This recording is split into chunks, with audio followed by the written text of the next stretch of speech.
there, sir? That's what the murderer dressed the dummy with, out there on that old Western street.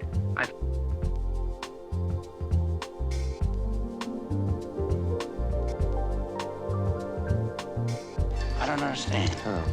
For some reason, you have come up with the remarkable notion that I am guilty of Vic Norris's murder. Never.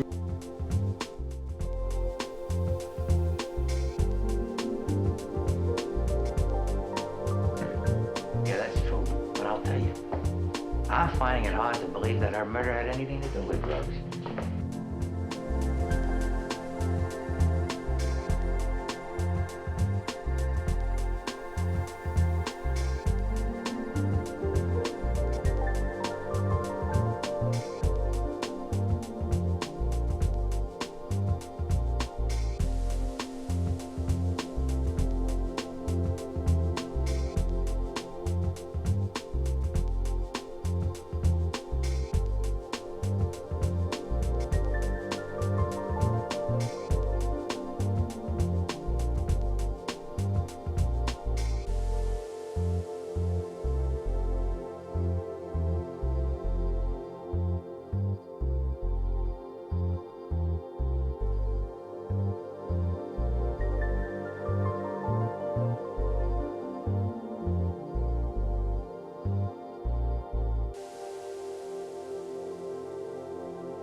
I'm not tired. I slept well. Good. We don't seem to have seen a lot of each other. I haven't seen very much of you.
The friendly ghosts of stately Wayne Manor play occasional tricks on one's ears.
You know who you are.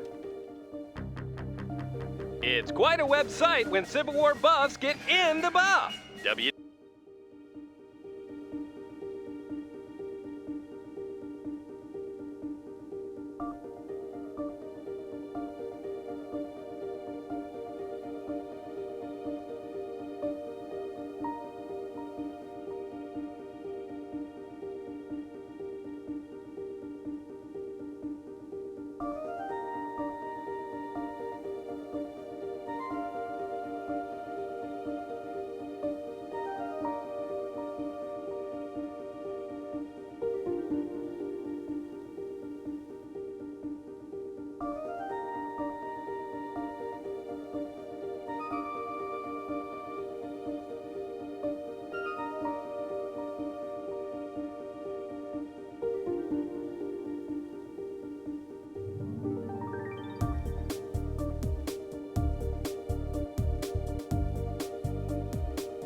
Chief O'Hara to all machine gunners. You can put back on your safety catches. We've been outfoxed.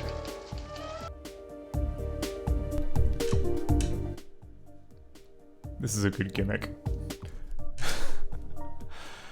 Yeah.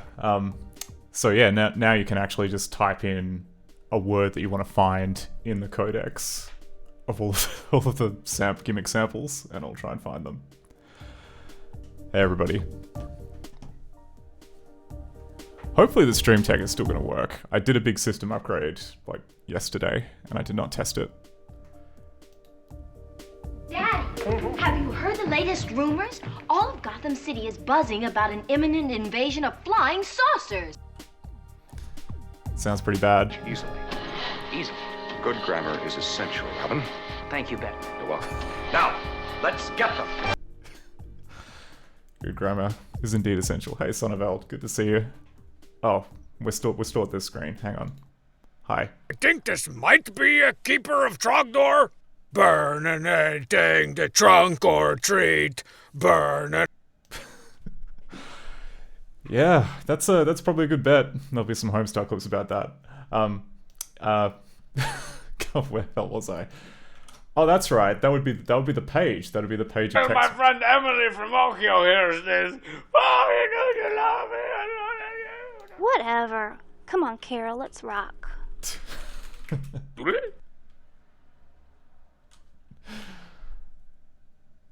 I mean, I turned on, what was it the other day? That bloody awful Cognisoap. What's that called?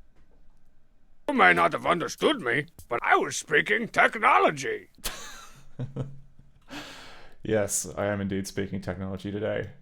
Thank you for filling while I was desperately pulling up my notes. Sorry. My name is Scott. This is a stream all about fixing things. More specifically, it is a stream about working on ScummVM, an engine for playing old games on new systems. And more importantly, it's about adding support for our good friend, Macromedia Director, a multimedia player very popular from the early 90s all the way up to the early 2000s. Yeah, so last stream, we basically got to the end of Virtual Nightclub, and then it kind of petered out, or rather, like the very last room, which is basically the same cube that you were messing with at the very start. Despite the fact that it's the same code, for some reason, did not work at the end. So we are trapped in there permanently. yeah, I was going to go look during the week to see if I could figure out like what the deal is with that. I did not. I spent these past couple of weeks, aside from headache time, I was not working on Director at all. So, but I'm hoping that this time around we should be able to kind of work on something new, something that is, we've spent plenty of time in a virtual nightclub, I feel, and we should crack on with other things. I did like, so last time we did kind of try out with like a warm-up kind of game before we kind of get into the main thing. I did like how that turned out, so I think we're going to do exactly the same here. Before we get to the main game tonight, which is Amber Journeys Beyond, a Director 5 game, which looked really cool when I saw, I think, Snuggly or someone play it. But before that, I think we should just start off with something that... I don't know, probably a second to make sure that the camera was back on him or whatever, and then would give you a reading of... You and he were buddies, weren't you? Looking at him. Nice try, Mad Moose. You gotta... I mean, like, it picks like a different...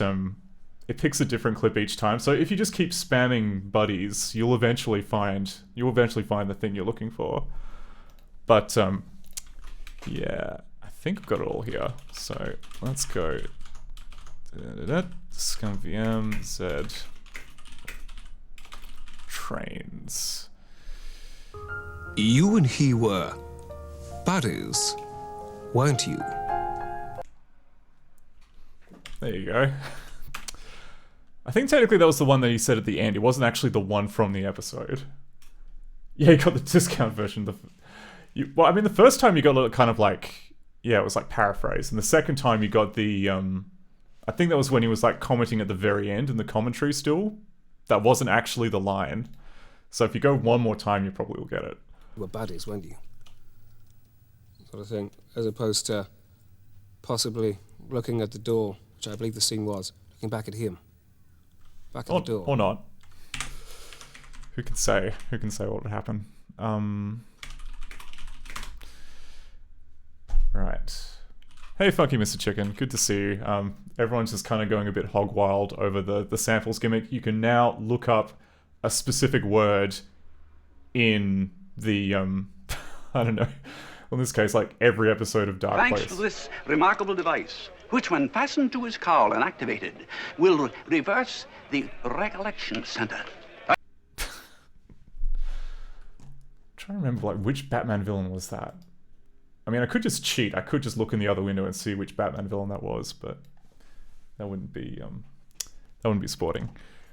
All right, we are actually going to... yes, we are. Okay, good. Oh, and I forgot the other important part of the stream. So, with every game that we play on this stream, we have the A Good Pete Memorial bingo card. Now, keep your eyes out for one or more of the following. We are looking for something that is amusingly 90s. We're looking for a new abuse of the Director Engine. We're looking for something that is deep cringe. We're looking for a boring memory game like Concentration or Simon.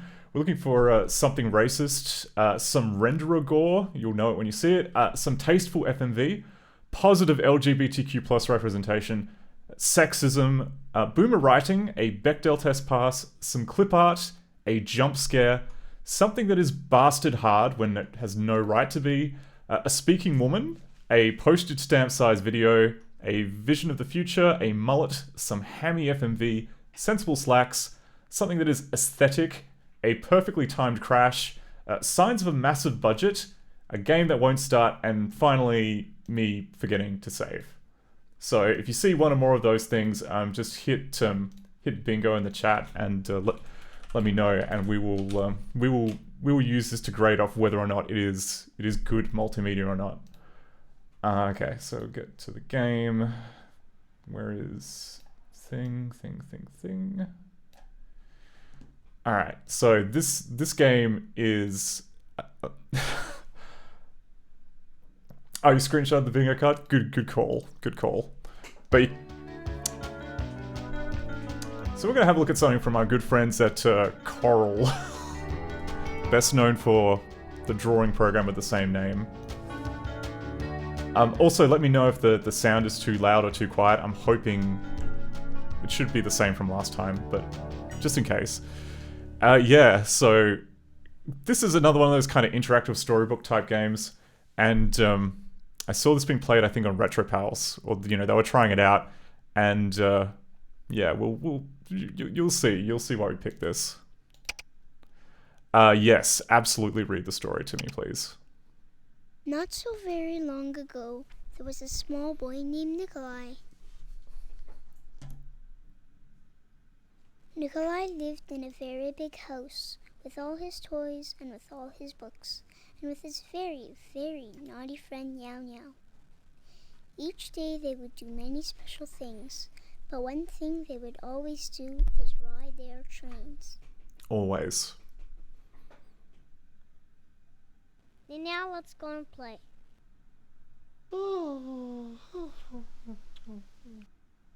Nikolai, don't touch my toys.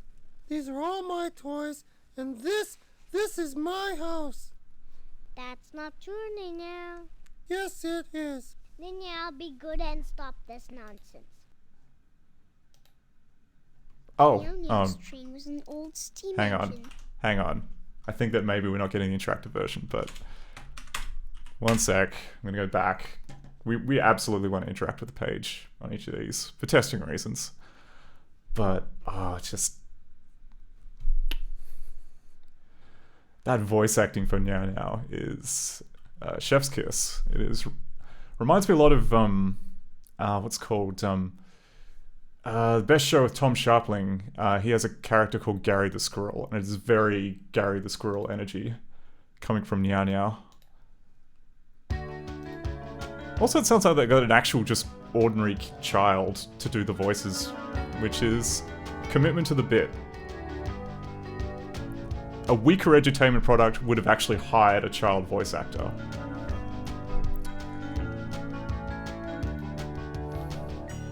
Alright. English. Explore. Whoa! Yeah. Yes, Sonnenfeld, it's by the Hoffmans.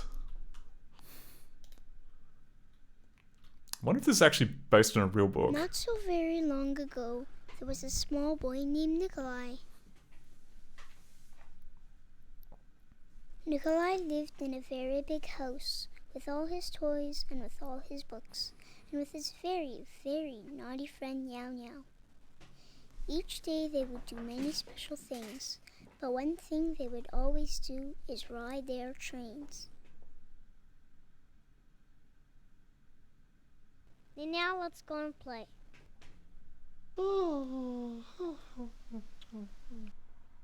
Nikolai, don't touch my toys. These are all my toys, and this is my house. That's not true, now. Yes, it is. Now be good and stop this nonsense.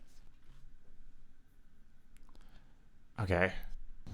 Here we go. Now we can interact with the page. Oh. Hey, Medanes. Medane says, your cursor appears to be Meow Meow's head. Is this foreshadowing? Who can say? I've not read ahead to the end of the story. But it does involve kind of, you know, large heavy machinery with a lot of inertial mass, so never say never. The kid... Madmo says the kid voice actor is better than the adult voice actor. I mean... I understand where you're coming from. I respectfully disagree. Like, the adult voice actor is...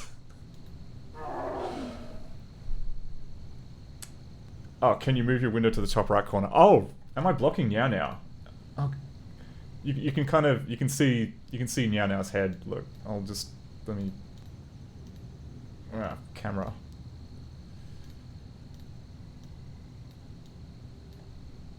Oh, there we go. Yeah, it's basically just a hand puppet. But alright, I'll stay in that corner of the window. What else can we click here? Can we click the train?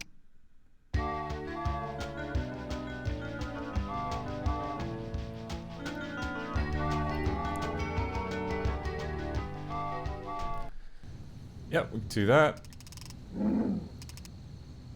The game doesn't really give you any cursor feedback of whether or not you've got a hotspot.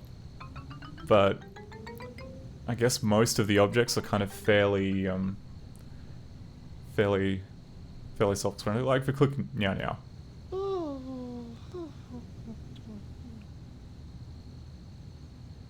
Oh, just doing a yawn. Not gonna make another funny joke. I like these paintings. These are good. These last couple look a little bit more MS Paint, but the first couple were great. Are there any more? Yeah, there are. Like, I would unironically put this on my wall. God, a lot of them too. There we go. Looked around. The outer planets. The Oh solar no. system is made up of a central star and the Sorry, bodies I didn't mean to trigger the learning These include page. the 9 planets, their 61 moons, millions of asteroids and meteoroids, trillions of comets, interplanetary gas and dust. All these bodies are held in their orbits by the sun's gravity. The sun, which appears to be doing an eclipse every few seconds. I'm not sure if that's. Oh, and Pluto's. Yeah, you're right. You're right, Seb. Pluto is not a planet. We should patch that out. It's just, you know, laziness, really. But this here, I don't think this is part of the original behavior. Like, draw all. I'm willing to eat my words. Like, is that a... Okay. Channel... What's in channel 11? Is that a... It's probably going to be a film loop in it. No, it's a bitmap. It's a bitmap. Oh, no, that's just color... No, hang on. Cast member 1. Cast 1. No, it's a, Really? Oh, maybe it's getting the wrong... Maybe this debug overlay is kind of wrong. Draw off. Like, I would understand if that was like a film loop that was kind of being cut off at the wrong spot. But, yeah. Anyway, let's click Saturn. Saturn is the 6th planet from the Sun. The most striking feature of Saturn is its system of beautiful rings which surround the planet. These rings are made of snow and ice particles which never melt. Some rings have more particles than others, changing their appearance. Each particle has its own orbit. Saturn has 17 moons, more than any other planet. Yeah, way to show off Saturn. Oh, the outer planets. Okay, let's... Pluto. The smallest planet is usually the outermost planet from the Sun, only passing inside Neptune's orbit for 20 years of its 248-year orbit of the Sun. Because Pluto is so far from the Sun, it is the coldest planet. Its surface is covered with ice and frozen methane. Pluto has one known moon. One day on Pluto lasts almost 7 Earth days. Crushing Ceiling, you're correct. The outer planets. Yeah, Speaking Woman, I'd pay that. It's not it's not like up to the Bechdel standard of the woman needing to be named. It's just, yeah, I think we can pay that. HUD, interact.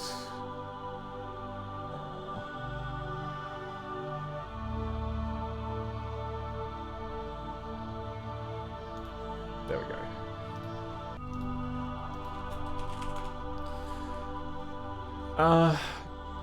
Oh, and we can go to the inner planets as well. The inner planets.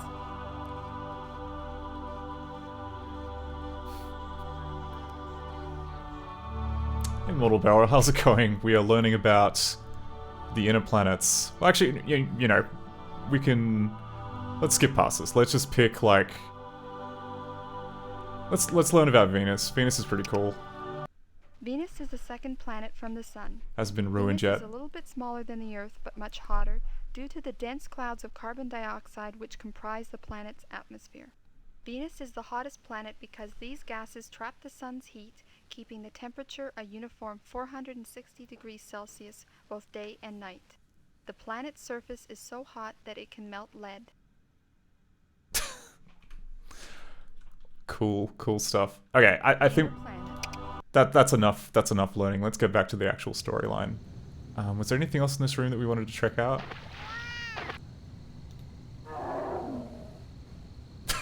TLDR sucks. Wow, that's a hot take, hot and spicy take there, Mortal.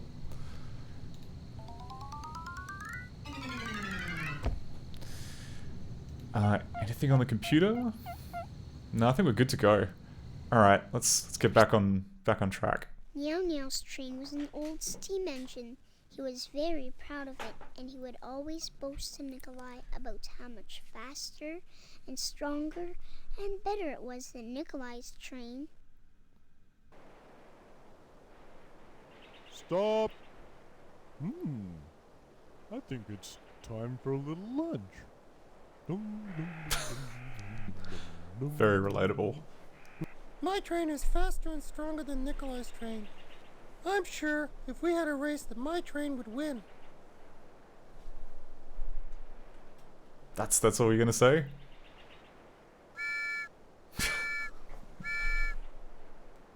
Oh, I forgot to check. Does it do the thing that Living Books does? Can you like pick words? No, you can't play back individual words.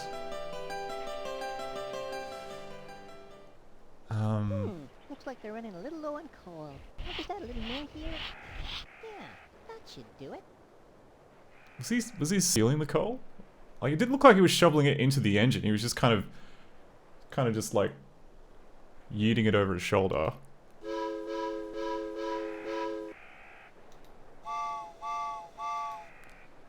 There's a good level of interactivity in this game. I can imagine as like a youngster I would enjoy clicking on all the things.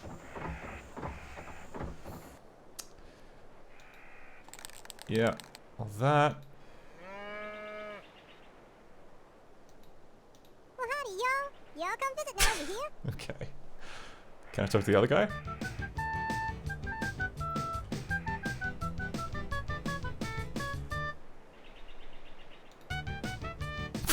Okay. Alright, I'm charmed.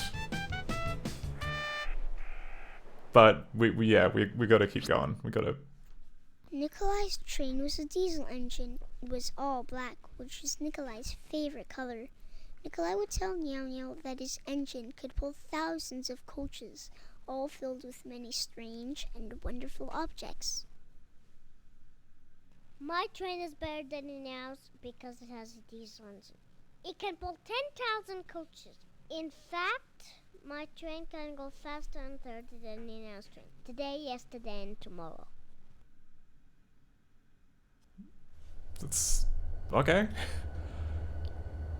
Man, really setting up for a showdown here. I don't know, what do you reckon? Do you reckon that Meow Meow, the naughty puppet, is gonna win? Or is it gonna be Nikolai that wins, who has their name in the story? It's impossible to tell.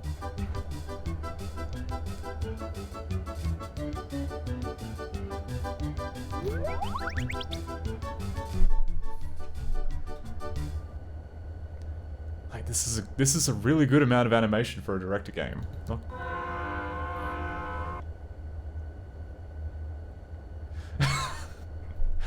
Mortal Bauer says, I don't see this as having a dark, challenging ending. Well, not with that attitude, I'm afraid. Almost as if it's kind of It is very aimed important for that a you be on youngster. time. The railroad companies make timetables so that passengers will know when their train is at the station. These timetables also help keep the railway safe by making sure that two trains are not in the same place. Okay, we're learning too much about trains now.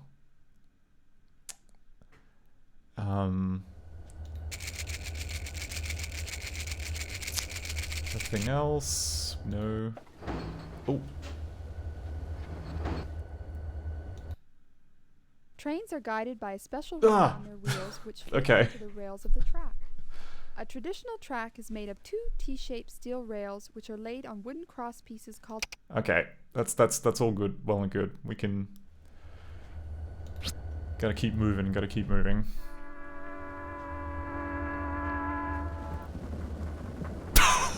Okay. That's a normal thing to be like lugging along in the back of your train. And boarded their trains. Just before the starter fired his pistol, Meow Meow released his brakes and raced away.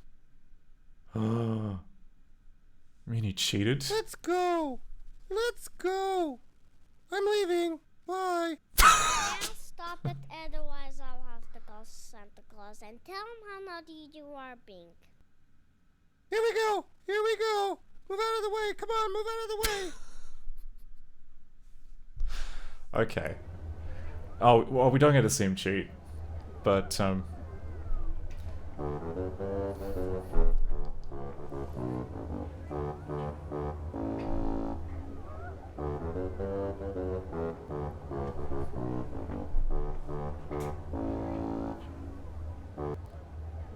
okay. I was worried that we're just gonna get stuck in the loop there.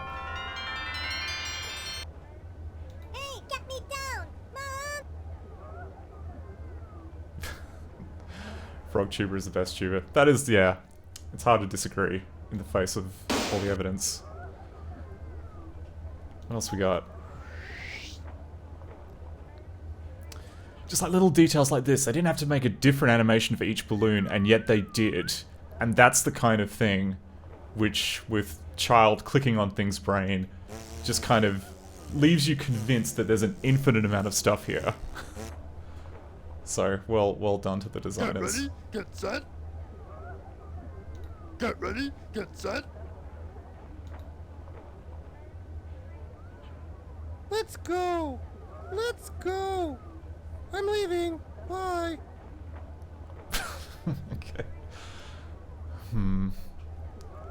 I really hope there are, like, other I know there are a few Nikolai books. I hope there are more which contain Meow Now, so that I can dump all the Meow Now sounds. Because this is... yeah. This is a treat. This is a real treat after Virtual Nightclub.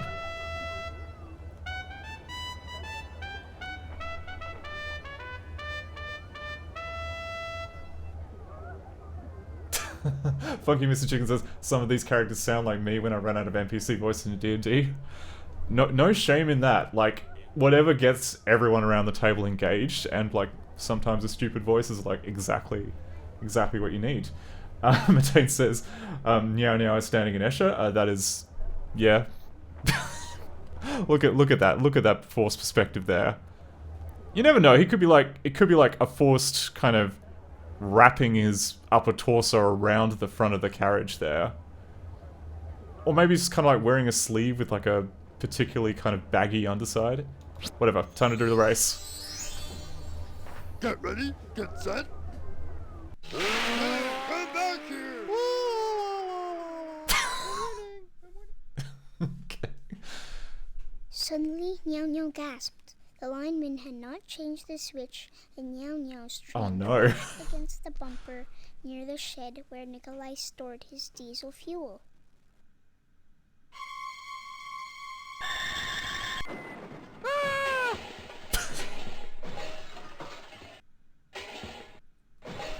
What a mess! What can I do? You crazy cats and your trains! Look what you've done! Okay. When Meow Meow had his train fixed, Nikolai waited patiently. What am I going to do? I need help to put my train back together again. Would you please click on the different parts of my train when I say their names? Wait. Wheels. Wait, now we've been roped into like doing labor for Meow Meow. Hey, old school Jay. You had this as a child. I'm jealous. I had the Living Books series. Like I had a few of those when I was a kid, but not this. Not this with this magnificent voice acting. Firstly, let's just exhaust all the other stuff that we can do.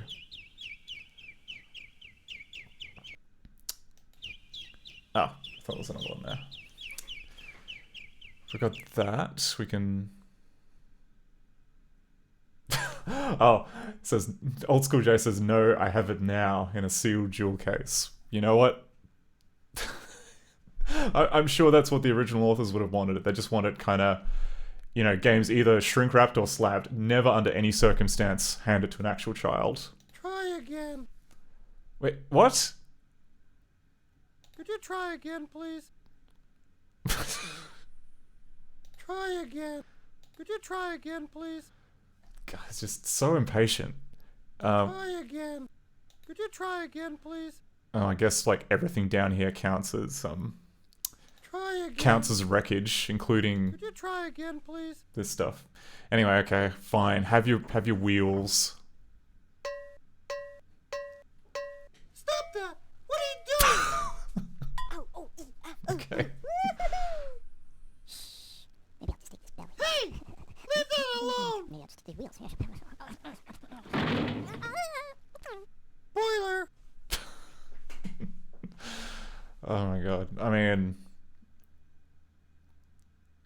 I think it's a bit cheeky to be kind of angry at the mouse. The mouse is the one that's fixing your train for free, so that you can compete in this this race to the death with your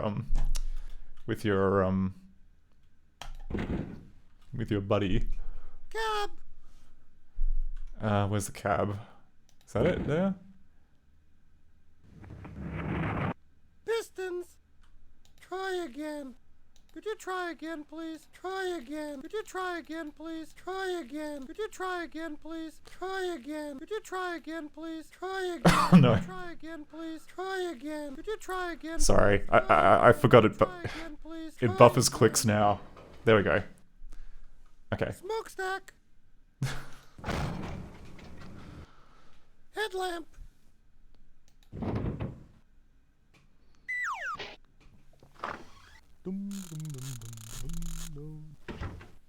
Steam dome. Steam dome. Try again. Oh. Could you try again, please? I mean, that part there has got like a highlight effect when you click it. Try again. Do all the parts have that? Try again, please. Try again. No, just that one. Could you try again, please? Cowcatcher. Interesting. Steam dome. Unfortunately, no, we don't have a Steam Dome commander, Old School J, but we do have we have quite a few gimmicks on tap, and you can now write the name of the gimmick plus a word or words, and it will try and find clips that match that. So knock yourself out. Cowcatcher. Whistle. All right, it's gotta be this, right? Bell. Oh my. Okay, bell. Thank you. No, I guess I never mentioned a Steam Dome in Batman, but Batman Steam should work. If you try Batman Steam, like I'm sure there've been a few death traps in Batman with Steam. That magnet has a 2-ton pull. It'll take a locomotive to wrench you free. Yeah, crushing ceiling's got the right idea.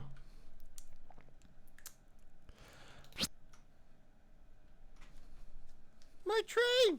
My train! Wait for me!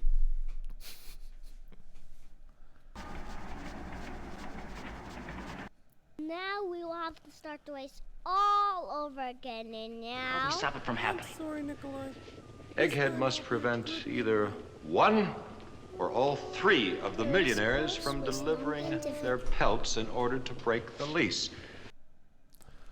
Oh, that was like, sorry, I should have stopped it, like to let the clip play, but. The finish line far, far away.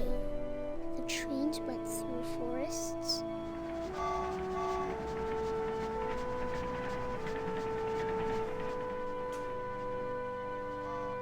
Over hills.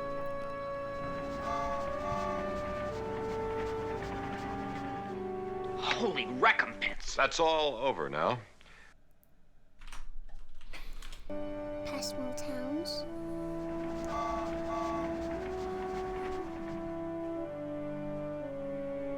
And into large Been cities. talking to you all ding-dang-dong morning, Flight Engineer Cadaveral. Okay. The Homestar one's really good because I can never remember like where half of this stuff is from, and I've literally taken all the videos off the YouTube channel, which is a lot.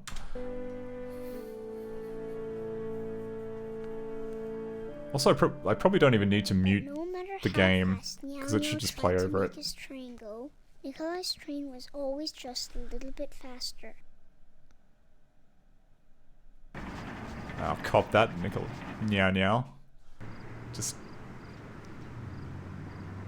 Oh no! Oh no! I must find a way to win! That's the spirit there, Nyao.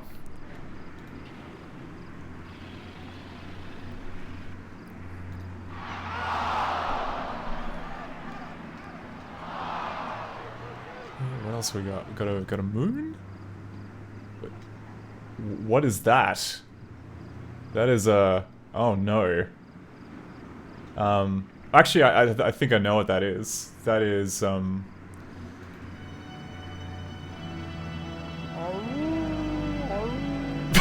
Oh, that time there's a wolf. Okay. But yeah, I think what that is that is a graphic that has been drawn in like 4-bit mode.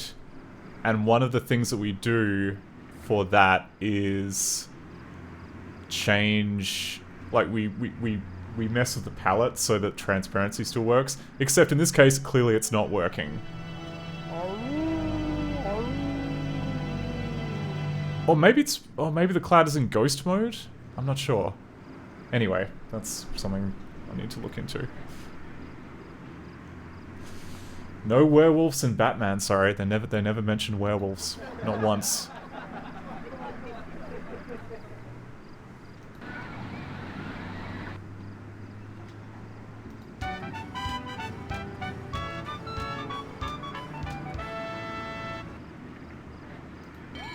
I want me some of that giblet flu that's been going around.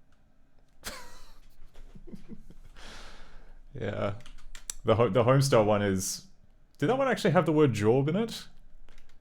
Because, like, sometimes with that, like, the subtitle cutting has not been as accurate, let's say. Sometimes you will miss out the word. That's the third time this week. Well, better call Uno. What was that? Crazy cats. Okay.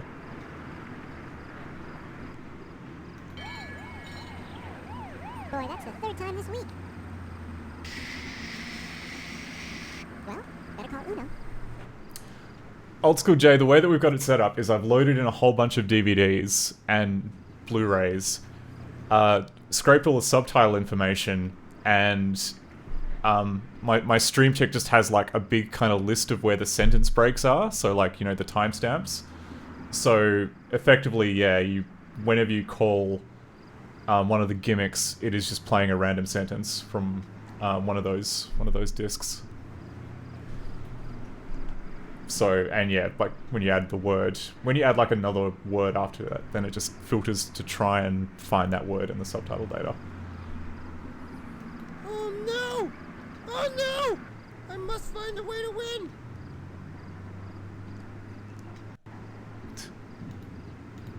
Hey, now the Zizzy. question is, have the dynamic caped crusaders fallen on their masks? What a scathing denunciation. Why would O'Shea be so vitriolic?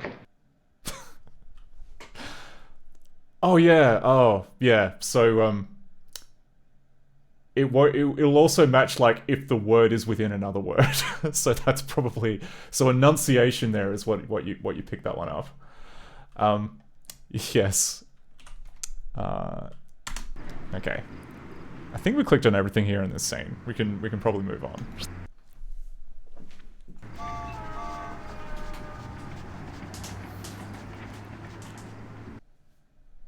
As he approached a big wooden bridge, Meow Meow saw a small siding which led to a dark tunnel. He pulled the lineman's switch and took his train down the track leading to the tunnel.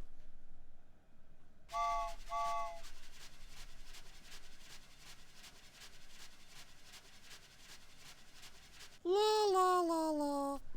This is probably a shortcut to the finish line. If I take my train through this tunnel, I'll win. Yeah, sounds like a good idea.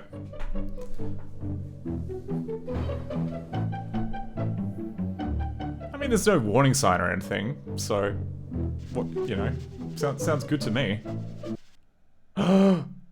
Before Meow Meow reached the entrance, he noticed a small door cut into the side of the mountain. Over the door was a sign which read, No cats allowed. Silly sign. Yeah, wonder who that's for. Oh,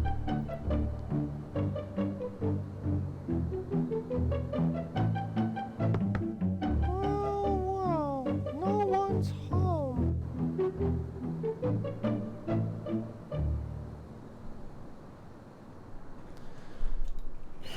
Okay. What else we got going on? So we've got... Yeah, Mzizzy, it does actually look very cute. Like, I saw like a little bit of this on Retro Pals when they were doing like requests, or you know, doing the request gauntlet, and like I was like, I'm very like, this is actually really good for director. Like, it is very clearly inspired by like Living Books, which kind of really, you know, push the envelope with like interactive kind of storybooks. But like, there's a lot of interactivity here. Like, there's enough where if I was a child, I would just assume, oh, there's just effectively an infinite number of things to click on.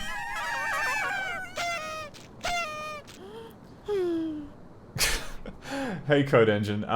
So we're in the middle of like a warm-up game at this point. We are basically just trying like so basically what happens on the stream is that I'm running all of these director games, like Macromedia director games, in ScummVM to try and check to make sure that our emulation is up to scratch of that.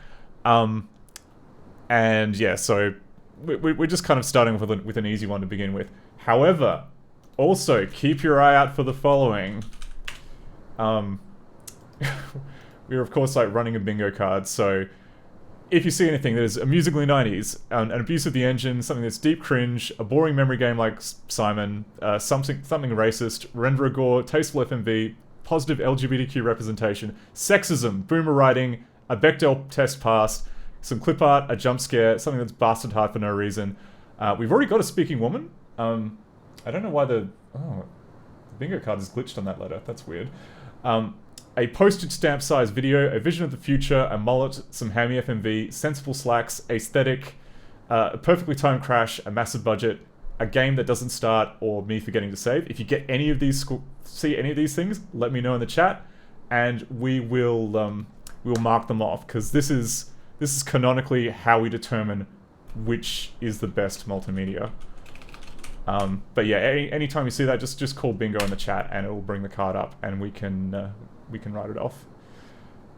But yeah, let's... Oh yeah, this lizard here. I've not touched the lizard. Is that something on the ground? What?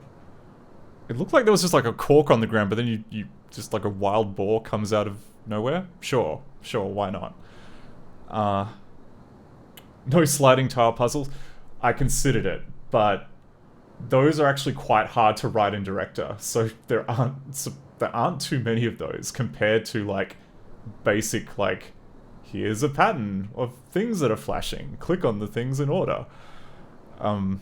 But I may change my mind depending on how many sliding tile puzzles that we run into.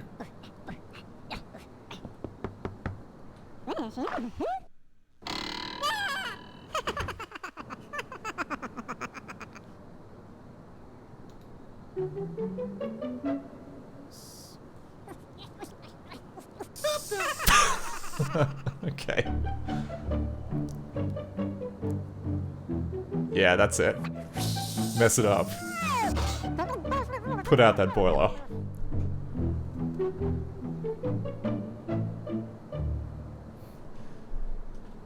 Okay. Alright. Well, we've got an idea. We've got an idea who might be in this tunnel, who may be not happy with cats, but we'll see.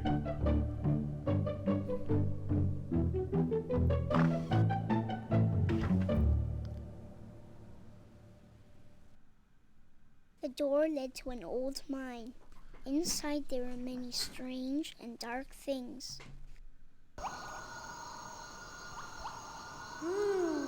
Buried treasure. Well. I bet I can go into that box as fast as a fox. What happened to winning the race, my guy? Why are you now, like, just messing around, like, stealing people's doubloons?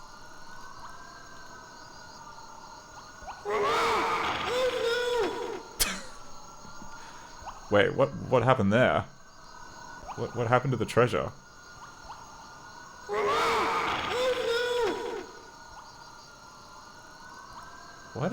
Why was there like a little white rectangle that appeared there?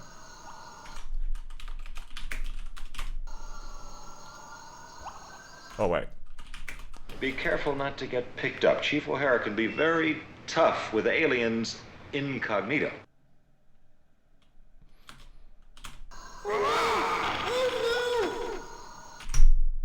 Huh. So it was like part of this thing.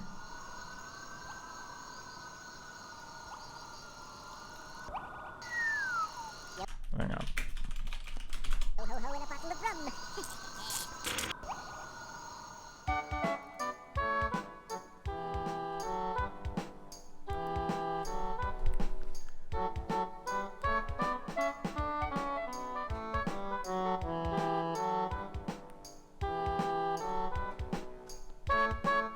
Oh, I've got interactivity again.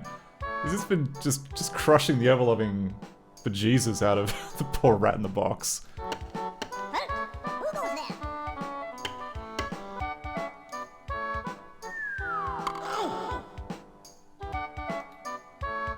that I'm not grateful for my little pipeline, you understand. So I thought you might eventually notice that. That single statement indicates to me the first oncoming thrust of manhood, old chum. Oh, Adam West. You knew exactly what you were doing.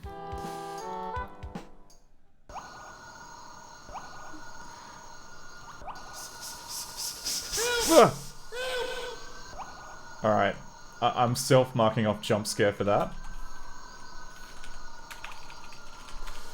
Because I felt a little threatened by that.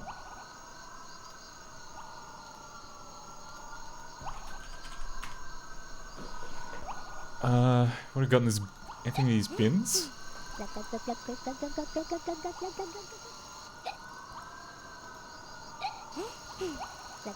Just living the life. Living the life over there in that that minecart.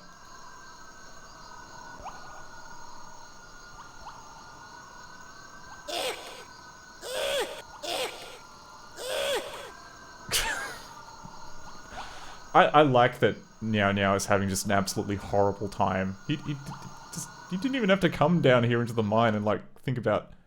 Oh no, okay. Well, you may have noticed by the fact that the music stopped, but we have a crash.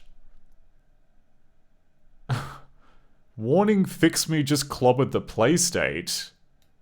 Oh no. Oh no. Did I write that? Did I write like a really helpful message like that? My name email, and it is best for a while. Strongbad. So, if you're so good with the ladies, how come I never see you with any? The only female I've seen into, the only female I've seen even near you is Marzipan. She doesn't seem to like you very much. Okay, bye. Emily C. Wow. What are you talking about, Emily? Yeah, the Homestar clips. I think I might not have cut out the emails properly when I was trying to do the like matching up.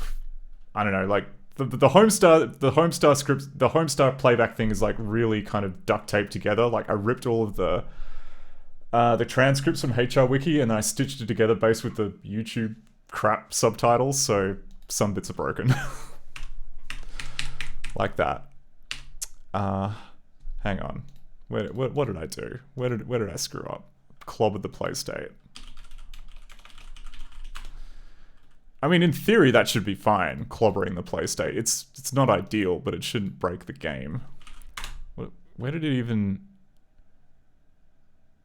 Oh, okay. That's okay. That's not too bad. We just add a guardrail in there. Pretend that that's fine. No secret that one of my biggest tenanks was involving Ali and Ali's sister. 523. Ah, there we go. Okay. Hang on, what? Why, yes, as a matter of fact, I have. Wait till the jailbreak, Batman. You've not seen the last of me.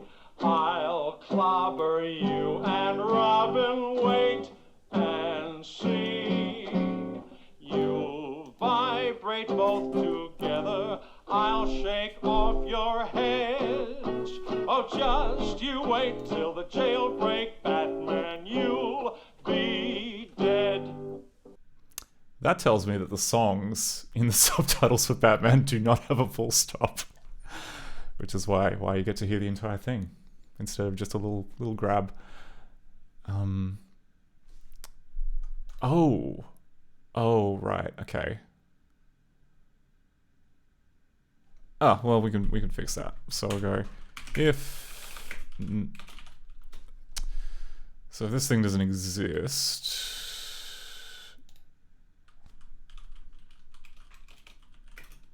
Up one? Because I think the issue is that this is a null pointer. That's not a plan, is it, Stan? Come on, that's not an agenda, Brenda. Come on.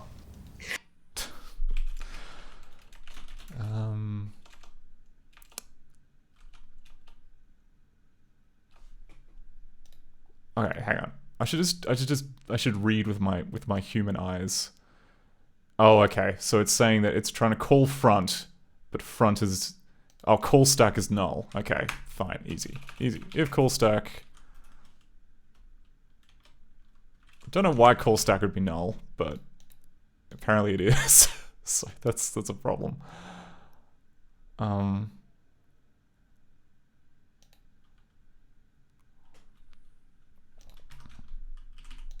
Good holiday? Shut it, you fucking hairdresser. Got any photos? Okay. Oh no, call stack is a... Call stack is a... It's not a pointer? Oh, maybe state. Yeah, okay. There we go. That's probably fixed it.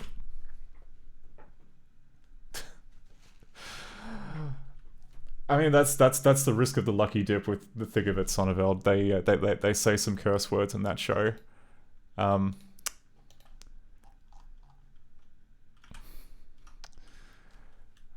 anyway, I think we can just use the story command. The one about the fucking hairdresser, the space hairdresser and the cowboy. Yeah, there you go. You found your you found the Star Wars reference, or part of it at least.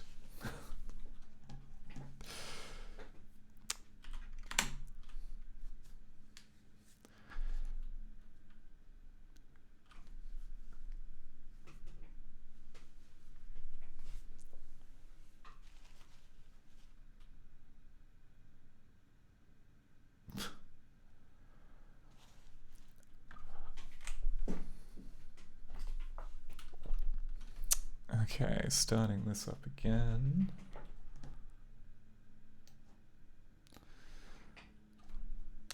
Sorry, old school Jay. I don't think anyone used the word loom in the 2000s TV series The Games. But yeah, I don't know. You'll figure it out.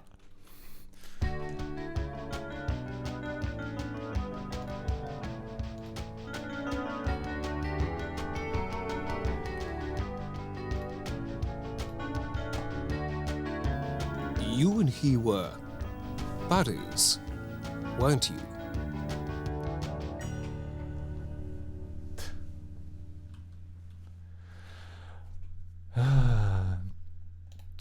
Alright, back to where we were. I'd like to explore, please. So we must be at least halfway through the book now.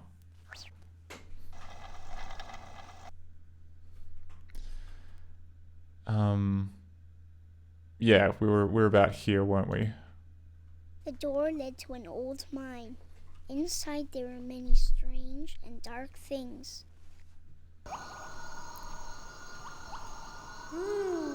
Buried treasure. Well. I bet I can go into that box as fast as a fox. That is not buried treasure.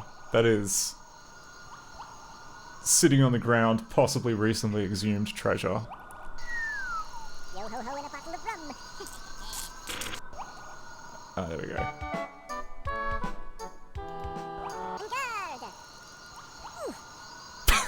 Okay, that's pretty good.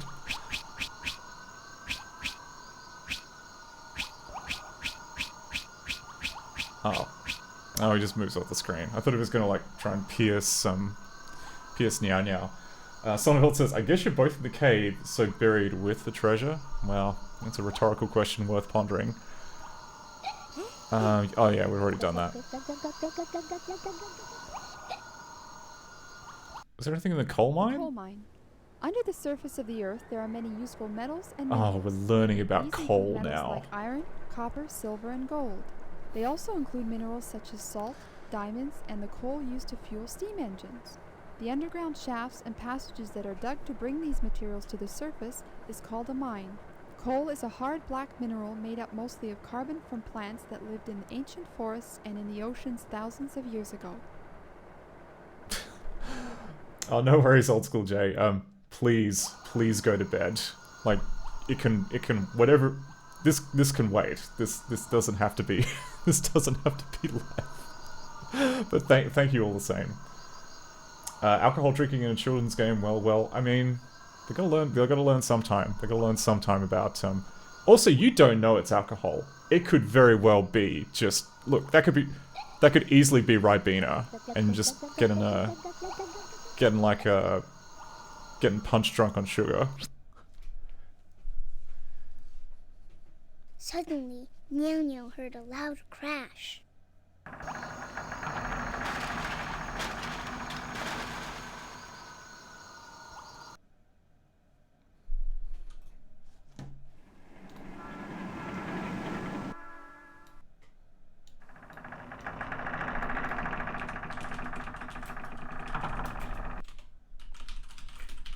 Niao Niao ran outside. He saw that the wooden bridge had collapsed. There was no sign of Nikolai's train. If he was going to win the race, there was no time to lose. Niao Niao climbed into his steam engine and drove his train into the tunnel. Oh no! What's that? What's that? The consequences of your actions may be coming around to...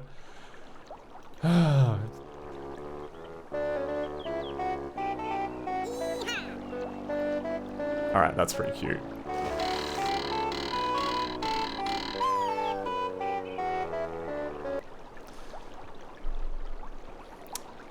Love a good frog and gator best friends combo.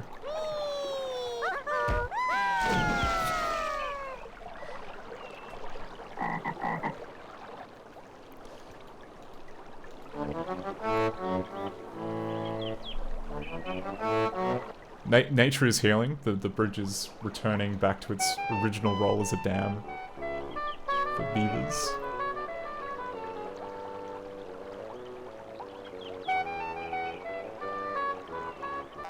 Aww, that's nice.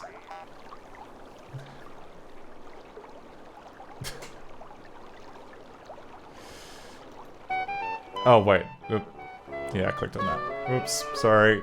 Gonna have to watch this again.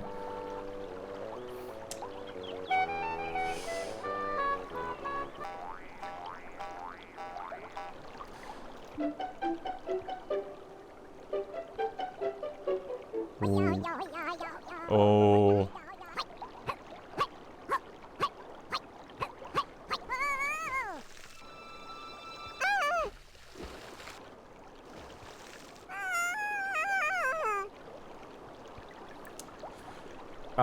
Alright. Question to the chat. Do you think that counts as something racist? Because there was definitely like a bit of headdress and tomahawk action there. And I'm inclined to say that meets the bar for racism. At least, you know, by this stream standards. But I'm willing to hear arguments to the contrary.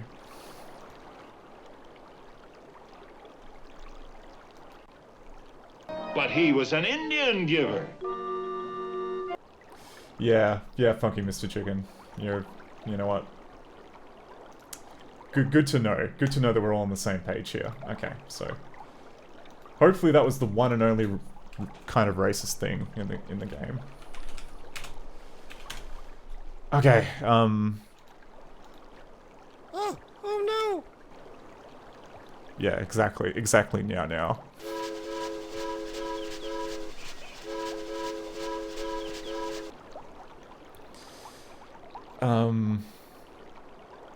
I think that's everything. Oh. The hydrologic cycle. Water flows across the globe in an endless repeating cycle called the hydrologic cycle.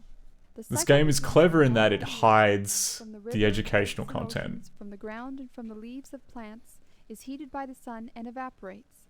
These warm water vapors rise up and gather to form clouds in the sky. When the clouds cool, they condense into droplets of water that fall back to the earth as rain or snow if the temperature is cold enough. The soil absorbs some of this water, which is taken up by the plants. The rest flows back into the rivers, lakes, and oceans, and the cycle begins again. Funky Mr. Chicken says, I grew up in Enid Blyton. I assumed racism was instrumental to the raising of all kids. Yeah, the talk about things which have aged poorly. Yeah, was Enid Blyton Faraway Tree as well? Did I imagine that, or was that a different racist? But yeah. Okay, thanks, MCZ. Good to know. Good to know at least that part is, some part of my brain is just permanently reserved for that because it happened during the era when it was plastic and I could just remember everything. But that's in there forever now. That's good news.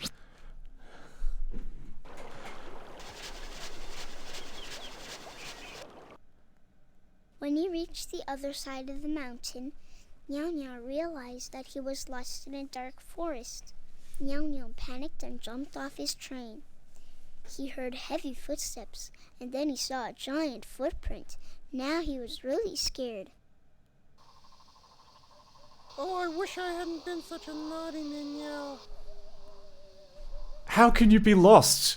You're on train tracks.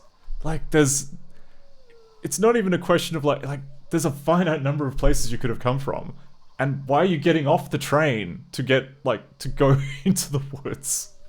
This I mean, until now I was on board with the story, but this feels like doing dumb things to advance the plot to me. But maybe I'm nitpicking. Maybe I'm nitpicking Meow Meow's actions.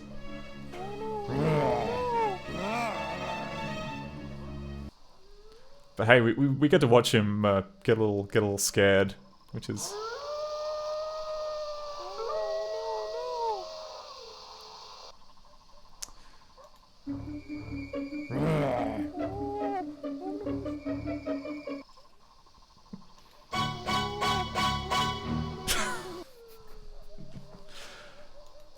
What's going on here? I'm hungry! I'm hungry! I'm hungry! I'm hungry! I'm hungry! I'm hungry! I'm hungry! I'm hungry! I'm hungry! I'm so hungry! I'm hungry! Give me some more! I'm hungry! Mommy! You brutes, get away from my baby!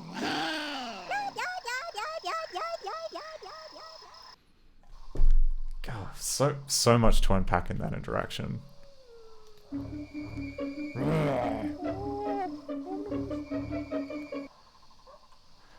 Yeah, Mzizzy, I do remember, I do remember her take on that, and it, being, yeah, I mean, just, that was definitely appropriation and a half there, it was, yeah, I don't know. And Crushing Ceiling says, I'm hungry. Gotta admit, the power of suggestion worked on me. I am also hungry now. Kinda wish I ate more before the stream, but can't undo that.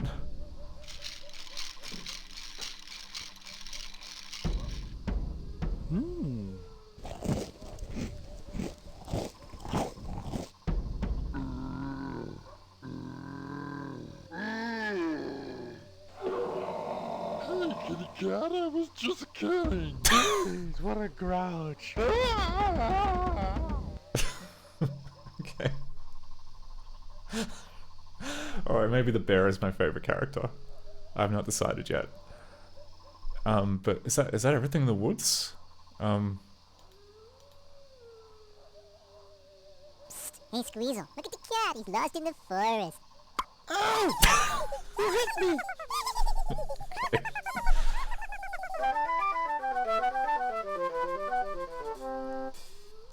Alright, this is good. I may have to play more of these Nikolai games, but footprints? Oh, we didn't click the footprints. Oh wait, okay. Let's just send the bear over again.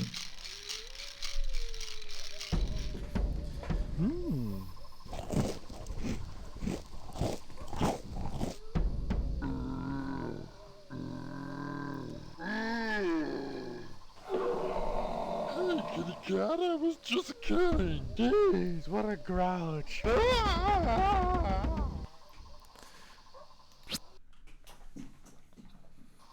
I hope that giant is not hiding near here waiting for a naughty ninja like me.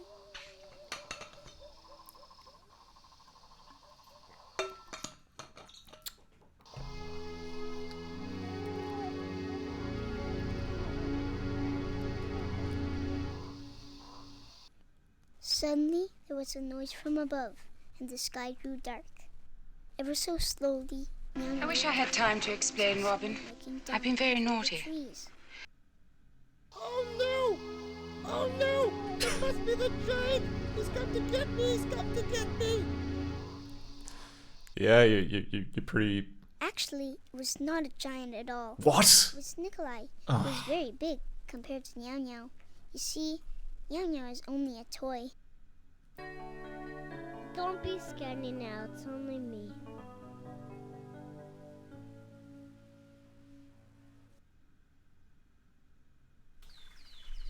Way to, you could have milked that for a lot more guilt there. You were very restrained there, Nikolai.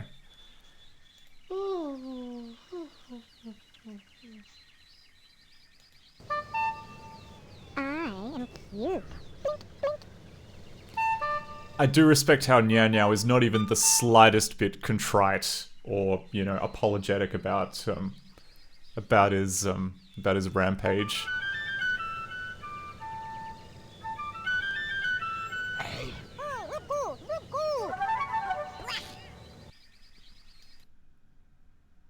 The ecosystem. Learning. Nature, the land and sea, and the plants and animals are all interconnected in a delicate balance. This neighborhood of living organisms and their environment is called an ecosystem. We all belong to the Earth's ecosystem. We all depend on each other. Everything we do affects the rest of the ecosystem. In turn, what happens in the ecosystem affects us. For example, the forests are important members of our ecosystem. The large number of trees in the Earth's forests help produce the oxygen that we breathe in. The trees need the carbon dioxide that we breathe out. Well spotted, yes. That counts as clip art, I feel. Generic outlines, probably taken from a free stock art pack. That's definitely clip art. Where do we go? Oh, no. The ecosystem. No, we've learned that. I am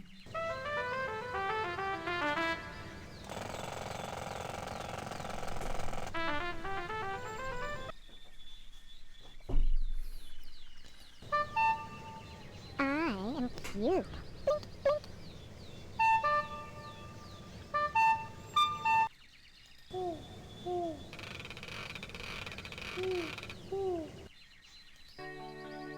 Don't be scared now, it's only me. I prefer to when you were scared. Okay, I think we've strip mined this the screen for clicks. So let's see what the ending is. It's probably gonna be like Nyao Nyao suffering no consequences and. Nikolai had been worried that Nyao Nyao had taken a wrong turn. He had come back to find his friend because it was late and time to stop playing. Meow Meow was very happy to see Nikolai and promised, as much as he could, never to be anything but a good Meow Meow. And now it's getting late. It's time to stop playing. No, I want to finish the race. Now remember you promised to be a good now. Now it's time to go to sleep. Good night, now. Yeah, like, he didn't sound very contrite there in that clip. But, yeah, I don't think he's telling the truth. I think he's just saying what needs to be said.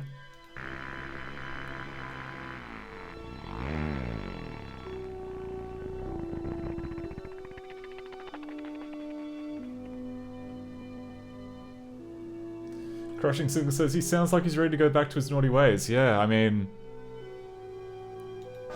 again, like if I heard the words coming out of his mouth saying, "I've changed. I see the error of my ways. I'm sorry that I've done you wrong all of these years.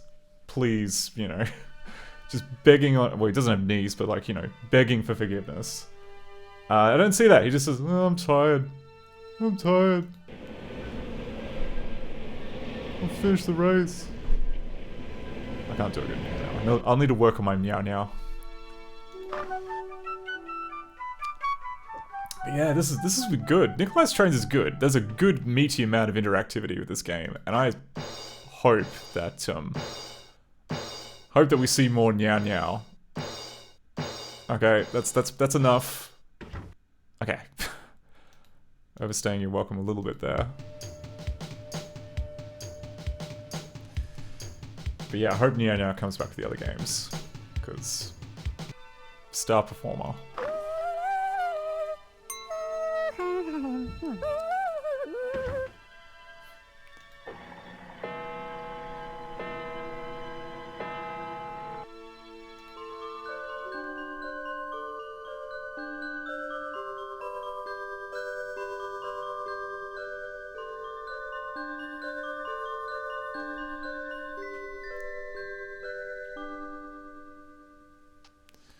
Oh, did I click on the... Alright, now, will the globe be edutainment?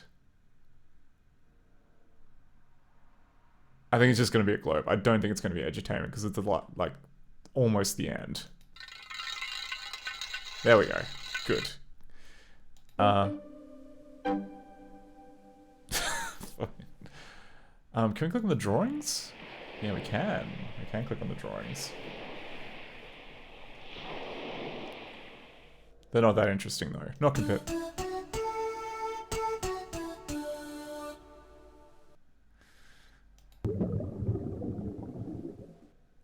Alright, let's wrap this up. That's it, the end. And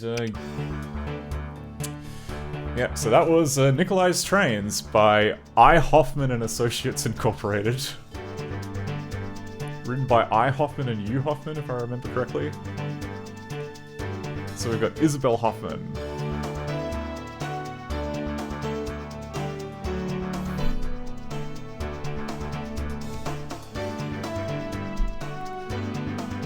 Oh, Uno Hoffman. That's why the bar in the game was called Uno's. I see how it is.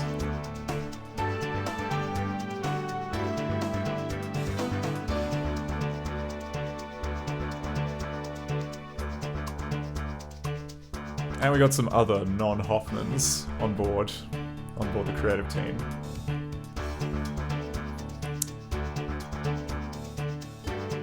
Oh, I take it back. We've got another Hoffman.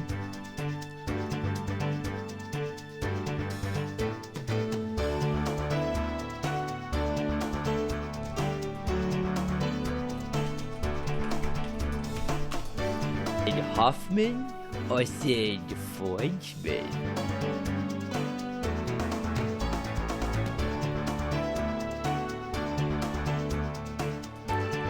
Yeah, right. That's probably enough. Cool. That was Nikolai's Trains. The video is frozen for longer periods occasionally. Oh, that's not good. Is it? Maybe refresh your stream. But I mean, like, does this look like it's kind of stuttery? Moving the magic window around the screen? Because it doesn't look like I'm dropping frames on this end, but if that is the case, yeah, let me know. Okay. Well,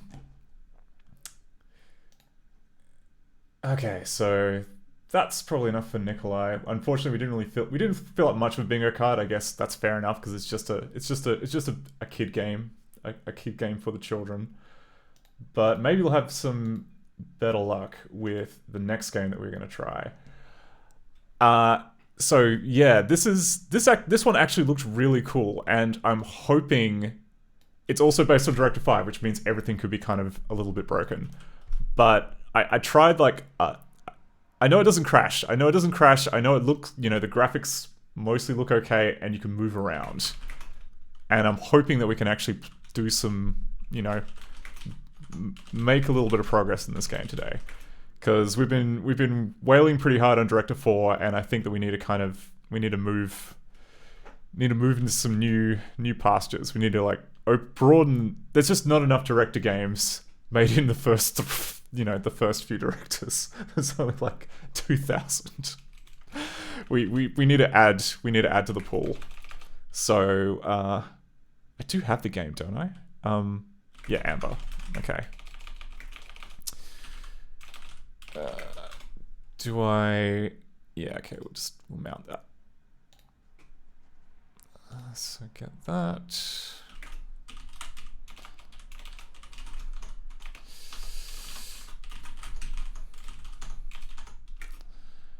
Amber.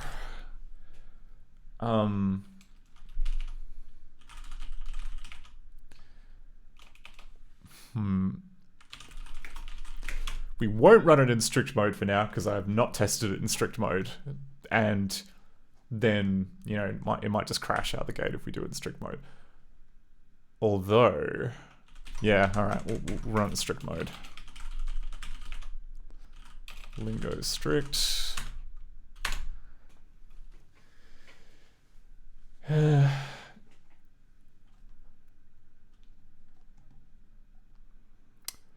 Yeah, I'm doing this because normally ScummVM will just kind of try and toddle on ahead if it runs into something that would make normal director crash, but when you're trying to kind of establish, when you're trying to make something workable as opposed to just struggling along, like, it's sometimes useful to just have it stop and say, holy crap, it's not working. Hang on, let me just switch to...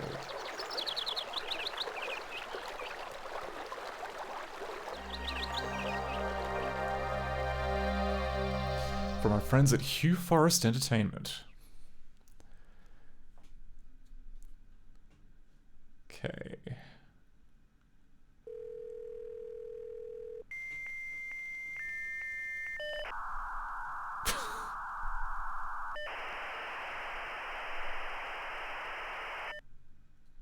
Hi, it's me again.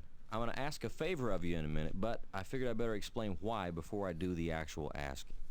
In a nutshell, Roxy's up to her old tricks again. As you know, we've been developing a technology for tracking paranormal activity. Although I haven't been able to tell you much about our new product line, let's just say that the latest stuff goes beyond tracking. Way beyond. We got some equipment up and running, and I've worked with Roxy for long enough to know she'd want to do the early tests herself. Normally, that wouldn't bother me. It's just that the stakes are so high this time. She's up at that old house she bought, which, as you may have heard, is reputed to be extremely active. She's treating that house like a lab.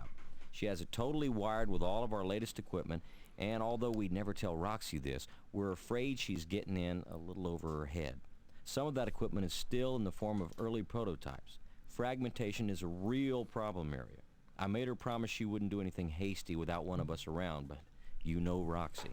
So, here's a favor. Would you mind driving up there and checking up on her?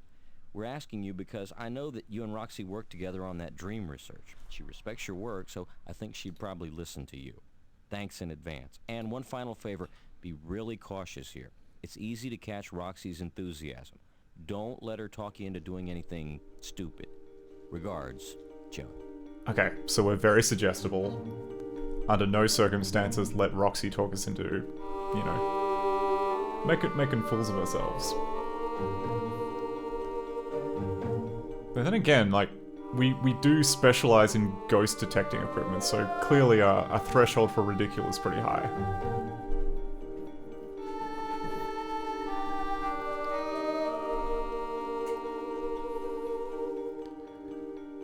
But yeah, from what I've seen of this game, it looks pretty cool.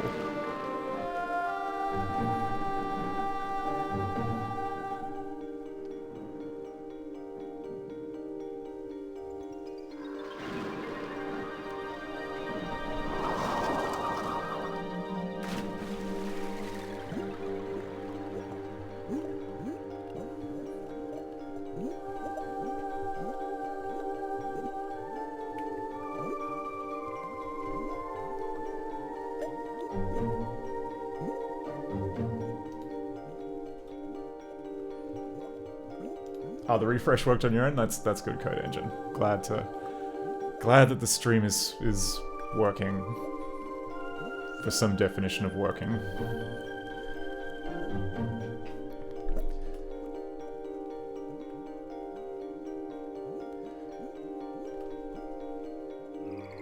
Some nice atmospheric music here from J. Crew.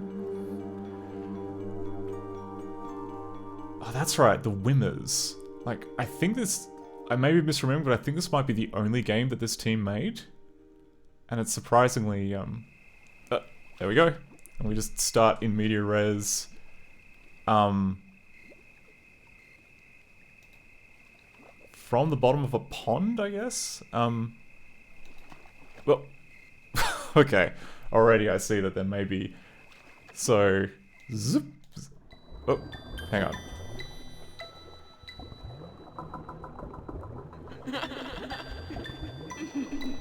This is fine.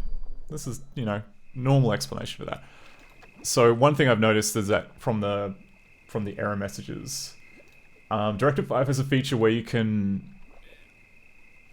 like with transitions, which is kind of like the fancy fades between screens, you can, previously that wasn't something you could do in scripts, now it is.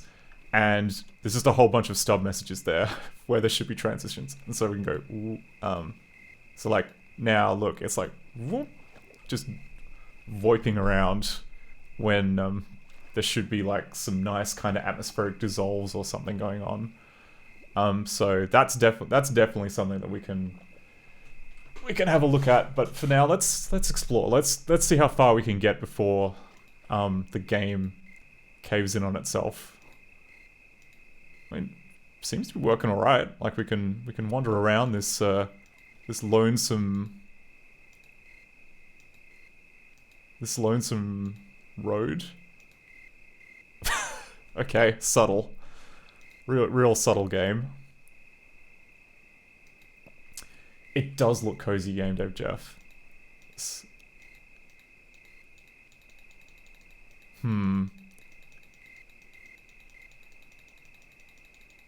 I get the feeling that maybe the game is kind of, yeah.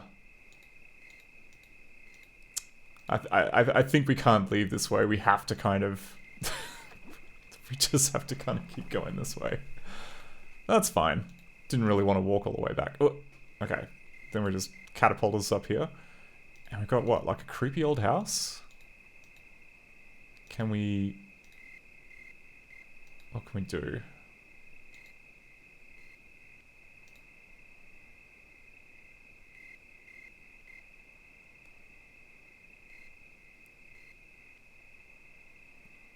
The mouse cursor is doing some like interesting kind of like shape shifting. So like there's X for things you can't click on, an arrow key for, sorry, an arrow for like when you can turn. I could have sworn like the cursor turned into like a mouse, like a little rodent for a split second when I had it over there, but I have no immediate evidence to hand to suggest that was true. But man, this is actually quite nice in terms of like mid-90s 3D. Like, look at that bumper mapping on those bricks. Look at that point light source there, lighting up that fancy lantern. Yeah, this looks normal. Let's just head in here. Have a poke around. Ooh, what do we got here?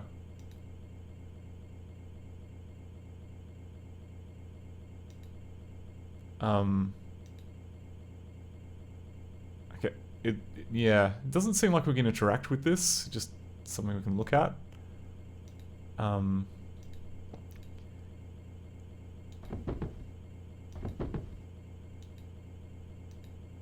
Whoa, okay.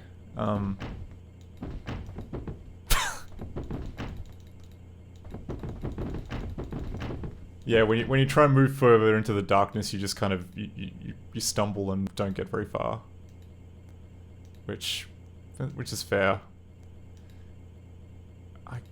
Where's the light switch? Like, surely there would be, like, it'd be near the door, you'd think. I mean, you can open the door, but that's not the same as turning the lights on. Anyway, the game clearly wants us to go up here, so let's investigate here.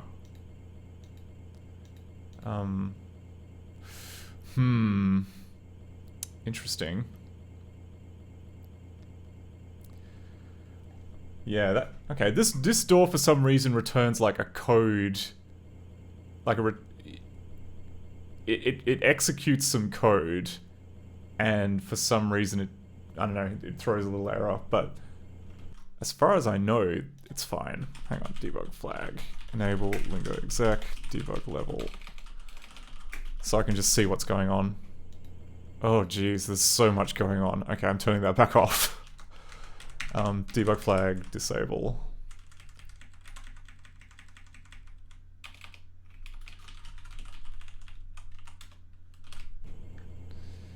Yeah, I'll assume that door is fine. Until we eventually have to, like, figure out what's going wrong. Okay, so we're... There we go. Little glitchy, but... I think that...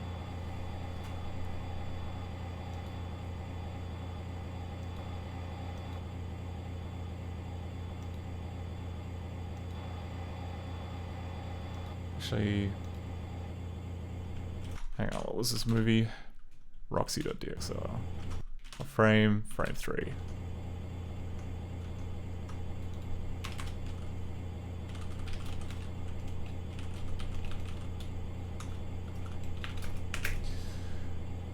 Switch, animation, wrong palette.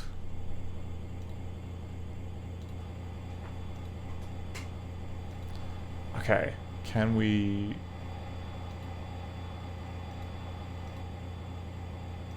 Ooh, post-it notes. Talk to Frank about Spaghetti Dream. Decrease impedance on headgear electrodes. Who was Mandy? Get more...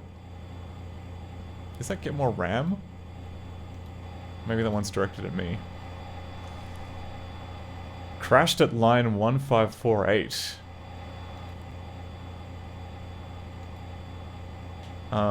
Password.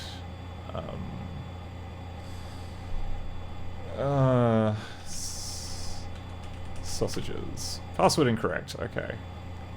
Password.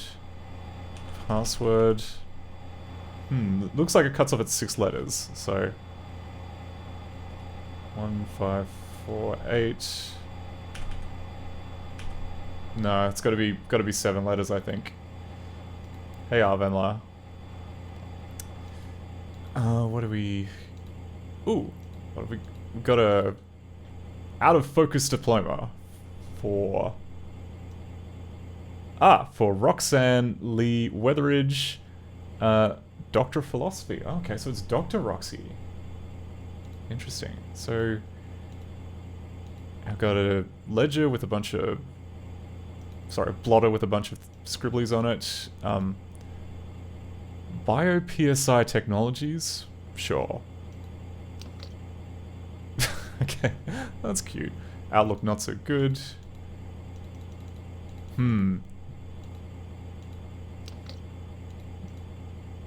As I see it, yes. This is another case where it should be running a piece of code when you click on it, but it is not.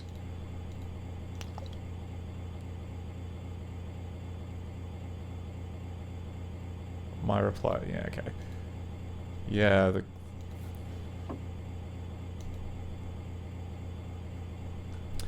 Oh, is this like a... Okay, this must be like a user manual for like one of the ghost catching gadgety things. This looks pixely. Clean up, please. Okay, that's pretty funny. This is the wrong photo. We should have the latest. Okay, nice. Paul, overall, this looks pretty good. Note my changes in red. We need to go print by next Thursday. Can we see another proof on Tuesday? Roxy. These two E's should be lowercase. Okay. It's just bar. Don't add device after it. Bulbic Activity Reader. Auto-linking to BT video cams and monitoring video sites. Settings for level, gain, and free... Okay, so it's like Ghostwatch type stuff.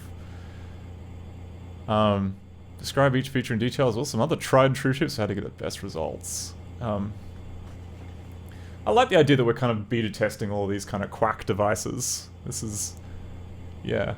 Can only mean good things.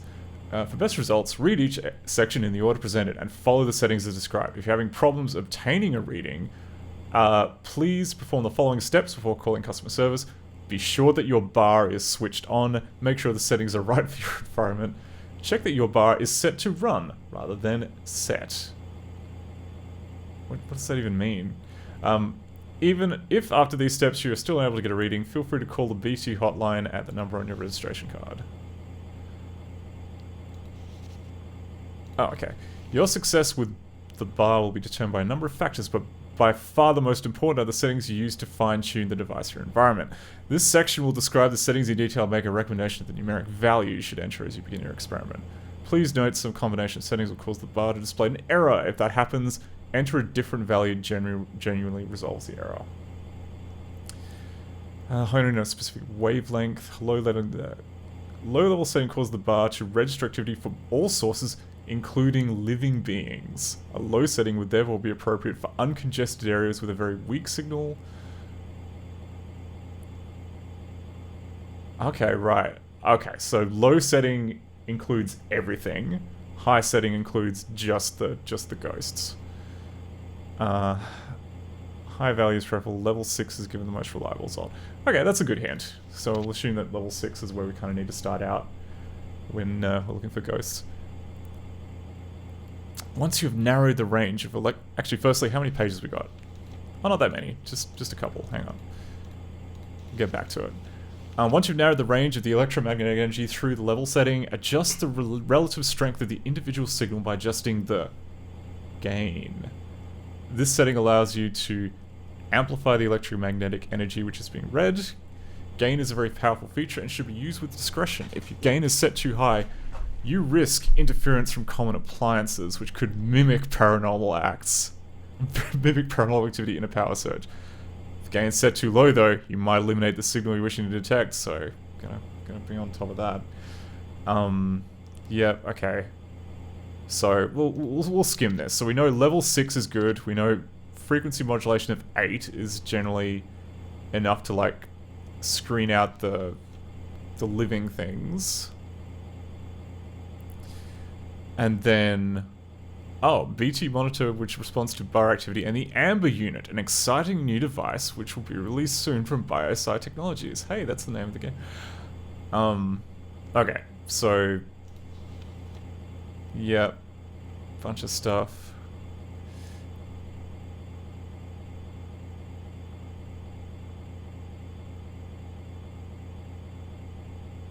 Does it say Emmy is going to send you the empty copy for this page. Call if you don't get it by Friday. Okay.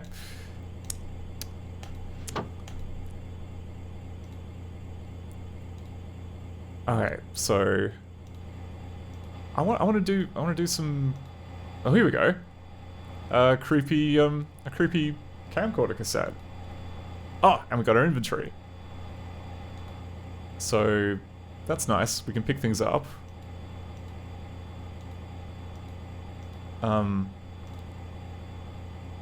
Oh, right, okay. So the cursor is changed to a video cassette. Should be able to turn around though. Yeah, okay. That makes sense. We looked in the drawer. Have we gone up the stairs? Have we gone up the spiral staircase? What? Hey, this looks cool. Uh-oh. It's meant to be playing a video here.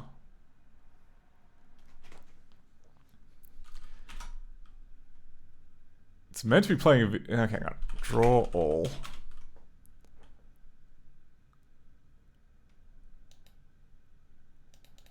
It's meant to be playing a video here, but for some reason, hang on. I can no longer click things.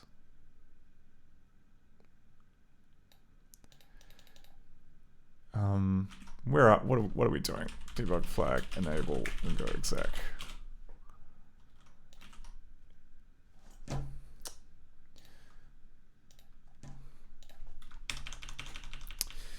Okay, so we appear to be stuck in some kind of infinite loop-de-loop. Like, look at that. It's waiting for something to happen, and it is not. So that's fine. Let's go back in here, open the debug console. Where are we? We're in use peak unit at 446. Which movie is this? It's Roxy.dxr. Okay, so games, director 5, Amber.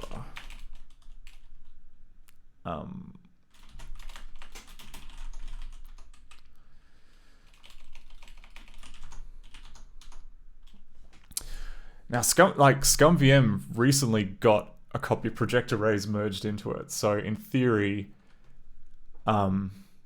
we could add I need to get around to like figuring out how to wire that up to the console debugger but I have not quite figured out the mechanics of that yet, so we're just going to use boring old command line Project Arrays to do the dirty work. Decompile. Help. Dump scripts out here. Run media. Roxy.dxr.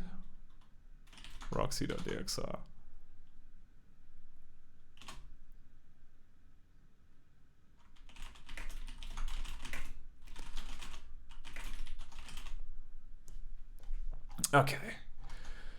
So the thing that had broken was use peak unit.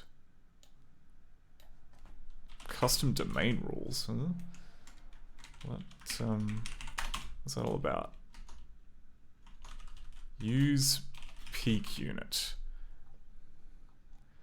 Where's the... Okay. Load of crap going on in here.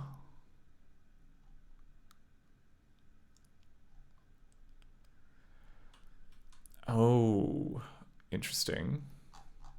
What's hot stuff? Is hot stuff something that gets passed in?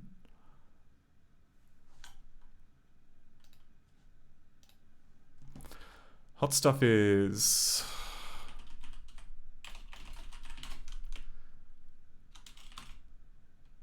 Oh, hot stuff is just... Oh, okay. Hot stuff's a local based on this, which I guess is global. All right, where give me more of a hint on where we have to peak roll up.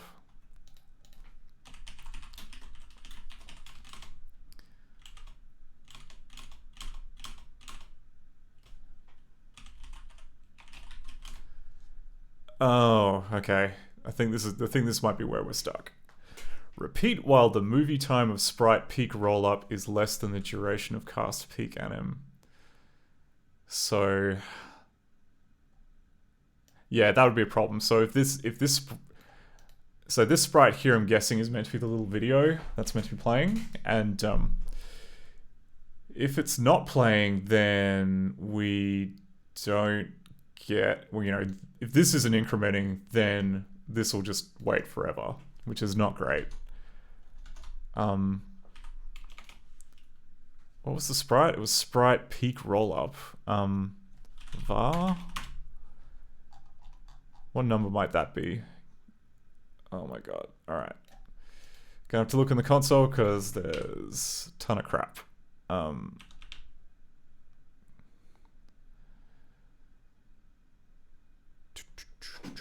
Yep, there we go. Went past it. Peak rollup, which is...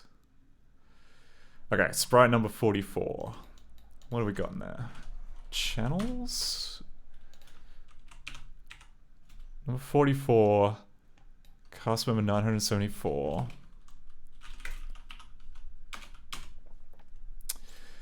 Okay, which is a video called peakup.mov. Amber building AJB disc Roxy movies peak. Okay.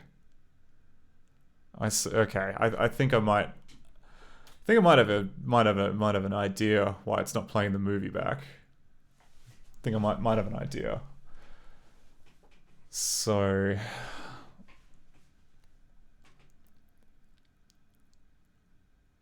yeah, because like in reality, like this is the disc. The disc starts and ends here, but we've got this file name hint, which I think it must be relying on director's path detection to sort that out. Though it should, like, this to me seems like it should work. It should try progressively like chopping off bits of the path until it gets up to movies peakup.mov. Yeah, Seb, we should still be chopping off bits of the path. And also, I don't think we didn't necessarily get an error message saying that there was a path problem. Hang on, I gotta find out where. My scroll back is too full of stuff. Yeah, it opened up. It was able to find like some of these movies. Peakup.mov.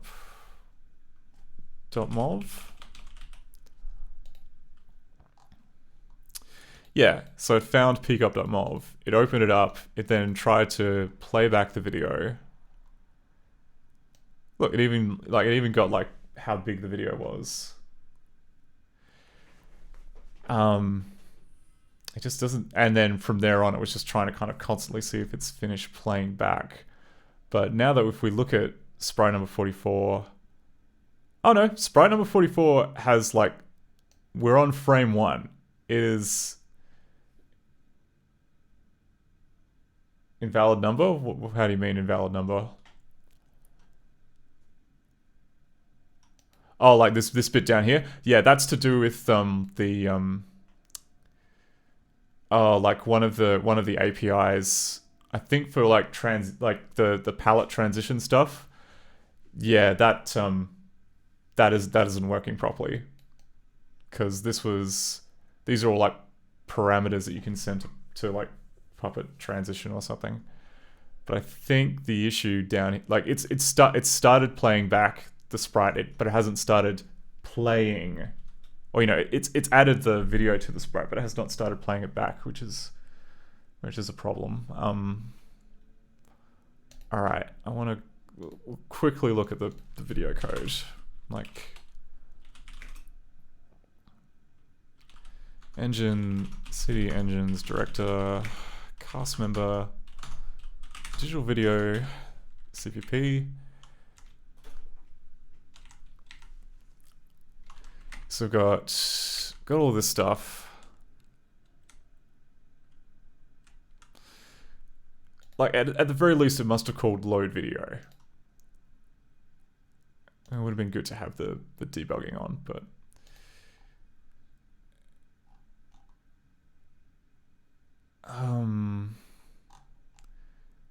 So like it loads, yeah, it loads the video, but I'm not sure if it necessarily auto plays the video.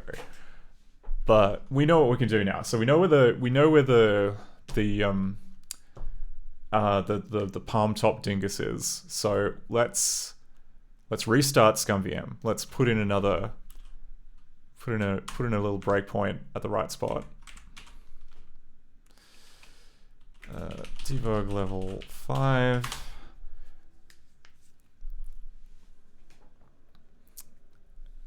And we'll see what happens.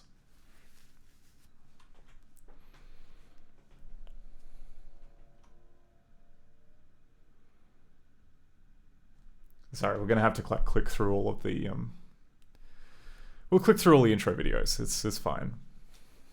There's not too many.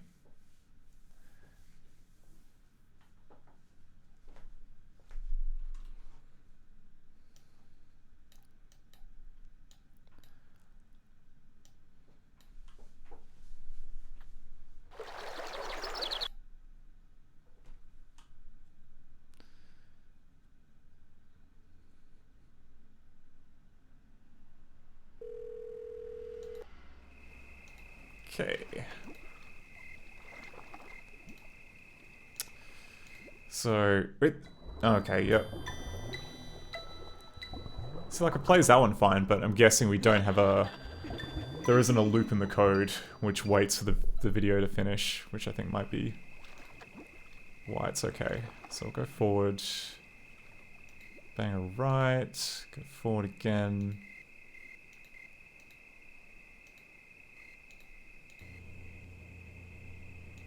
Oh.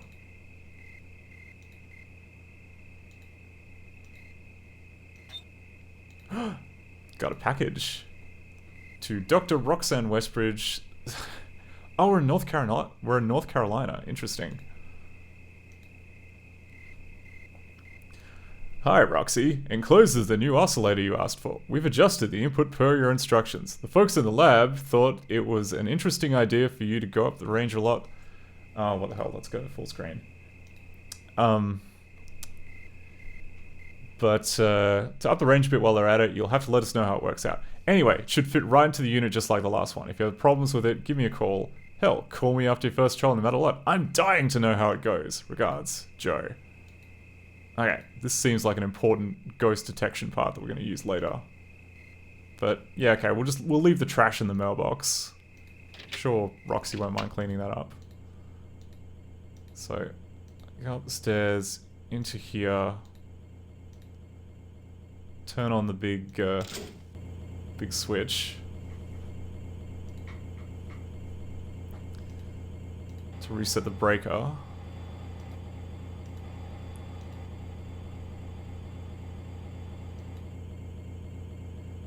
Okay, debug flag, enable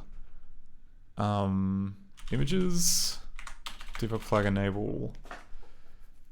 Do I want loading? Yeah, right, loading.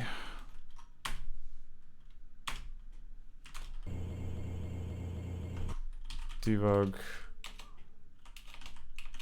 level 5. Okay, and if we pick this thing up. Oh, that's how it worked. Did it, hang on. Sorry, I'm having a quick squiz at what happened there.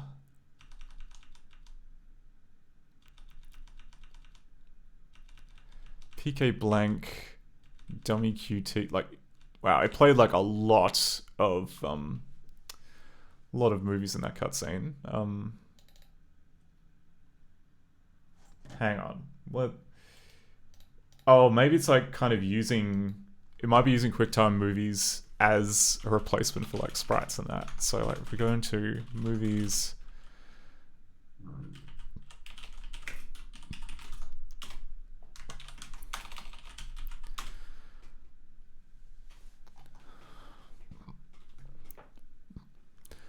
what have we got? Yeah, okay, it's a video that lasts 1 second. Does it say how many frames? Yeah, I mean, the issue then could be that, because it was just checking to see, like, the script was, like, waiting to see if we'd, like, reached the duration of this movie, or, you know, this QuickTime file. And, like, look, if we just play it in a... Yeah, we did not see that at all. So something's a bit off. We should have seen the nice little thing. Oh, maybe it wrapped around because of, hang on, let's go up to peekup.mov.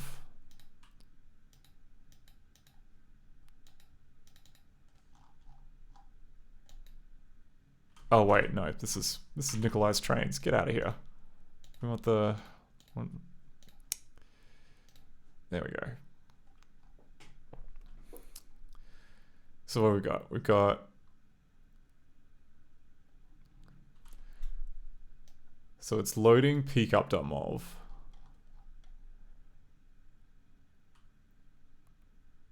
Dithering, okay, doing some stuff with dithering. Yeah, where's... Then it just kind of like immediately switches to something else.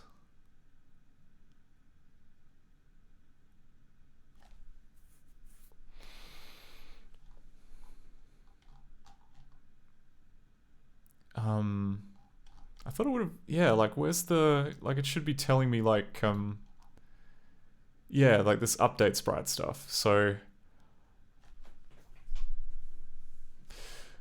yeah, like something's a bit off here because it seems like it's immediately just kicking from one thing to the other. It's not letting the movie play back.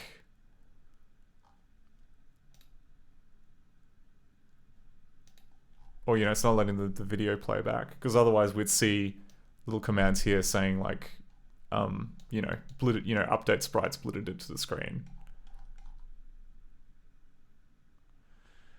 Okay, let's continue on until we kind of like run into this issue again, and then maybe we'll be able to kind of get a look at it in situ. Forgot, okay, bar offline. VT cams unavailable.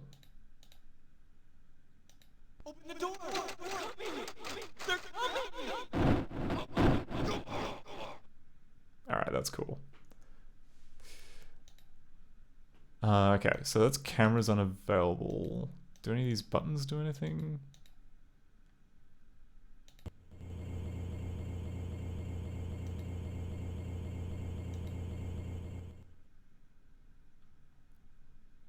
Okay, this time seems to have, yeah, okay. Now we've trapped it. Okay. Draw all. Yeah, and it's channel 44, which contains, which is meant to have that channel 44, and it is kind of stuck there on frame 1.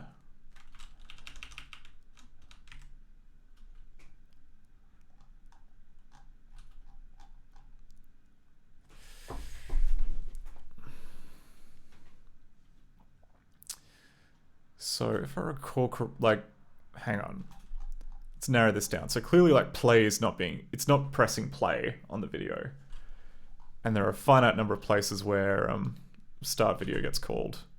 One of them is in, oh yeah, okay, yeah, so it's a little dodgy. So we've got one here in set clean, and we've got another one in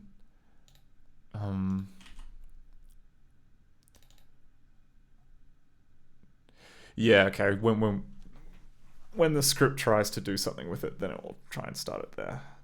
But the update stage needs to have video playback set to render video in case the regular score update sprite sets it.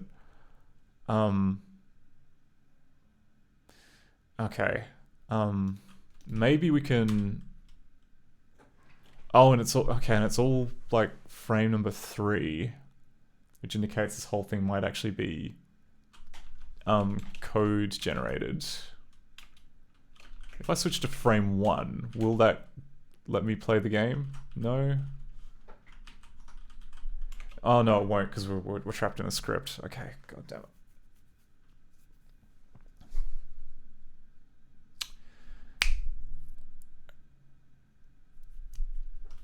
Alright.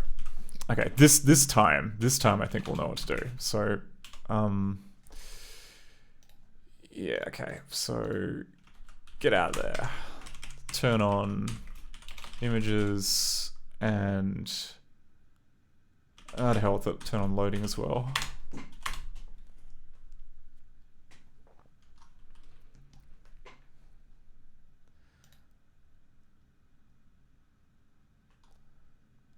Also, I wonder if this game is multi-CD. Because, like, the path that we saw in, like, the cast menu thing, that had Amber CD1, but, like, I thought this was a 1 CD game. This, yeah.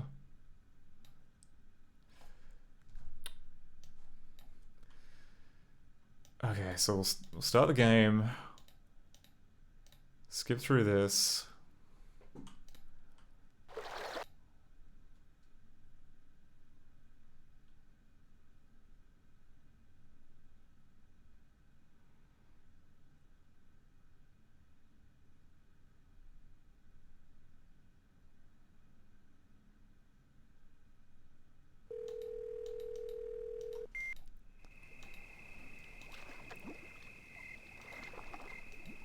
Okay. To the house. Oh, too far. Go back.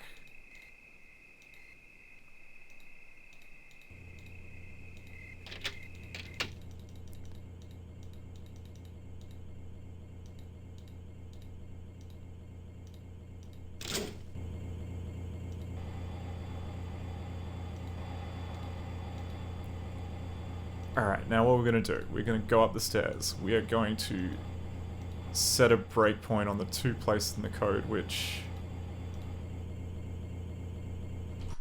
Actually, you know what, we're going to debug flag, enable lingo exec. We're going to get like the real messy output. Then we are going to... Oh. Hang on.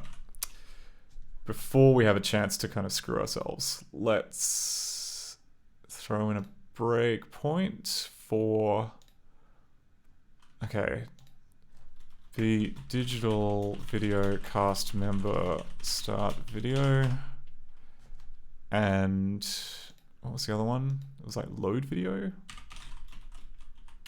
Oh, load video from cast, that's it.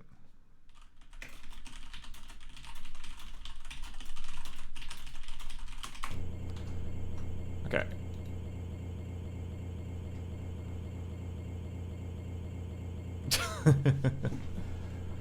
Oh my god. The printed debug output does not like... Oh, there we go. Okay, so where are we? We've... so we're at kill video, which is a good place to start. So it is...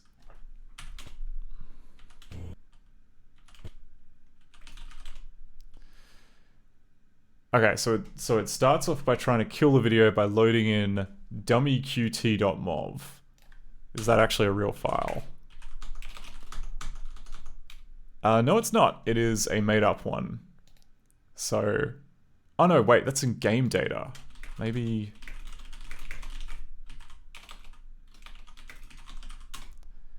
No, it's there. VV... It is a 16 by 16 video with nothing in it. Okay, good stuff. So it loads that in first. Yeah, we know about that.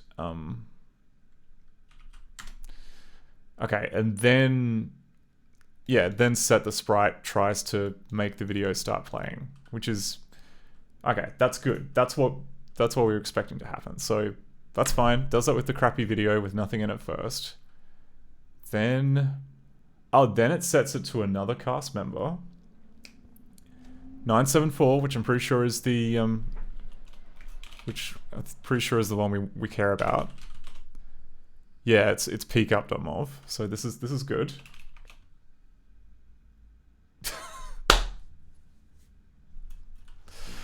Yeah, okay. Good core crushing ceiling. Although, I mean, now hang on. So, yeah, okay, yeah, you make a good case. I don't think we actually see the 16x16 video. It's just used to clear out whatever state there is. But we have, like, the intro was all postage stamp sized, like, so I can't meaningfully oppose that. All right. What do we got?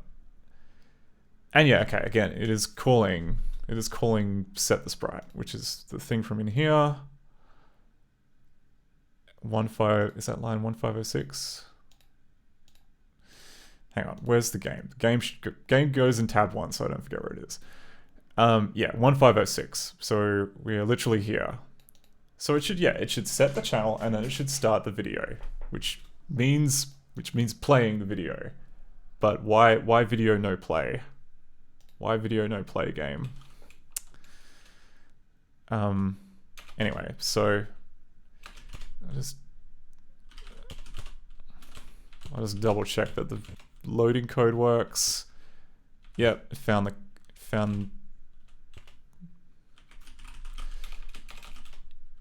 yep. Okay, here's a good useful thing to know. Okay, so the video is 64 frames long. It's so, and you know, we could see it animating. So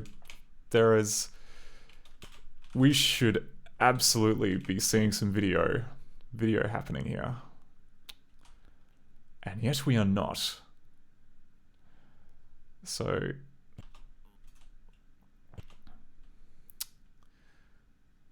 that's done.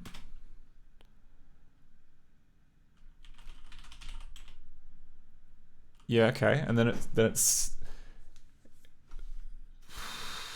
so then there's this code here, which it just sets a pointer to like what sprite channel it is. Yeah, okay. Then we start the video. Okay, we've got the video. Video is loaded. Paused at start. Okay, this thing is wrong. This thing is 100% wrong.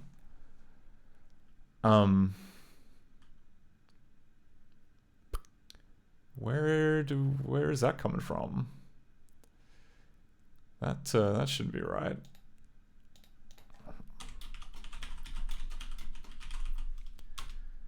Unless we're setting the paused at start, which could be...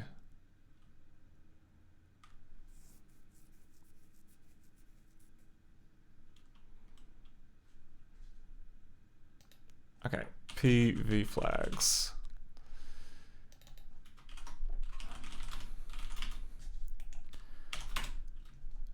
Right, so...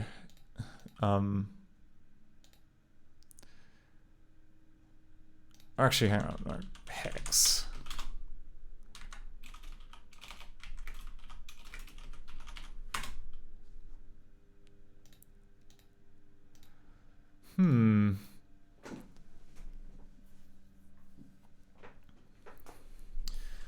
So we have,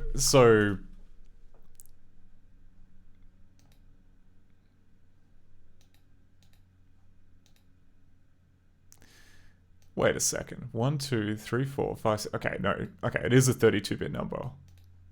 32 bits is pretty big. And I don't think we've...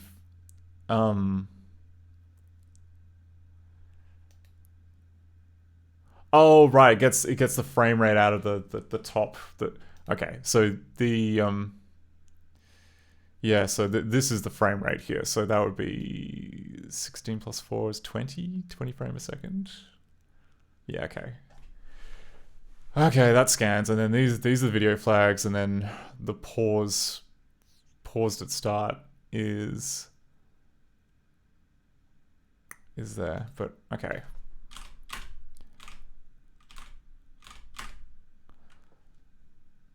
If pause at start, get first frame true.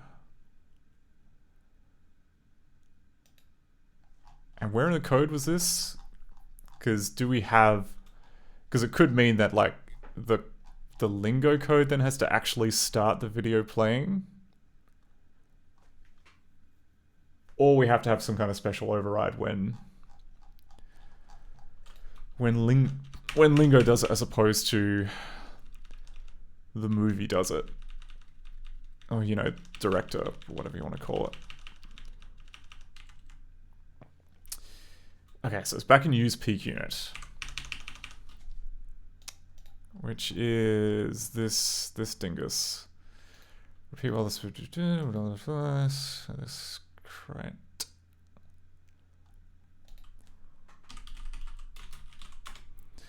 Yeah, all we do is we make the sprite visible, we then set the cast number to that. We set a transition, which is not working. But oh, and then we set the we set the location of the sprite, we set the visible of sprite. Wait, what? Okay, hang on.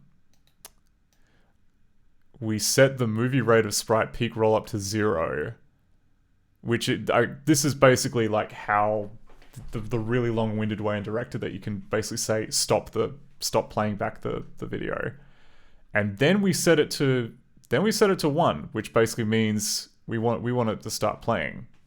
So it should not matter that we have the pause bit set. But I will put in another breakpoint for setting the movie rate, because that seems like a problem. The movie rate.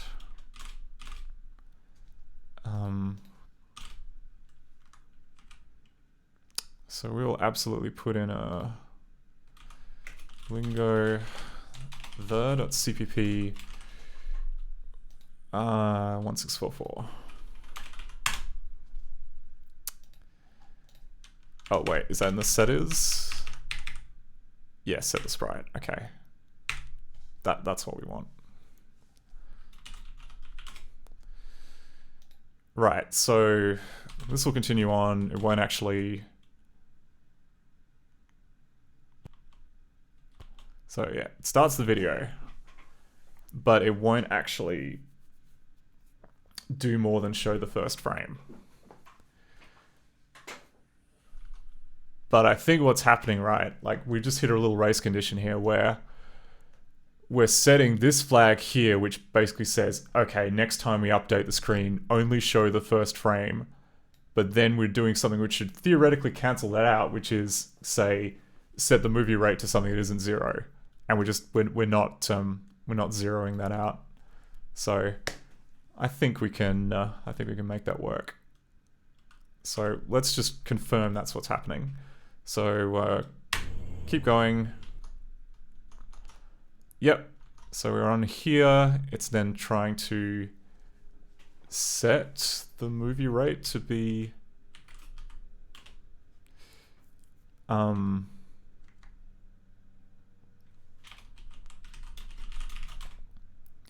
yeah, setting it to 0, which is the very first thing it did.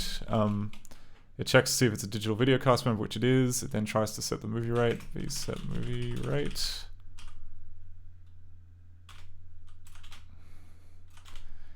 It then checks to see if the video is playing. If rate is 0, then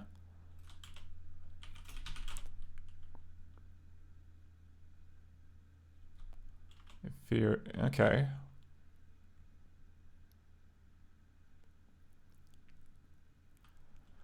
Yeah, okay, that all makes sense.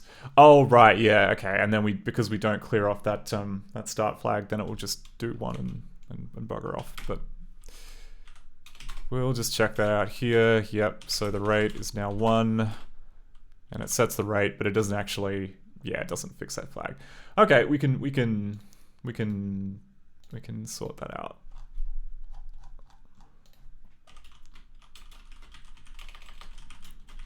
Get first frame, was it? Yeah, okay. So set movie rate.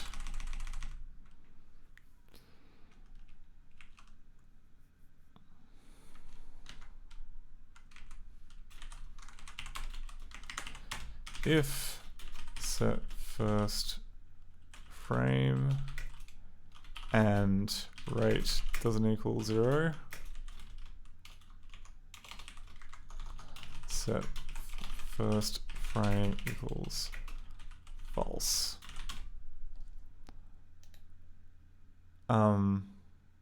What? Oh, no.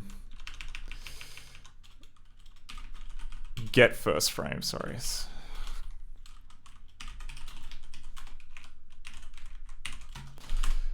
Alright, that should hopefully make the movie playback when we pick up the thing.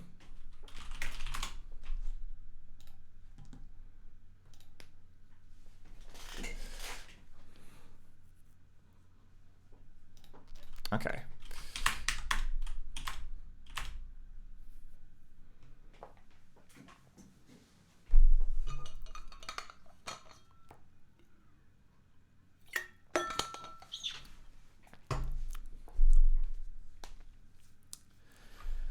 There we go. Into the dry stuff.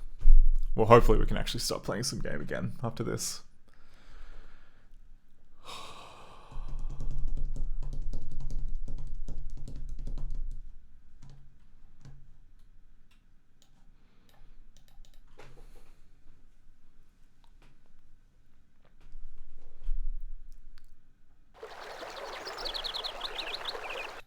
Yep.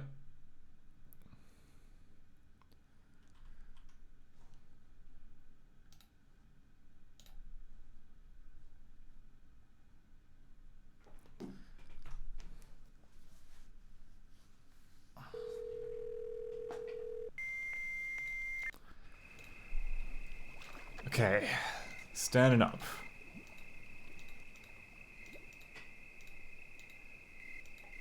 Yep. Turn around.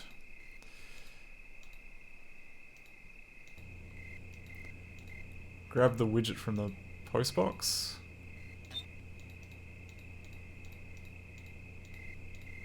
Oh.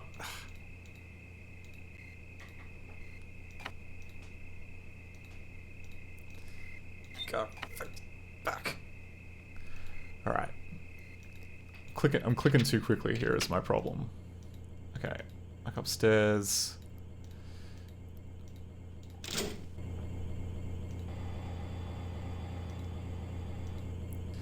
I got a good feeling this time we should be able to see the little swing animation. Oh, well, it just kind of just appeared, but Open the door!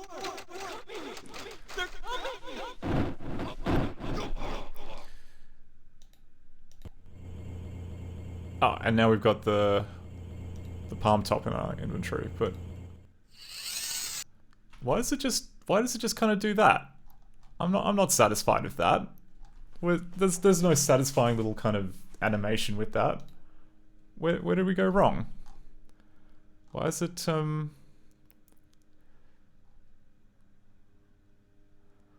like it says video time 0, video time 1.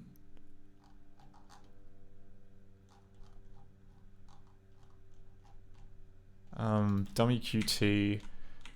I do wonder if it's because dummy QT is somehow like messed with the position of the video.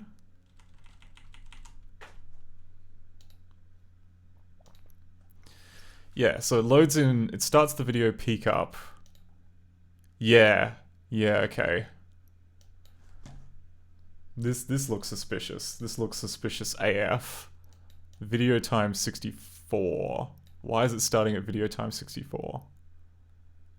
Like, it's going video time 0, video time 4, then video time 64.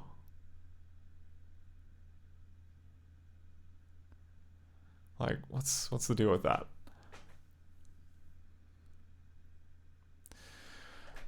Oh, okay, like, one possibility is that maybe update frame isn't being as called as many times as it could be. Like, because that's all kind of like code driven. But I mean, did I Debug flag, enable images. Yeah, it should be printing on the screen whenever it oh my word, and like, it's just loading the video or loading the dummy video in the background every single time. Yeah, like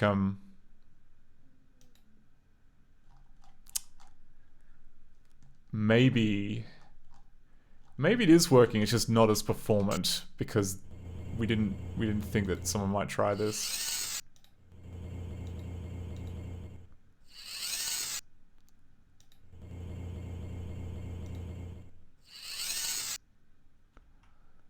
It is playing this, like, it's playing the audio, which to me suggests that, what do you call it? Because, like, all the audio stuff happens on a separate thread. So, the video is playing back. It's just, we're not updating the screen quickly enough. We're either not updating the screen quickly enough, or update sprites does not, or update stage does not update the view. That could be it. Maybe update stage doesn't check to see if we're animating a movie or animating like a QuickTime file. That could be it. Anyway, maybe we'll come back to that later if it breaks something else.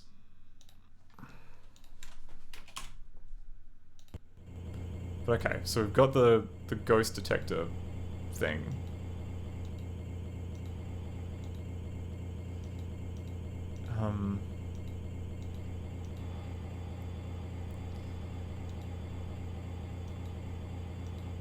We still haven't found Roxy though. We should try and look for Roxy, I think. But maybe the rest of the house is better lit now that we reset the breaker? Yeah. Oh, look at that. Look at that crunchy palette.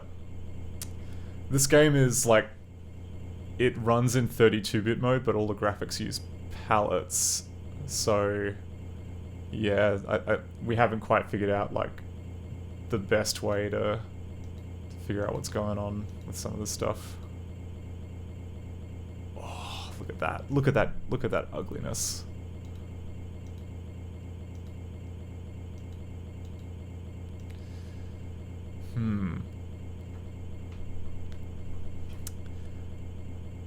Does this style of kind of tchotchke with the sort of hand-drawn faces, is that amusingly 90s? I recall seeing it a lot.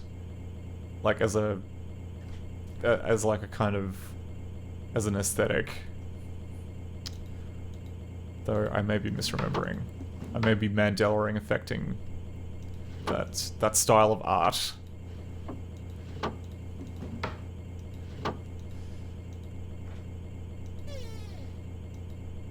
Okay, got a closet. Can I look in the drawers?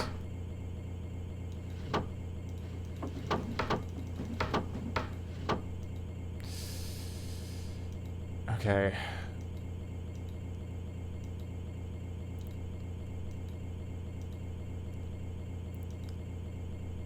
Ooh.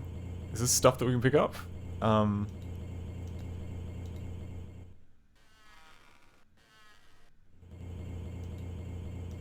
disturbing.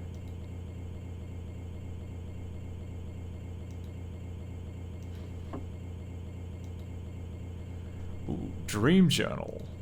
Ah, okay. This might be one of those games which has like a lot of textual content to it.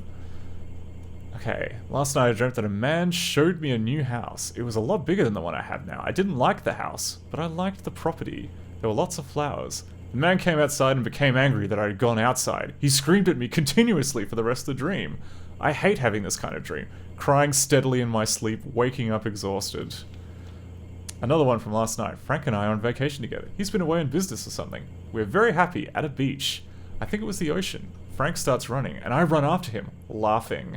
A car backfires somewhere. A plane flies overhead. The dream switches to a school party. I've forgotten my dress.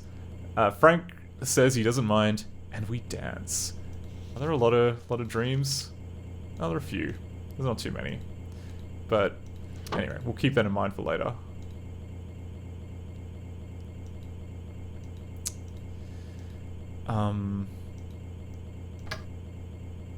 Oh.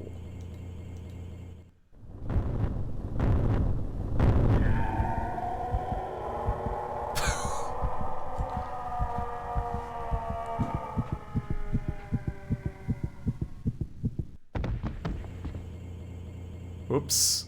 Okay. Did we just get king hit by a ghost? Did we just get a coward punched by a ghost?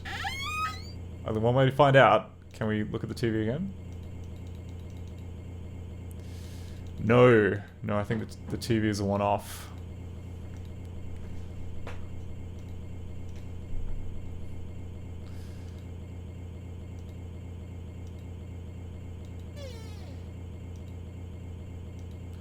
Oh, look at this bath. This is a fancy bathroom. Look at all the different...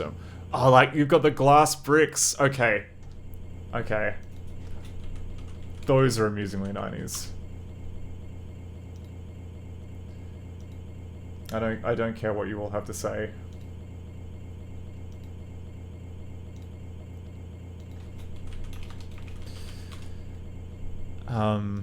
Okay. Okay, we have, why is the toilet handle a slightly different shade? Like,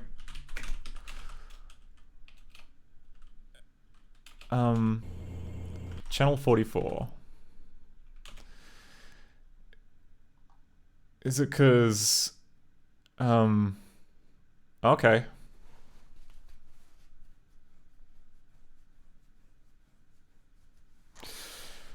Cast 1406. Oh, the little handle on the toilet is also a QuickTime file.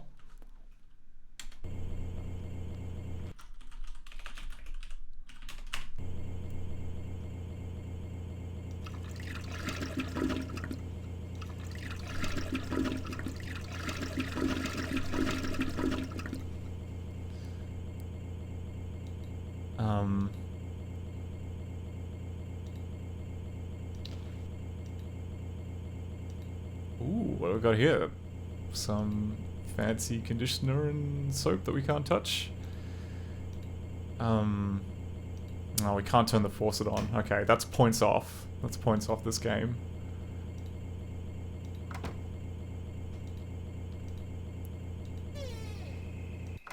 Ah.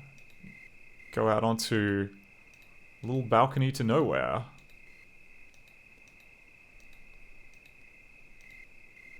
That's nice. Get a little good view of the creepy North Carolina woods.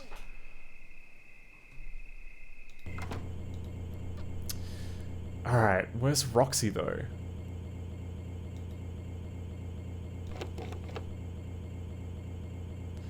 Guess that door is locked.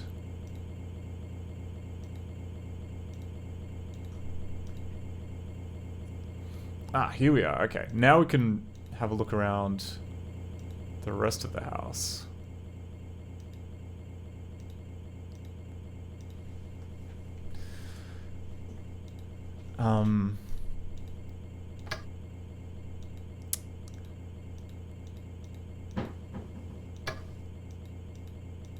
Yeah, why not? Let's just rummage around in these. Hey, wait, no, that looked like I might have had. That last one looked like it had something useful in it.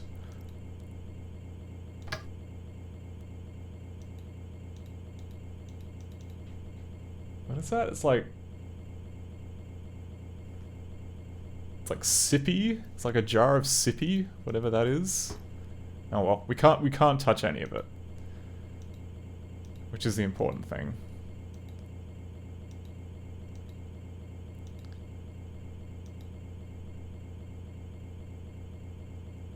Oh, Jiffy peanut butter. Could be crushing ceiling.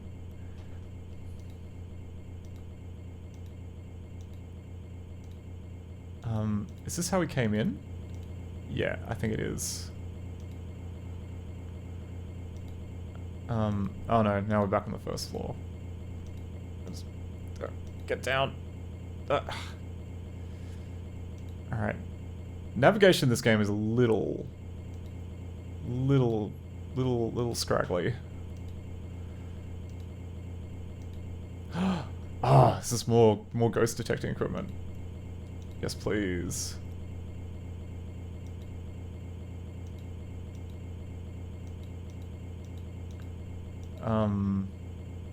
Guess we can't do anything with it yet.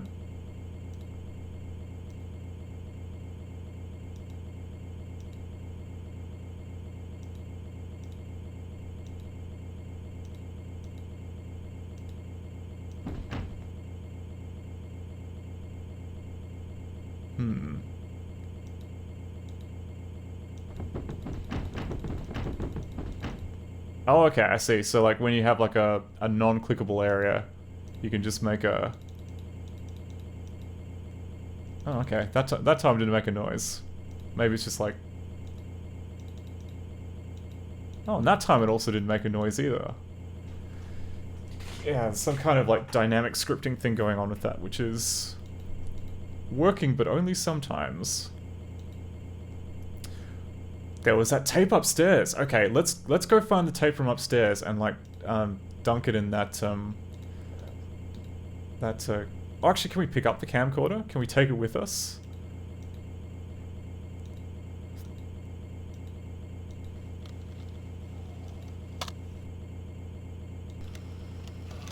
No, it belongs here. It belongs here on the sideboard. Slipped him some drugs or something before the game because he didn't see me, and he passed it to the Deke instead, and the Deke slam dunked it!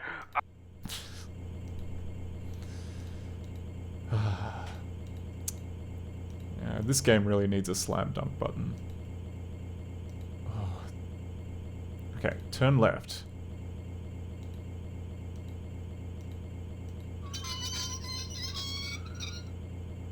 Ugh, okay, that's an unpleasant sound, whatever that was. Oh, right. I was like wondering, like, why can't I find the entrance to the stairs? It's because there's a right angle in that room with the ghost catcher in it. But, okay, let's go upstairs, into the study.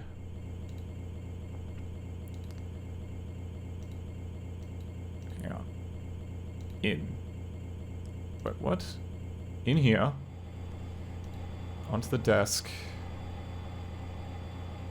And, I think that was the mouse. There we go. Cassette tape.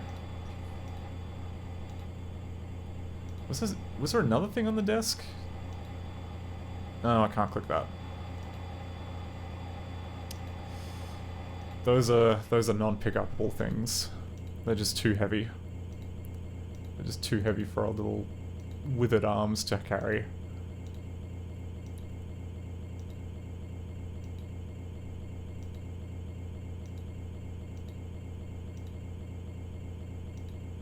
Okay.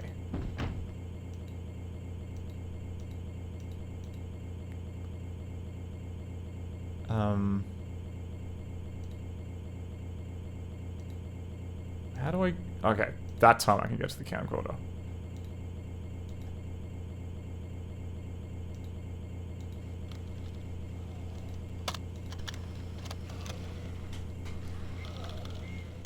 Alright.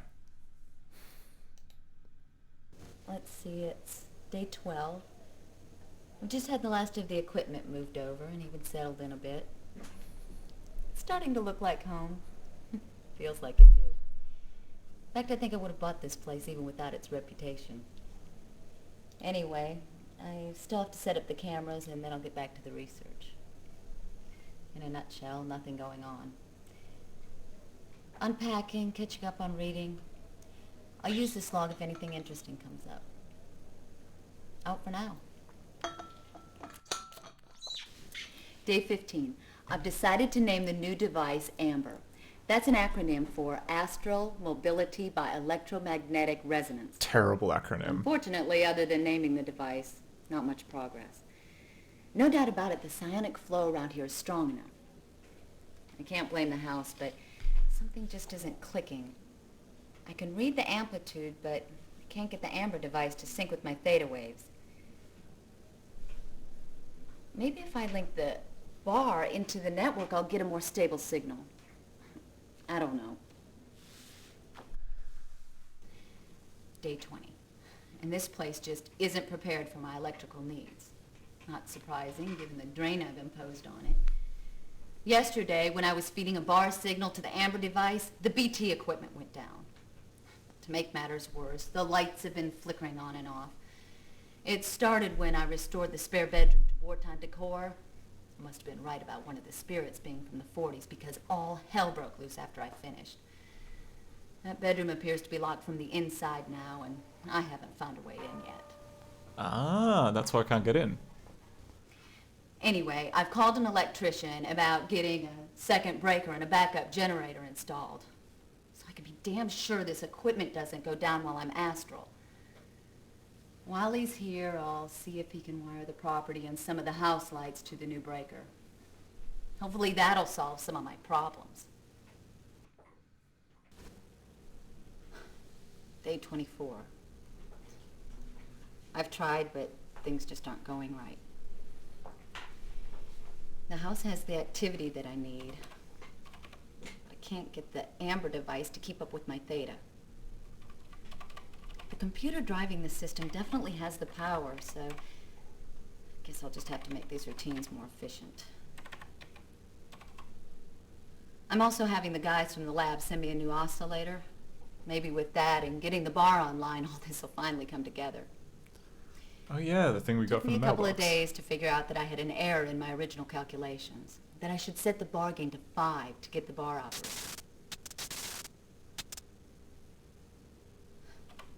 Once I get these routines pared down and each of the units online, I'll try Amber again.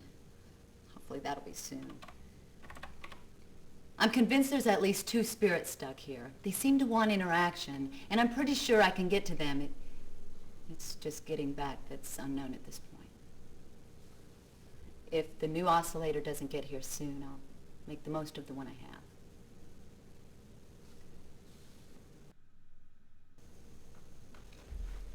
This is incredible. I've just detected an astral disturbance in the garage. The activity around here is peaking, so I'm afraid I may never get a chance like this again. As a result, I've decided to take this opportunity to test the Amber technology. Fortunately, I never got around to unpacking the garage, and the beater's in the shop again. As for my own safety, well, anything for fame and fortune, right? Anyway, maybe this will work, and You maybe don't sound so sure. either way, I'll find out what's behind the curtain. Roxy out.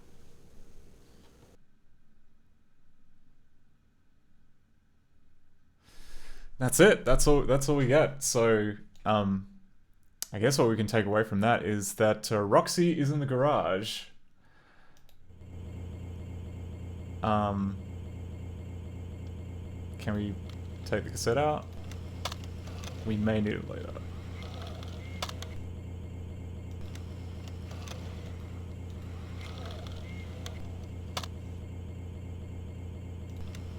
Huh.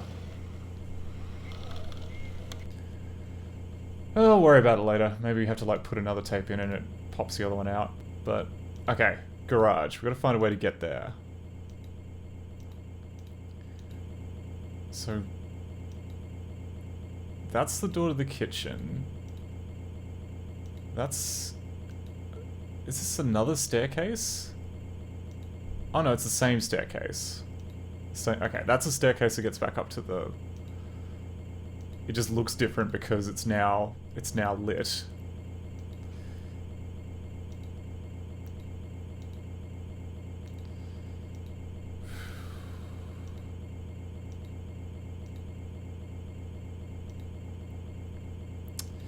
What we got? Realms of the Paranormal.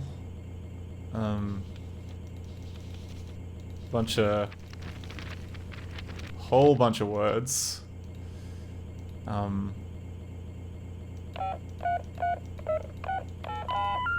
We're sorry. Your call cannot be completed as dialed. Please check the number and dial again, or call your operator to help. Help. Help. Help. Help.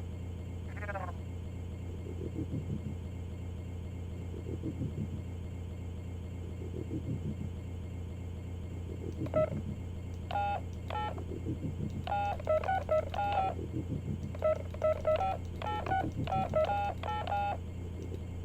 Okay, that's not troubling. Just gonna leave that there. What's that on the side table? Oh, this was the thing from the manual from upstairs.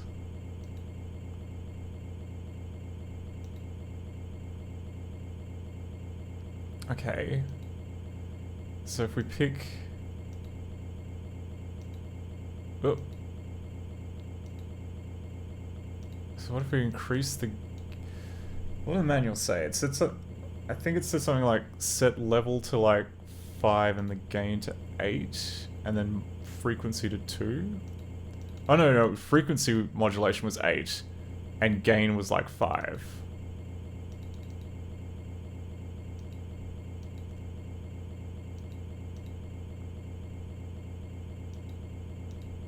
Huh, okay, maybe we don't have what we need to make this.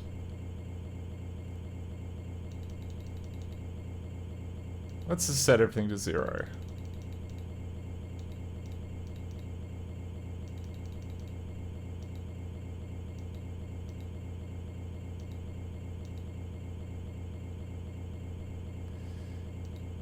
Oh yeah, we're gonna have to have a look at that manual again and like get some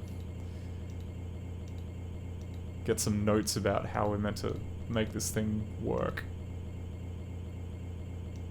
Okay, well now that we've reapplied power to the house, can we open the garage?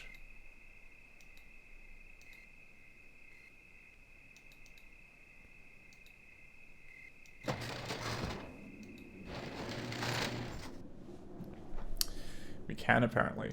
Oh, and oh. Okay. Okay. Yeah, I've noticed a problem, which is that that's meant to be a menu bar, and whatever code that has set the menu bar up has not worked. So we're kind of, yeah, we might have to like, we're not going to be able to save,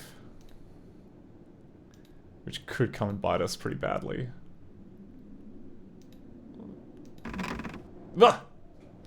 Oh jeez, like the transition thing being broken is just makes this extra jump. Oh, hello.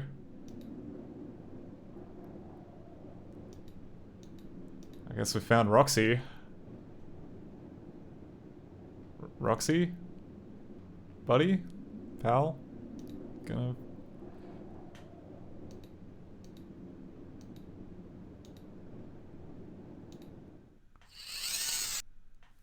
Oh yeah, does this thing... Okay, bar offline, BT cam's unavailable. I guess bar is the device that... Yeah, the bar was the device in the house and we haven't turned that on yet. So... And this was... No, this is just the recording that we had on it from before.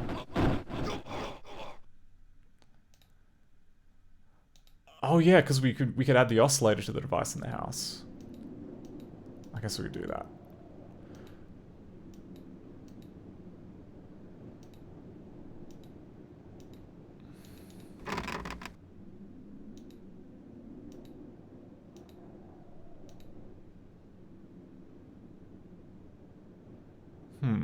For some reason we can't do anything with this door handle. We can look at it, but we can't try wiggling it or anything. It's very dark in this garage. How do we... Oh, we've got a... Did we get a horsewhip?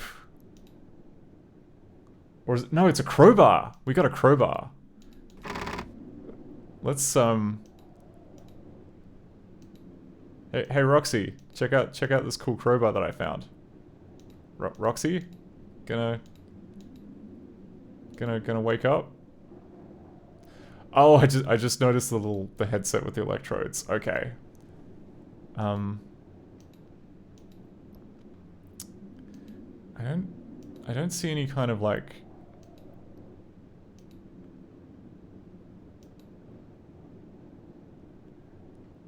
Like, the wire doesn't seem to be leading leading anywhere.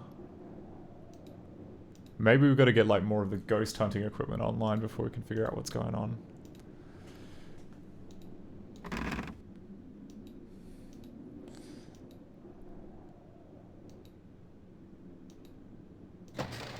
Okay, that was the hatch we could open.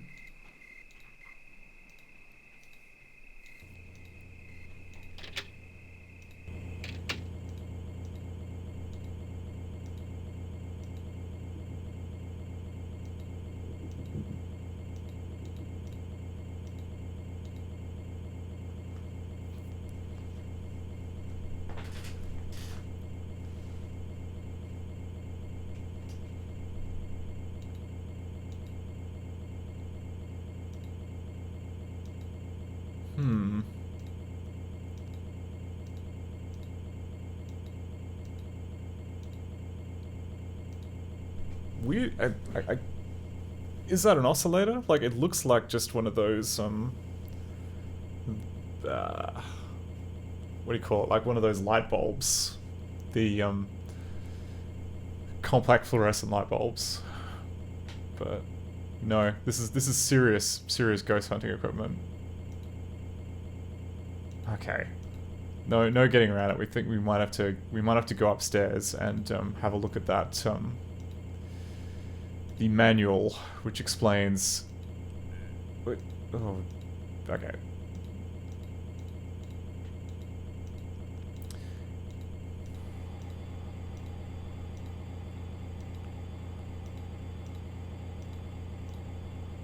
Wait, okay. In here, in the...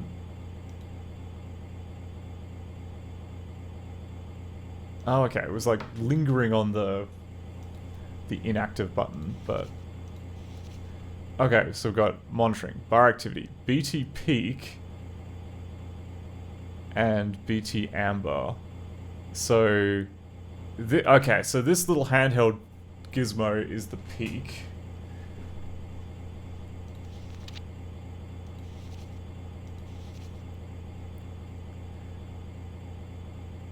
Oh, is there a number on the registration card? Oh, I guess not. Okay.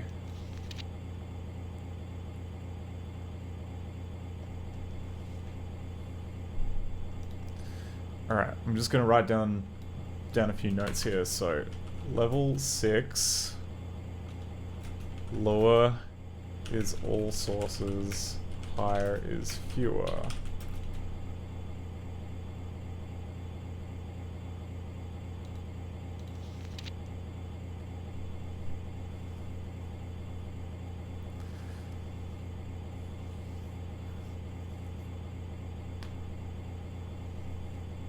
Okay, and then you should risk interference with appliances if the gain is too high.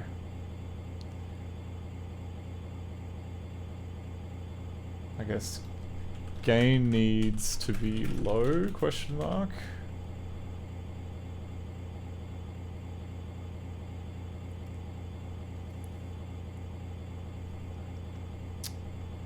And freak mod is 8. Bar device works to, okay, to begin reading. Also works as an ideal partner to the handheld peak unit, okay, which is what we found. Monitors which respond to bar activity and the amber unit. Bar device can be, okay, switch bar control to run.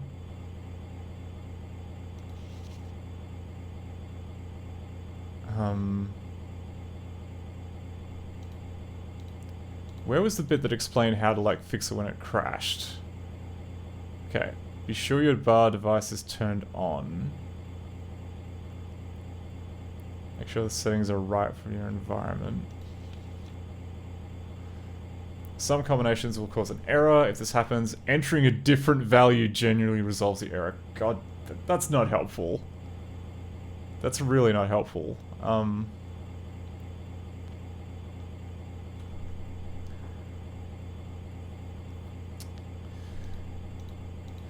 Terrible user experience. This what kind of consumer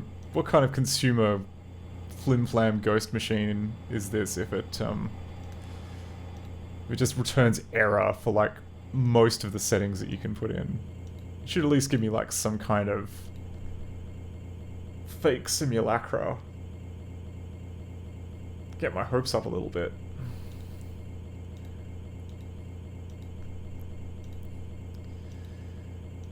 Okay, so go into here. Turn the machine on.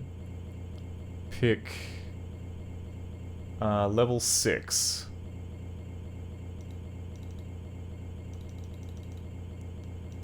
Then gain we're going to keep to like 1, and frequency mod we're going to keep to 8.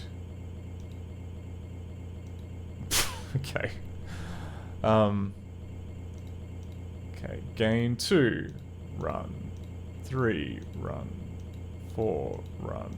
5. Ooh, 5. 5 seems to... Oh.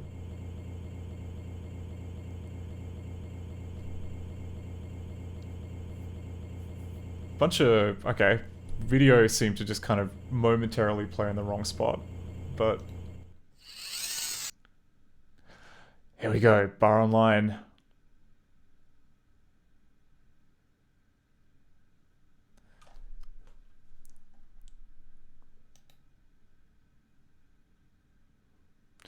Yeah, alright. So there's... Interesting. Okay, so the video channel is playing in the wrong spot. Or so I think what's happening is that it's resetting it to that that dummy video, but it's moved it off screen, but then when a real video comes in, like it's for some reason caching that old setting. Okay. But that's kind of interesting.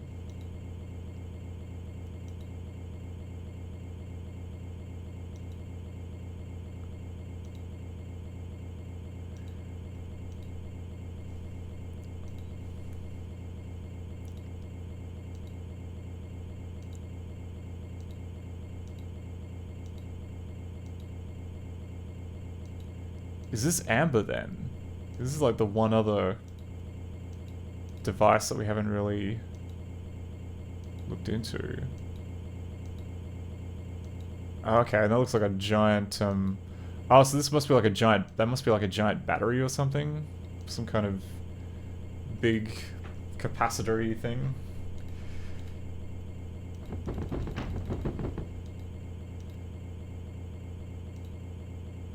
Oh, wait.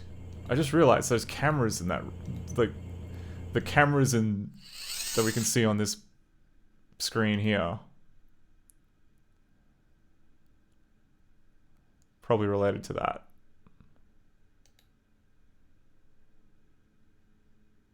Open the door!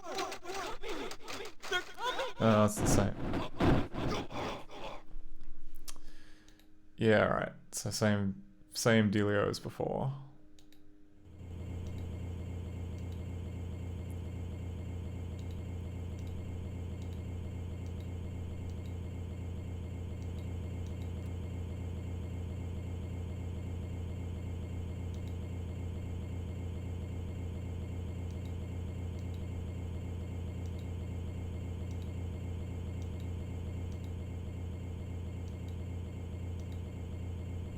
Ooh, writing desk. This I don't think I've looked at.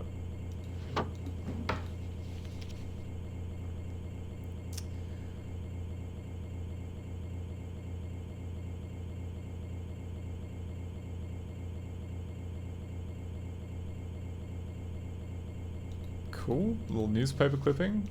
Just talking about cool stuff we're making.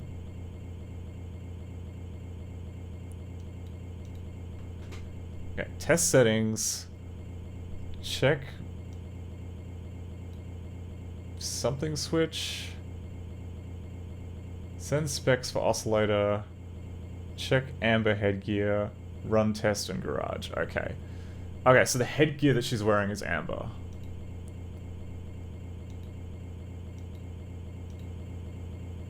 I'll break a switch, yeah. That's probably right. Ooh, wait.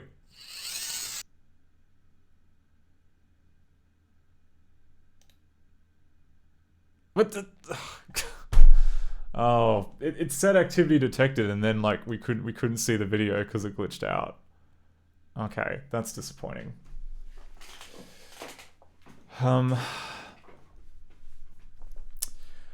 right. Well, I mean, not to be a killjoy, but I kind of think we got to figure out why the save menu isn't working, because otherwise we can get as far as we want in this game, but then have that progress cruelly ripped away from us at any moment. So I think I'm gonna go back. Gonna hit pause. Have a look at like what the deal is with the menus.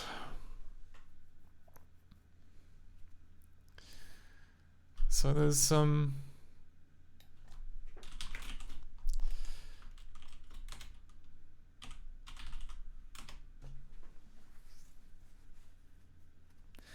install menu 14. All right. Is that a director function? I think it might be. Wait, nope, that's not director.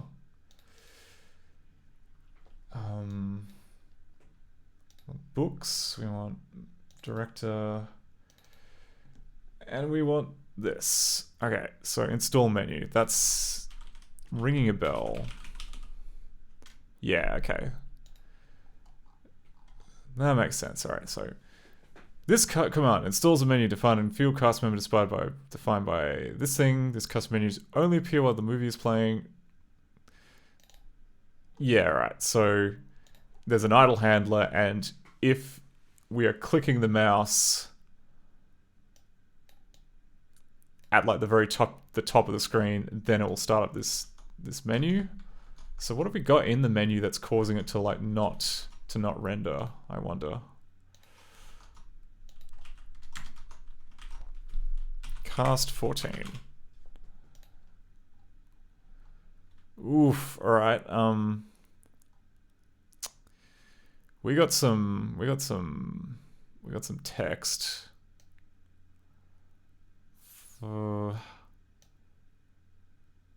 This looks a bit...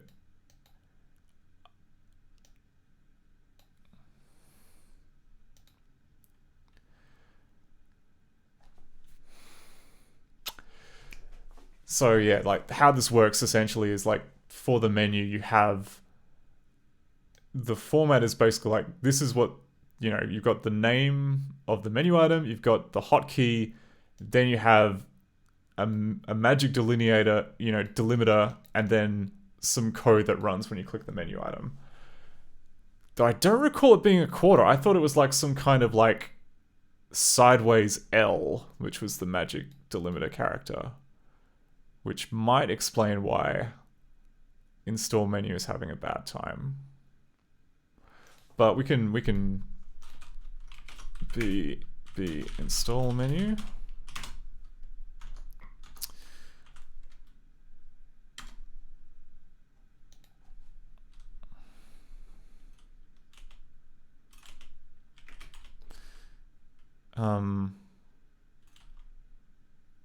Okay. 2285. D1 B2290 if member id.member doesn't equal 0.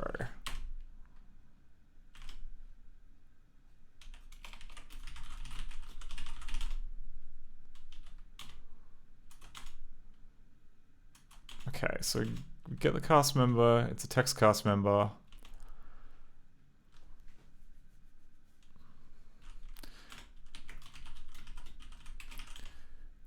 We get all that stuff which we saw before.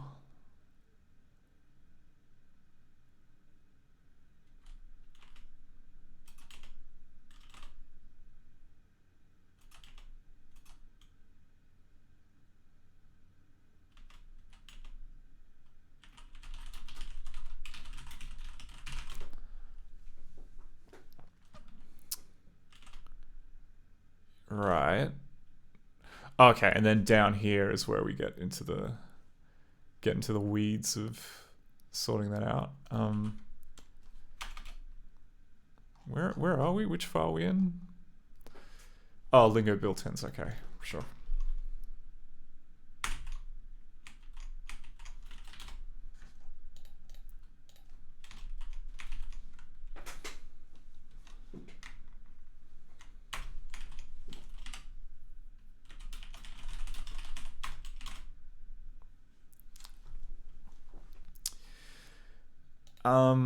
Install menu cast num. Yeah. Fine. Right, okay, this is it. Menu definitions use the character C5 to denote a code separator. For Mac, this is 2 squiggly lines. For Windows, this is I don't know what, like, it's A with a circular diacritic, which is or in Swedish. I think it's or? Yeah. Because A with a diaresis is air. And then yeah, the little O in the end is or. Yeah, okay. Oh right, okay. So the sideways L means that the line is running over. So we don't have any of those, but yeah, this seems a bit sus. Because why is it suddenly now quarter symbol? Or it could be that the syntax has changed. Maybe the menu syntax is different.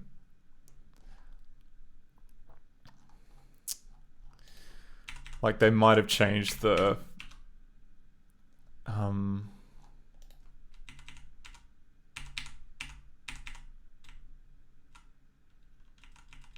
where's menu?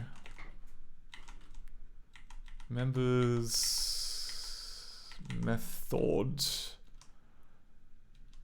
menu. Okay, here we go. Oh, they changed it to pipe. Did they change it to pipe?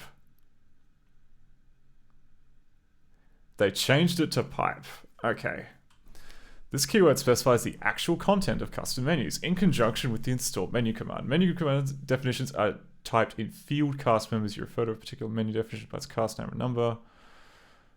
You can then have a script execute when it's choose that I by putting the script after the pipe symbol.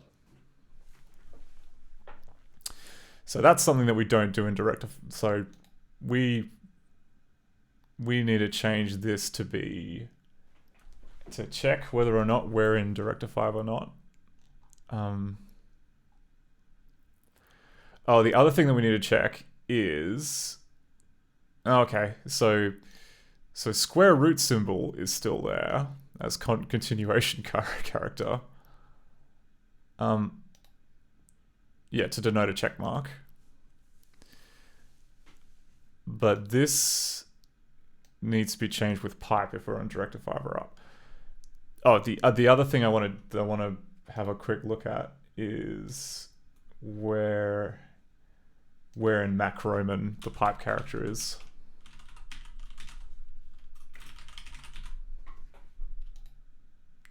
No, not.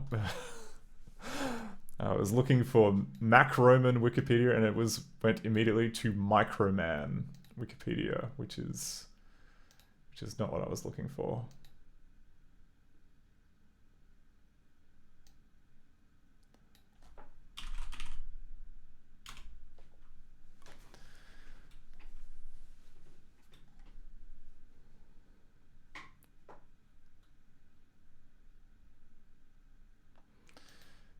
That's the one.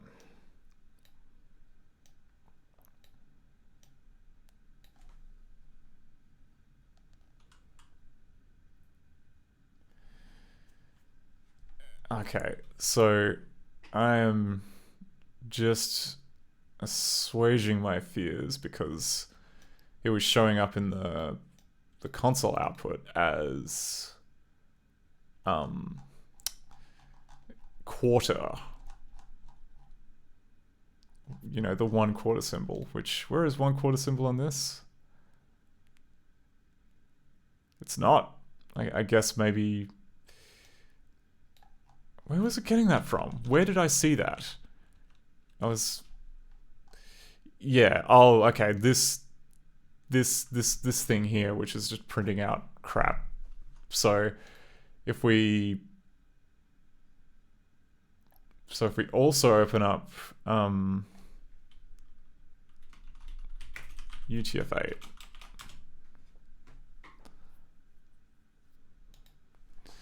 because it may be that the UTF-8 character at 7C is the 1/4 symbol.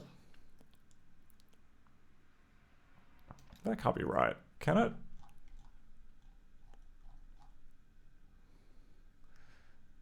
No, 7C is pipe.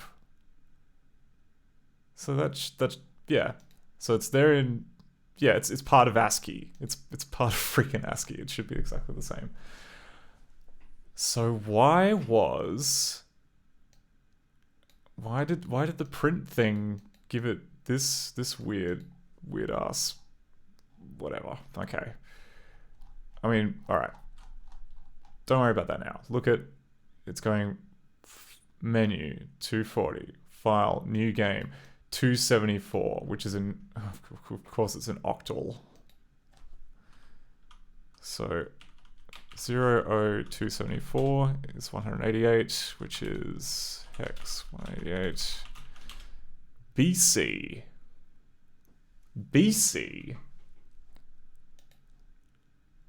What the hell? For real? What? So like BC is the degree symbol. BC I'm not sure is... Oh, like it'll be... I think it has... Yeah, like BC I think is like a combinant. Like you have to like combine it with another symbol for it to be valid UTF-8. Like what is... Where did we get this from? Where did we get this from?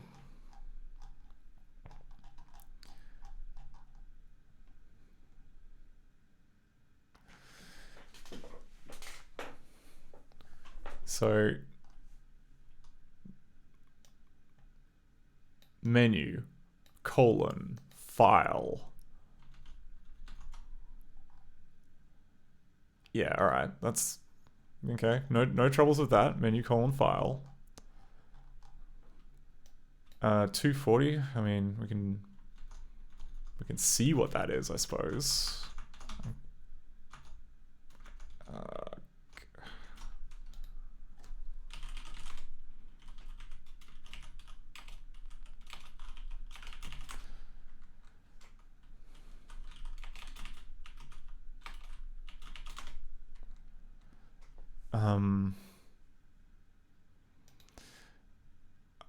Maybe I'm wrong. Maybe this is an octal. Maybe this is something weird.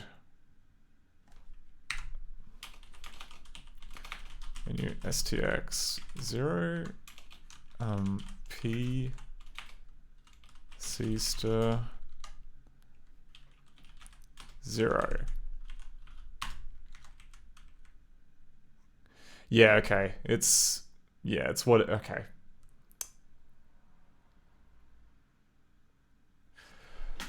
No, yeah, I think this is just GDB's weird string printer playing funny buggers.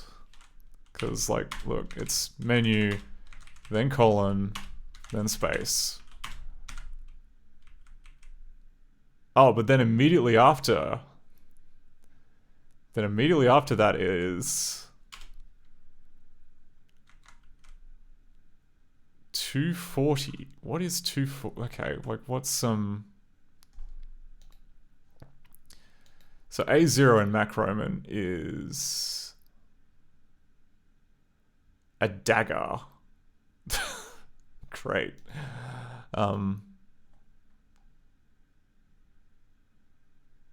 Because like, what do? We just did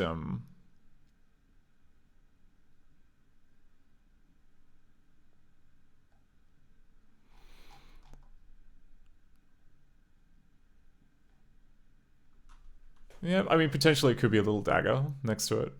That's not the end of the world.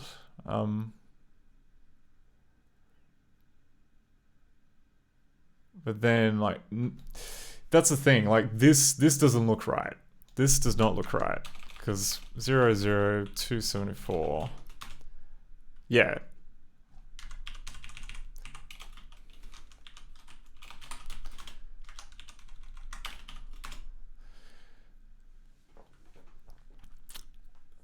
So yeah, that's resolving as BC, which in this is like the degree symbol. So yeah, something is getting lost in translation, I think, when we read it in. I mean, okay.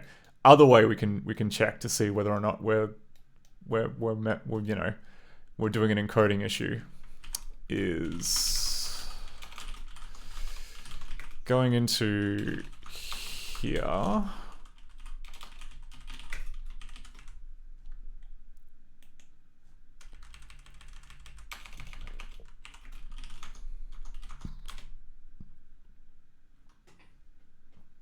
Okay, here's the actual bytes from the file. What do we got? We've got alright, so that first one is actually a dagger. It is A0. And then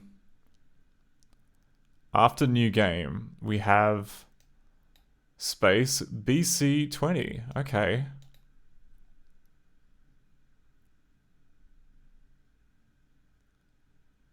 How does that make sense in Macos Roman? Oh wait. Maybe they changed. Hang on. Maybe they changed how like the Windows version of Director did things. ISO 889591, which I think is the Windows code page. Also, oh, I should have, okay. Hang on.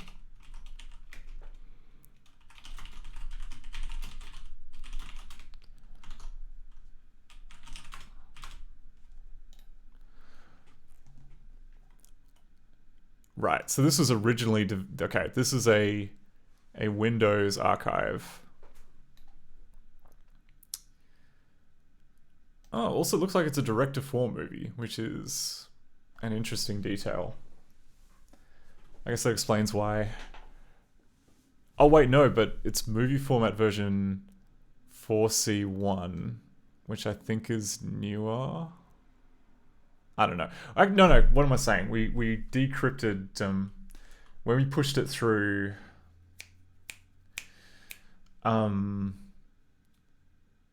project arrays. Project array said it was D5. So that scans. But then if we look at this code page, which is the Windows one, and we look at what's it, yeah, okay. Was it BC, which is the, yeah, BC is the quarter symbol, which I guess is what Python was falling back to, and so forth.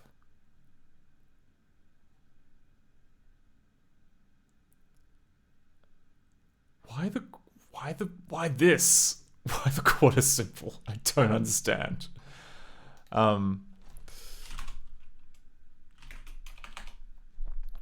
Oh, but yeah, other thing we can do. Oh wait, no, it's not going to be in there because it's not going to be in there because it is a cast, not a script.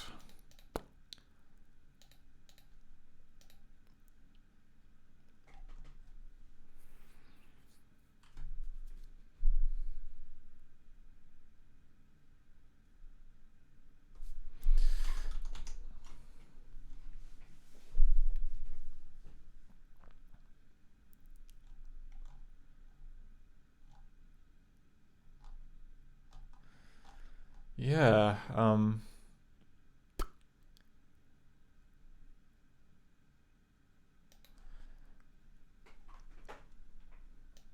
it's definitely that. Like, it has the script and everything, like, just straight after that.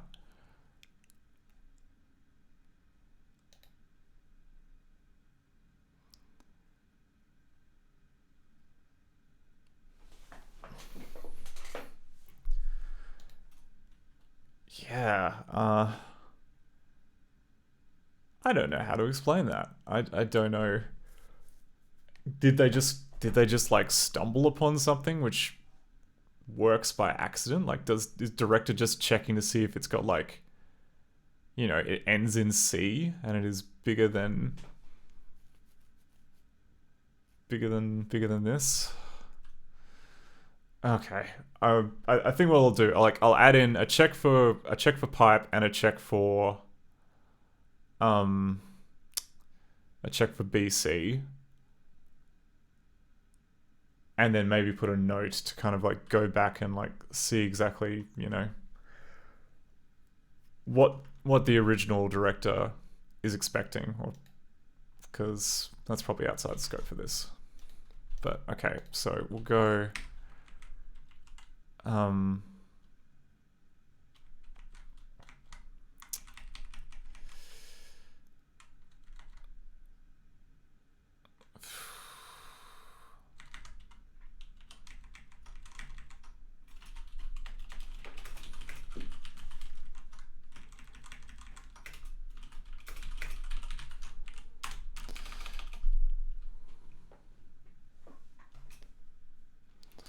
so we'll go if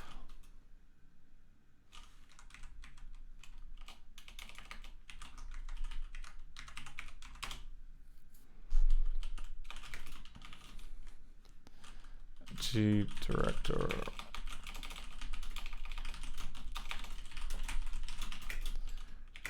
$500.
And that would be 7C.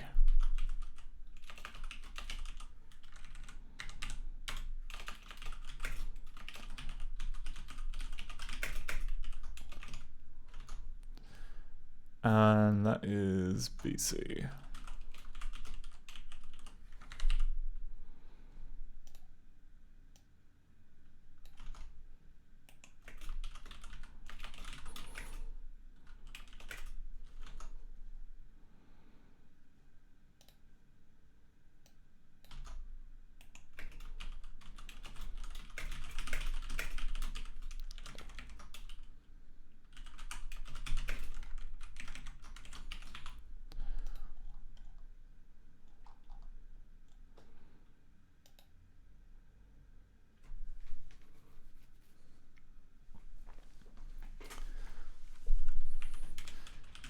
If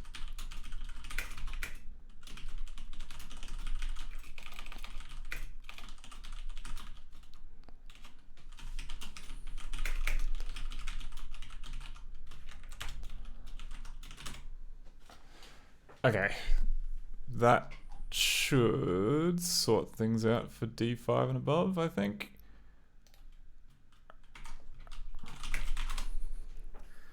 Okay, let's go back and see if that fixes the menus.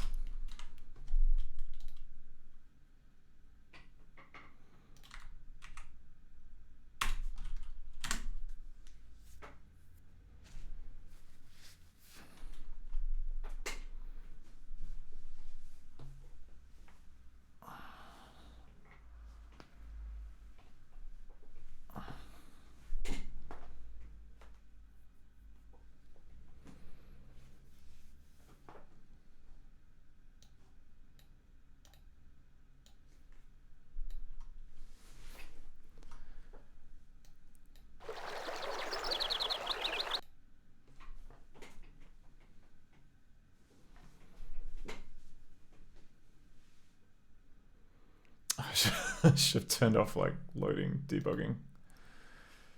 That's fine. It'll work itself out.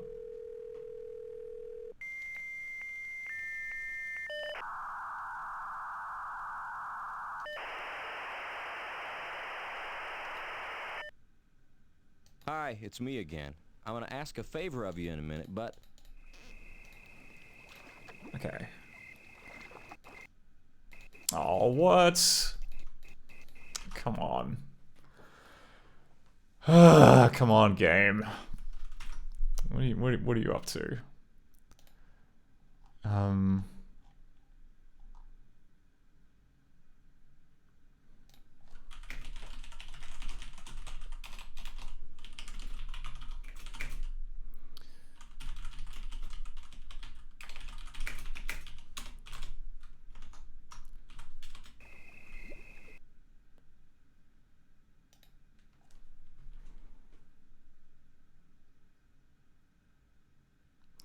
Warning, get menu, menu does not exist. That could be troubling. Oh no, it doesn't exist because we haven't clicked the mouse button. Okay, whatever. Don't care about that.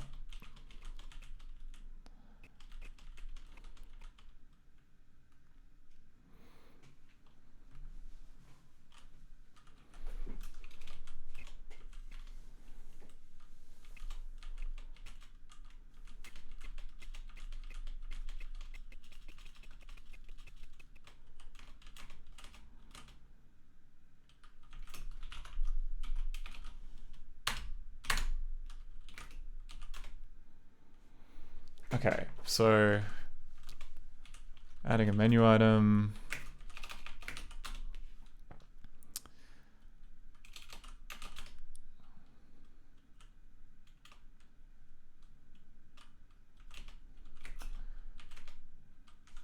Seems to add the menu items okay.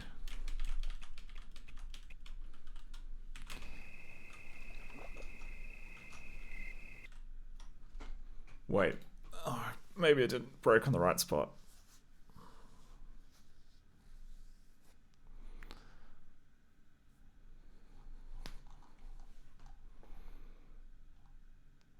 Yeah, a bunch of stuff like, okay, adding that.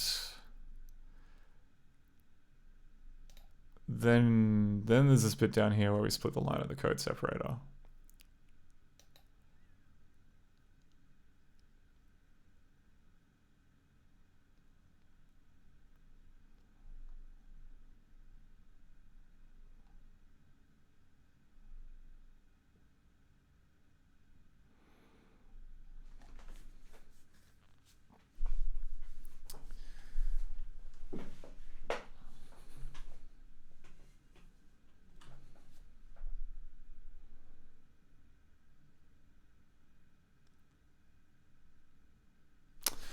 Oh. Huh?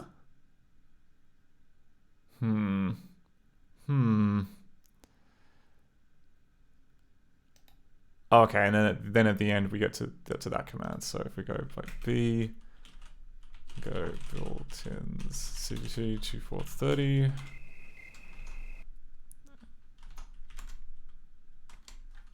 del2, del3. Oh wait, P submenu. Menu text.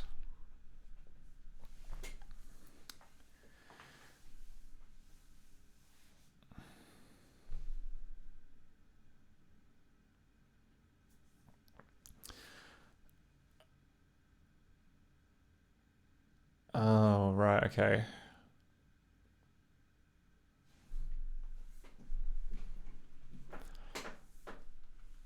What's this character again? Is that right? Is that right?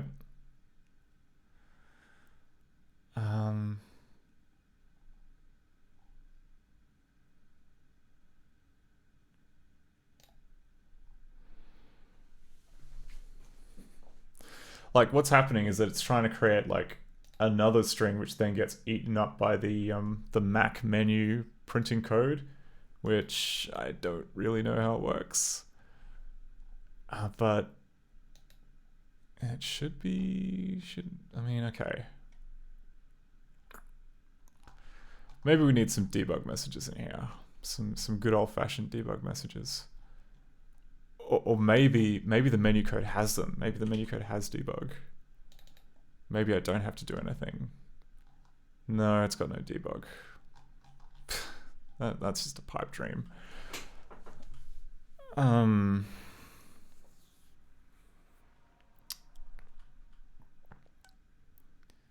Create, so this end thing here, create submenu from string. And it has an ID.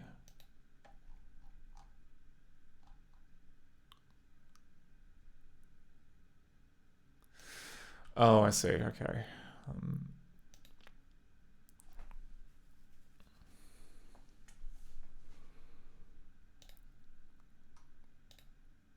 Okay, well, how about we break on create sub menu from string.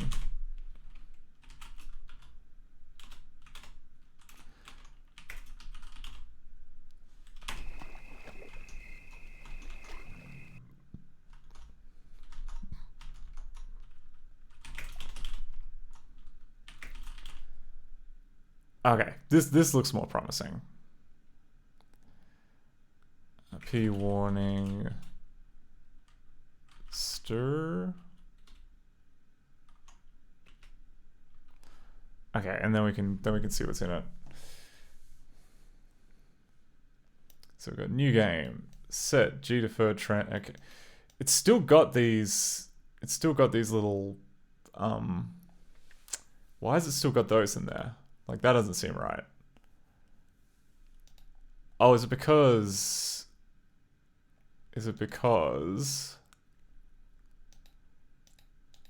this doesn't actually do any processing of the submenu?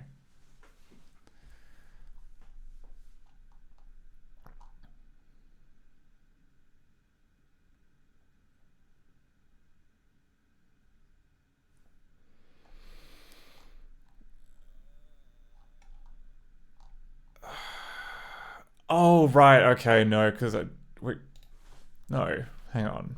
Code separator car. Like, the only time that code separator is dealt with is down there.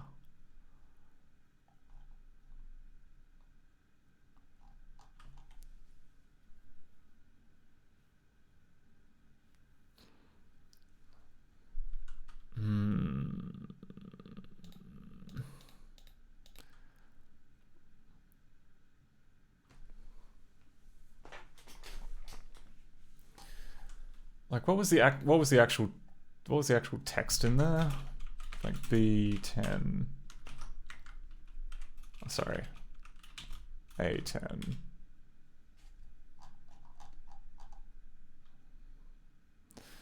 Right. So we got. So it begins with menu, then a line break, then file to indicate it's a file menu, then another line break. Sorry, not a line break. A0. What is A0? Oh, a non-breaking space? What? Oh no, the dagger character. The thing that was just confusing the ever-loving snot out of me. This, then BC, which for some reason indicates as a script. Then all this junk. But if that's the case, why? Surely, like, string should just be the name of the one. It shouldn't be the entire thing, it should just be new game. I would have thought.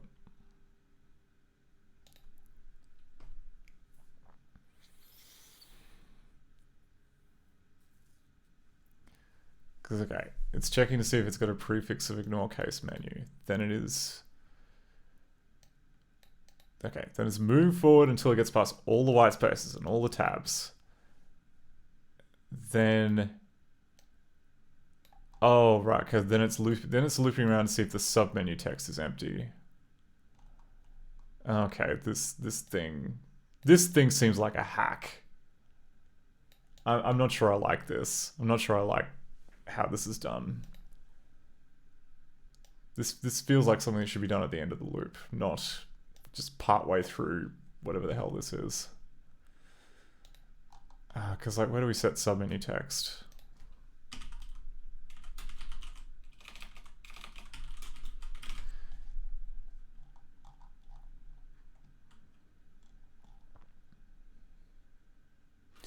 Though, I mean, I kind of get it. I guess like when there's a new menu, but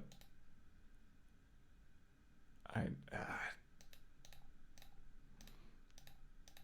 right, we're gonna have to step through this one because I'm getting a bit confused.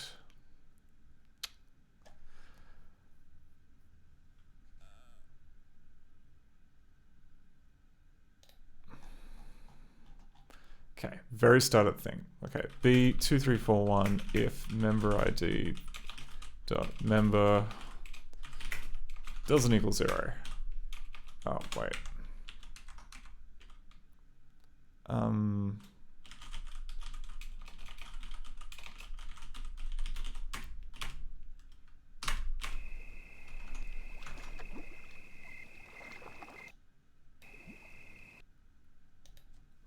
Okay, so when you move your mouse into that area, that seems to be when it recalculates the menu.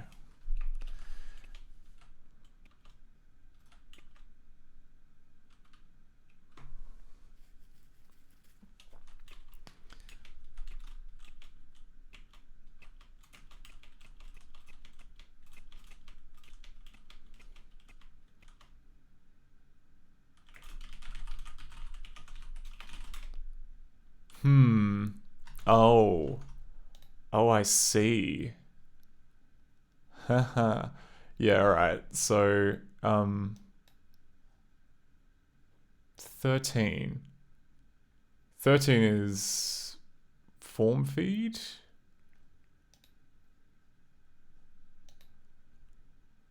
No, sorry, 13 is carriage return. But apparently, in Directive 5, it counts it counts line feed as a breaking, you know, a line break. So we gotta check for that, I guess, because it's, you know, is that a line break? No, that's not okay. No, so there is no line break. Sorry. No, it's still a macroman. It's still D, which is still carriage return. Okay. Good. Not losing my mind.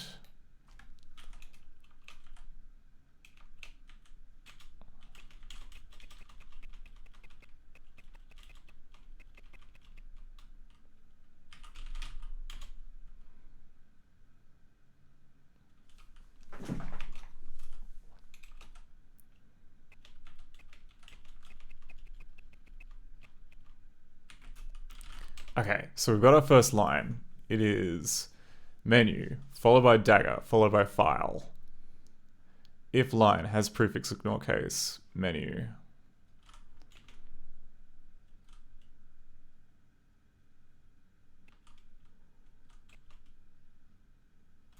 Okay.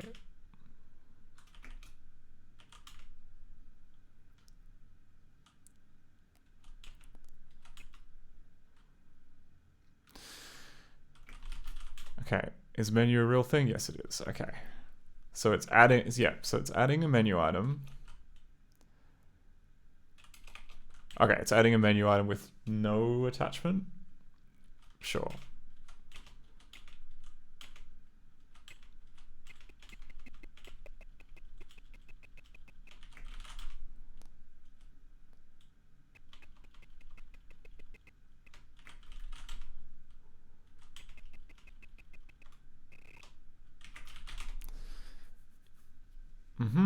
All right, and it should be adding new game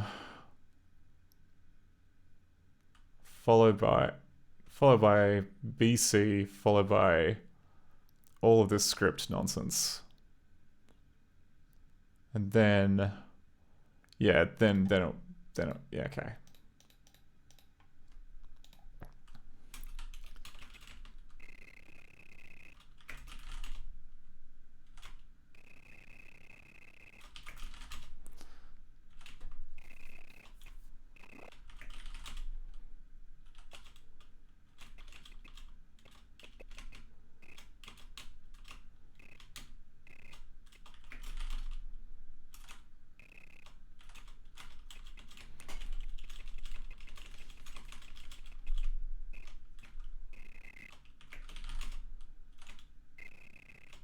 Oh, I went too far.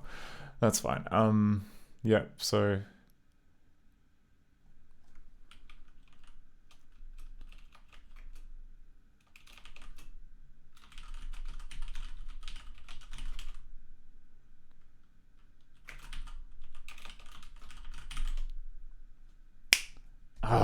okay, I know what I did. I know what I did. I know what I did.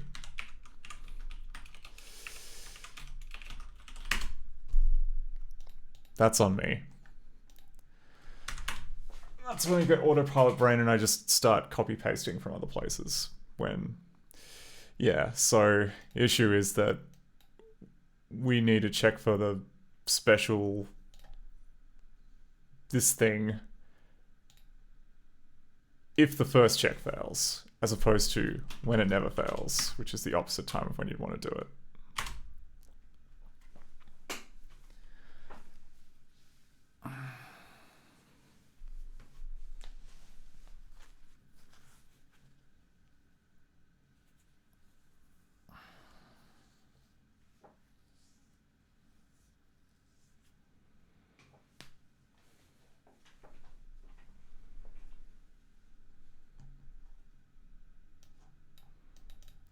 Come on, gotta get a menu.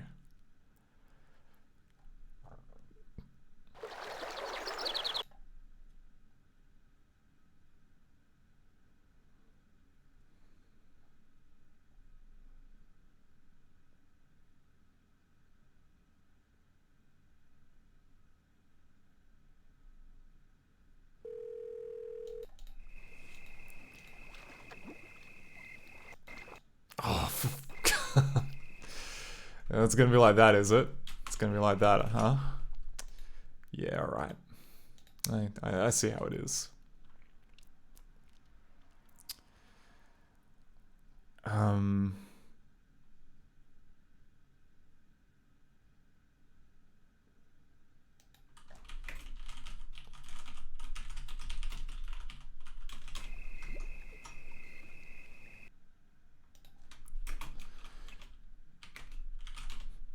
Right, so here's our first line. Doesn't work, so then we try again. Sep offset. And it finds it. Okay.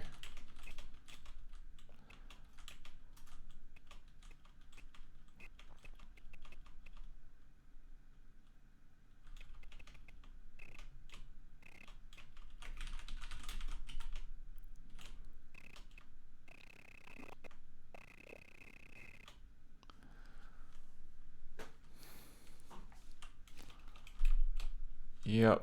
Okay, all this.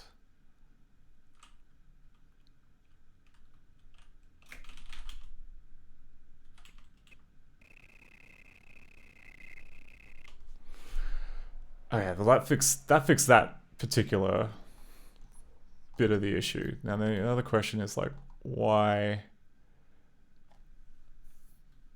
Okay, B create submenu from string.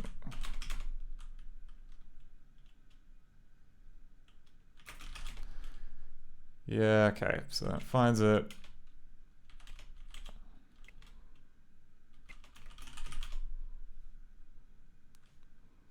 Then it gets everything up to the L, which is what we want.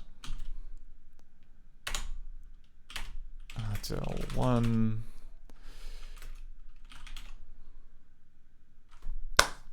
There we go.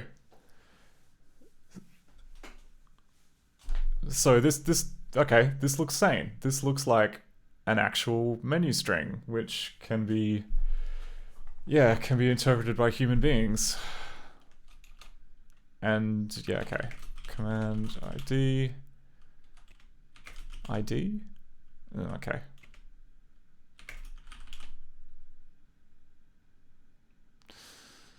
This... Oh, right. Yeah, okay. If I recall correctly, there was a volume menu which had lots of these kind of... whatever character 95 is, like the round thingies.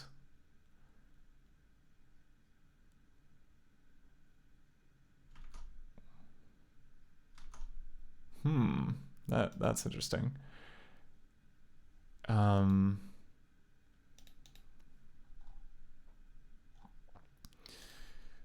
What does Windows 1252 have?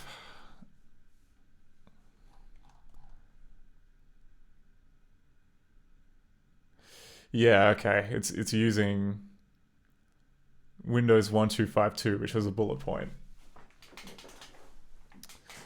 So maybe in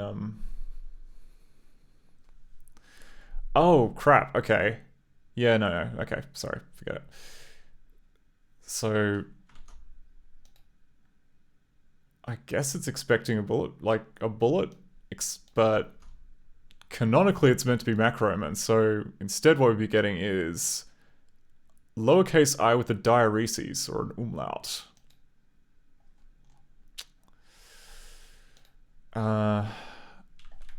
But I mean that's looks a bit cooked, but that's technically correct. And that's a different submenu ID. Yeah, that's fine. Oh, hang on. Del 2. So why does it not... Okay, this thing here, menu does not exist, kind of troubles me.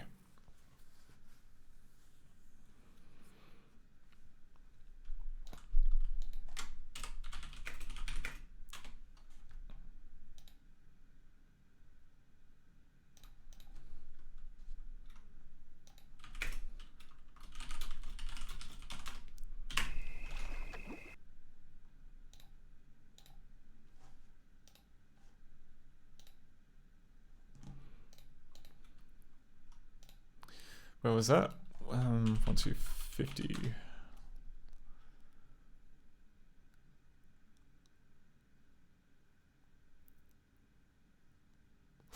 Oh, it's just getting the okay, it's getting the number of menus.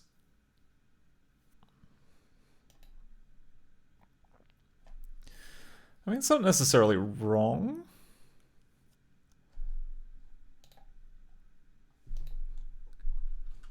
Because the menu isn't on screen until you click it.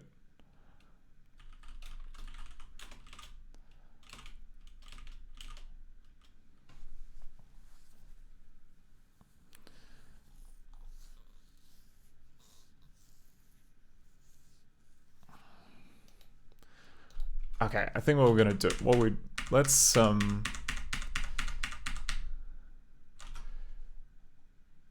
for you.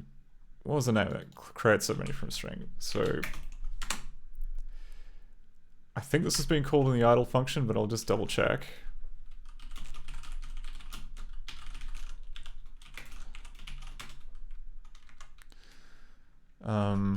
Up one.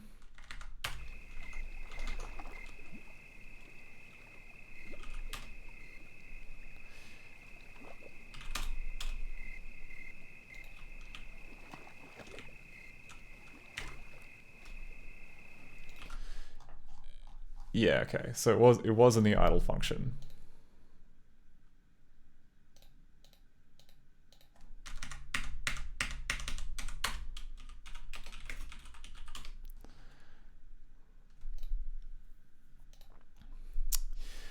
Right. So if the number of menus equals 0, then install menu 14.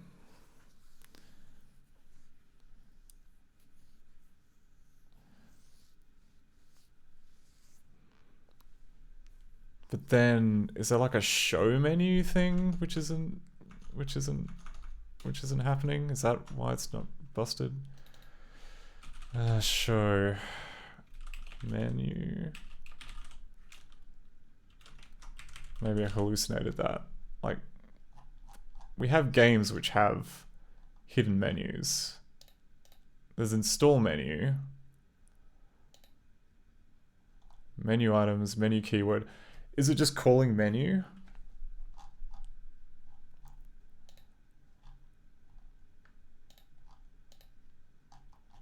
Name of menu. Menu. Oh no, this just describes a menu. Menu item.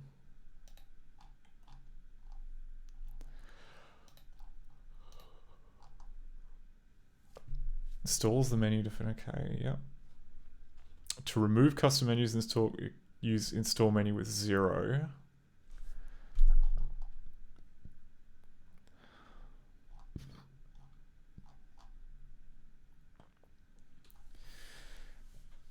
Only appear while the movies play.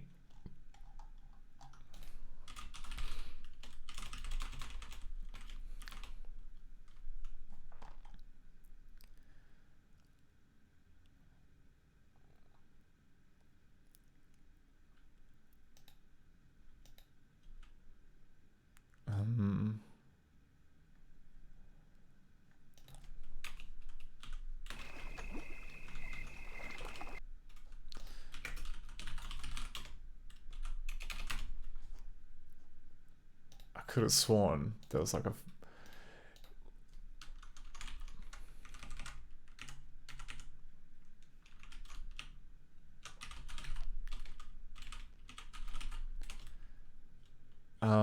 Oh, okay. So there's a window manager mode which auto hides the menu.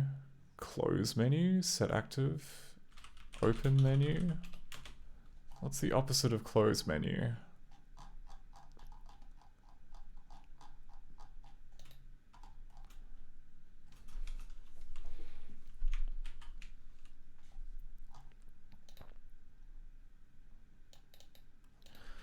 Tell me some things about the API.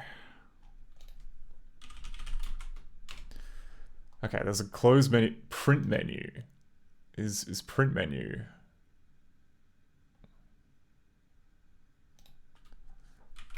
Print menu.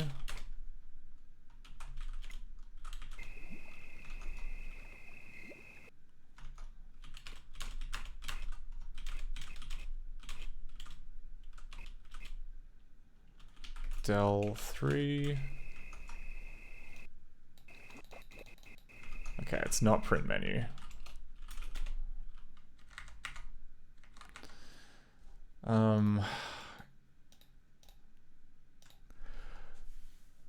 It's gotta be here. It's gotta be one of these. Come on. It's been like an hour. Set enabled? Get enabled? No, come on. Like, showing all of the crap on the screen. The thing that would normally be called open menu. It's gotta be one of these. Add submenu, get submenu. I mean, I know draw would be...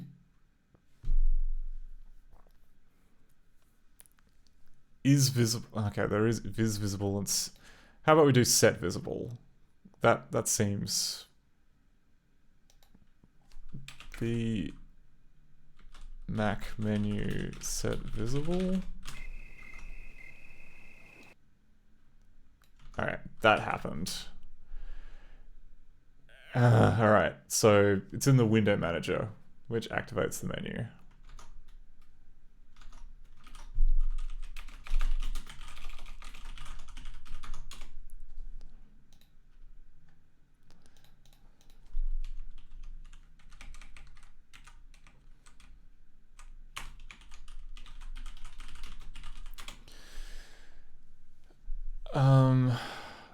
Yeah, alright, so it just set visible, which then in turn... Is that just a flag? Yeah, it just sets visible and then content is dirty. It's true.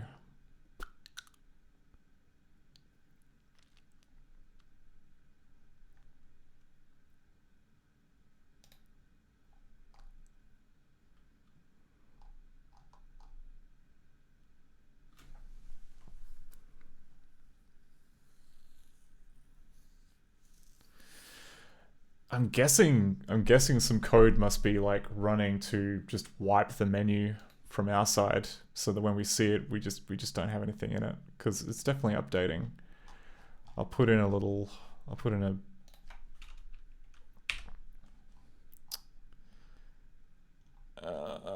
a message.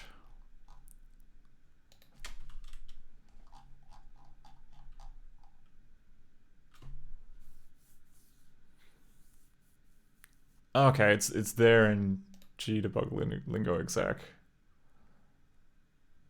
But we should probably... I'll make it loading.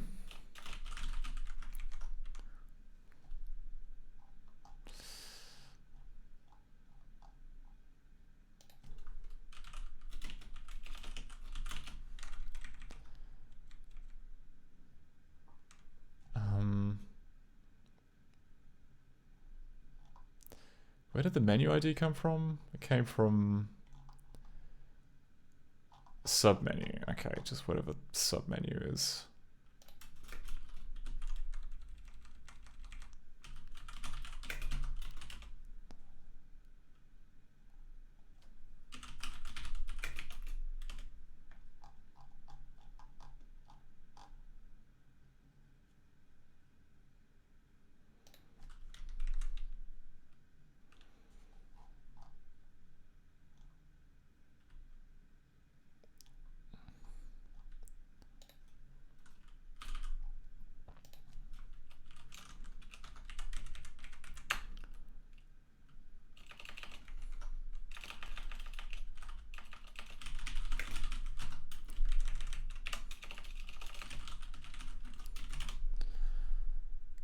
Okay, so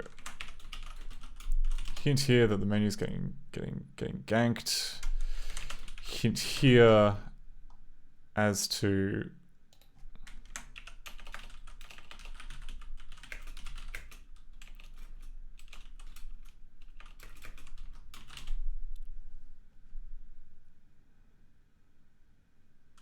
get rid of submenu. Both of those debug loading is good. All right, let's see if we can get to the bottom of this.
Yep. Yep. Ooh, I see a lot of removing menus. That could be a problem. Move my mouse in the magic area. First it whinges that there is no menu. Okay, but it's just checking to see if there are any menus. Then it adds it. Okay, so it's not...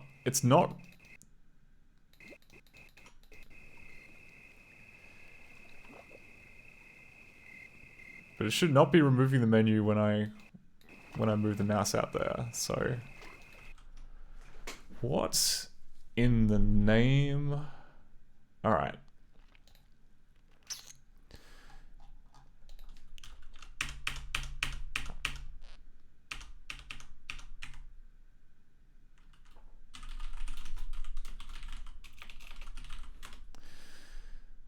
Okay, different tag. B render submenu.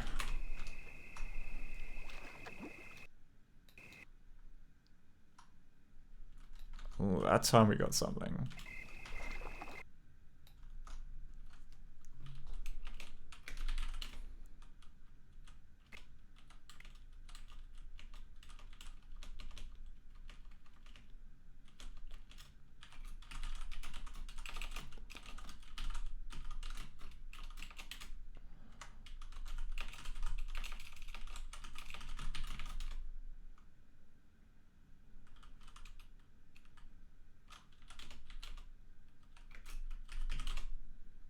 Yeah, it's found it.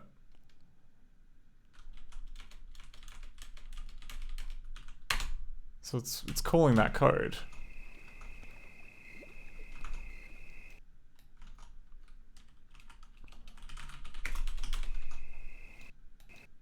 But why can't I see any... Why can't I see anything? Why can't I see anything? Oh, God. Alright.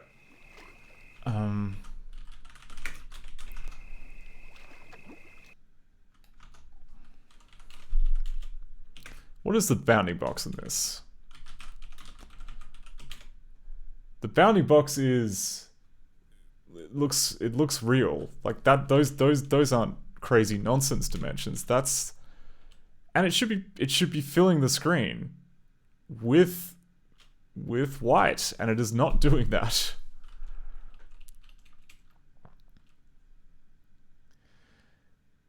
Is what, like, and screen is, yeah, okay, it's like it's the screen buffer, isn't it? PWM color white. Yeah, okay. So it's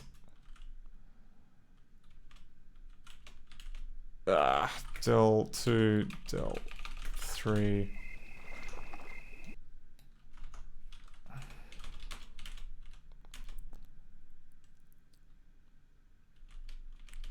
What is going on? Like, it should be rendering many things. Is the screen buffer different? Like, is that why we can't? I mean, this is...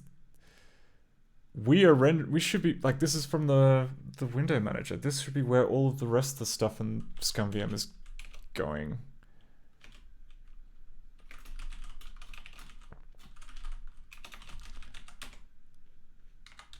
Like, this Mac menu item. What's it? It's... Yeah, it's new game. Our good friend new game.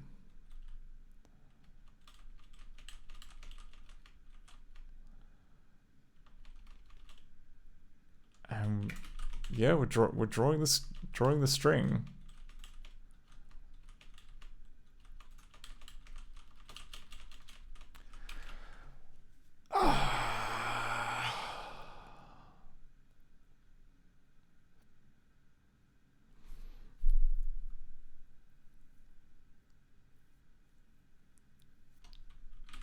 And where is this getting called in? This is getting called in... This is getting called in process event.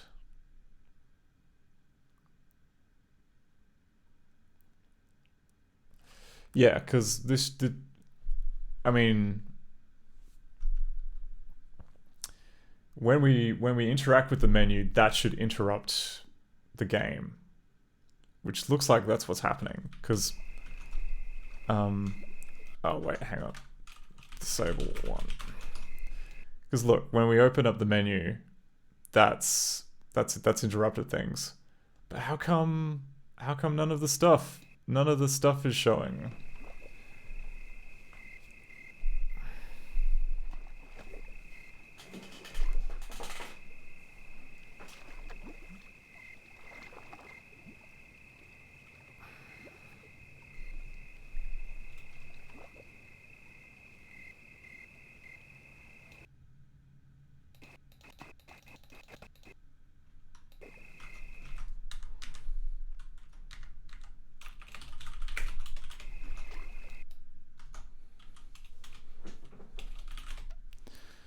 Okay.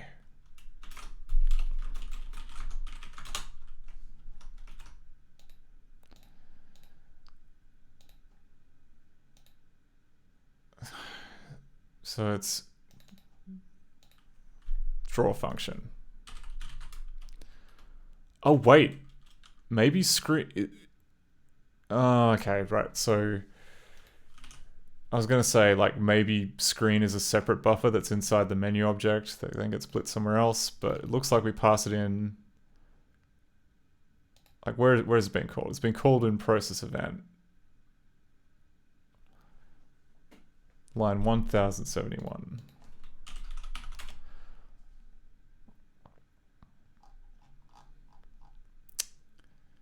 Yeah, okay, that makes sense. And then 1053 in here. Yeah, and that uses the screen buffer. Do not do full refreshes. We took care of restoring the screen. We are not even aware we are drawing.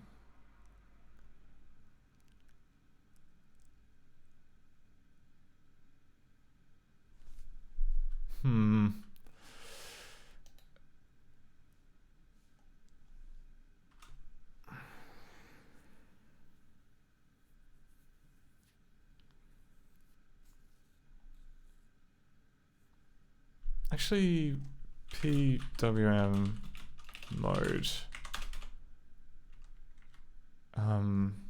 Okay, that's fine. I'm sure it. 1 to the okay. 357.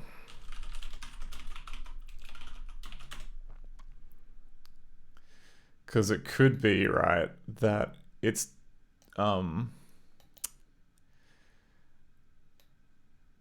I guess like this flag is new, and I'm concerned that it maybe that isn't actually finished yet, and it's just detecting that we're in Windows 95.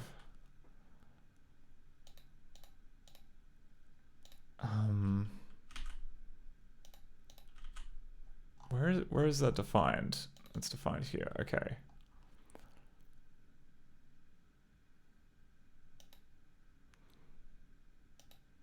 And what bits we got? We got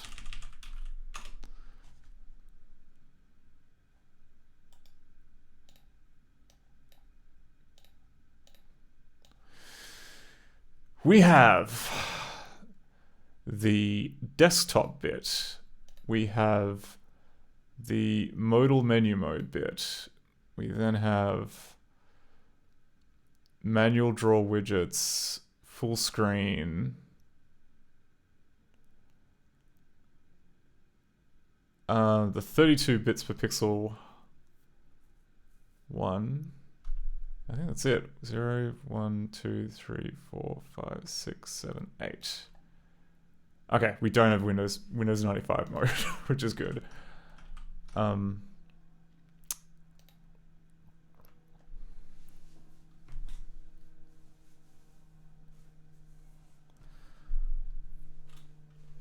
Yeah, draw and then event loop.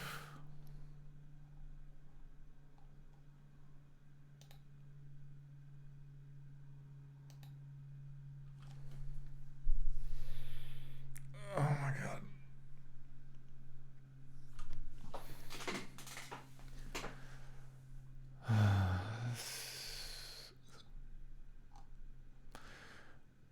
I can see with my human eyes that things are being drawn to this surface, but they're not really visible on the screen, are they? Which maybe is it something to do with dirty rectangles? Are the dirty rectangles not updating properly? Like, it should... Surely the window manager deals with it. Yeah, okay, so set full refresh.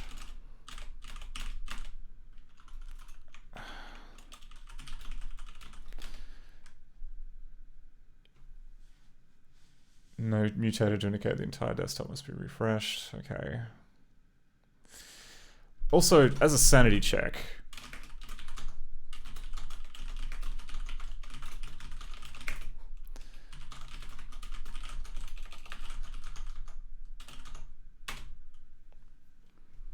I'm going to just pick another game which has a menu in it, and I want to check that the menu is working. Because if this is a regression and I've wasted close to an hour, well, not close to an hour, like 30 minutes, because menus are just busted everywhere, I'll be sad.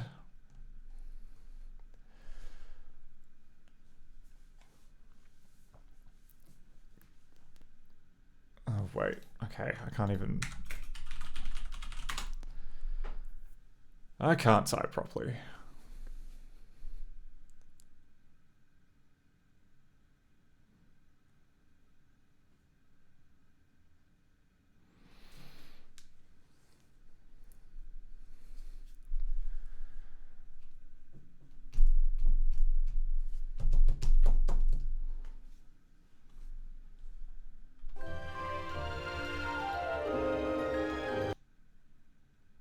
It's working here.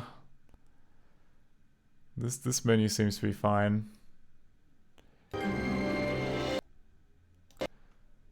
One Hamsar guy looks like my dentist, so that's creeping me out. Yeah. I'm kind of creeped out by this now that you mention it.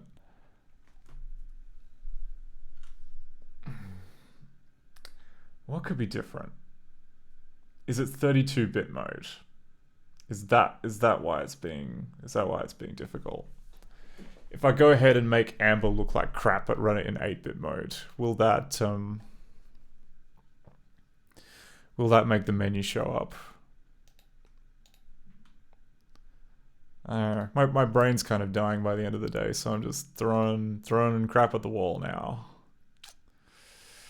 Let's do that. Let's just turn off nice graphics. Turn on garbage graphics. Detection tables. And Amber.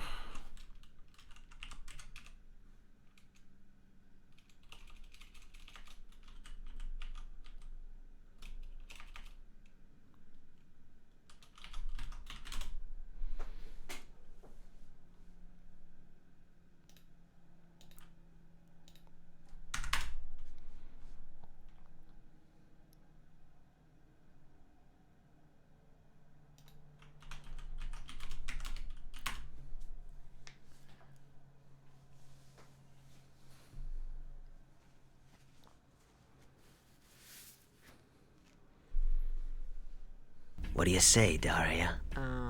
We take a look at our piercing menu. Yeah. I wonder how many menu samples there are in the library.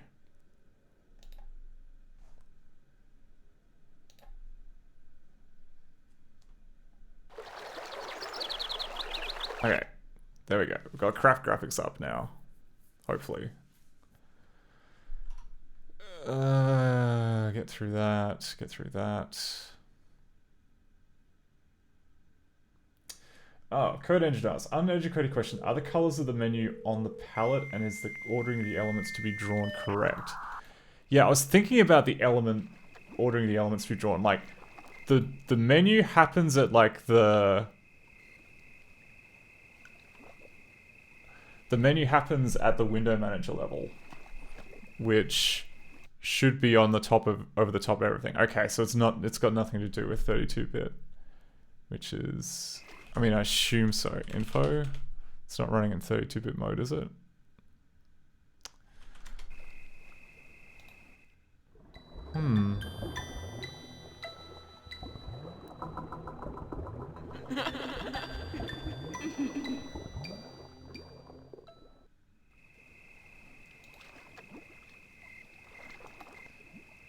Actually, maybe the game is meant to be run in 8-bit mode. Like, oh no, look at those colors. Look at that, those like muddy, washed out colors.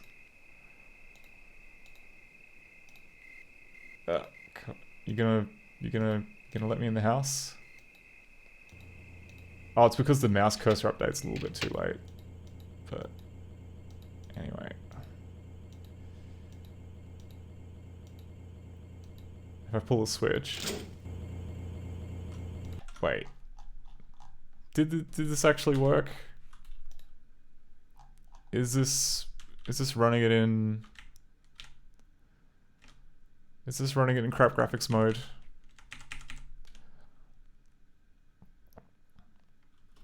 Actually, one more we can check.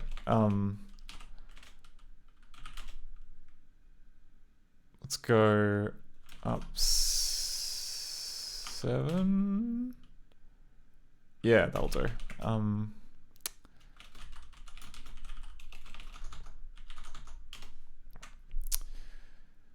It's not running it in crap graphics mode. My goodness, graphics! I like the looks of this! Oh, right. I get it. Huh.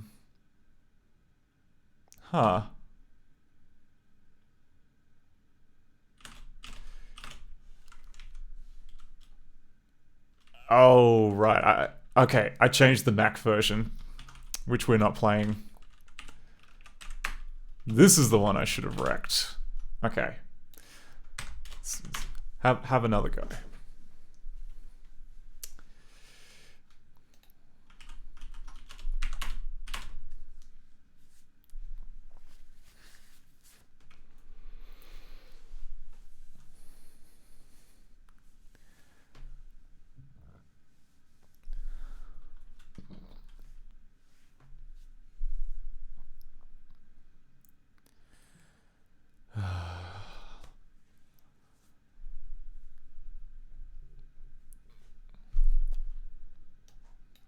Okay, where's the next screen?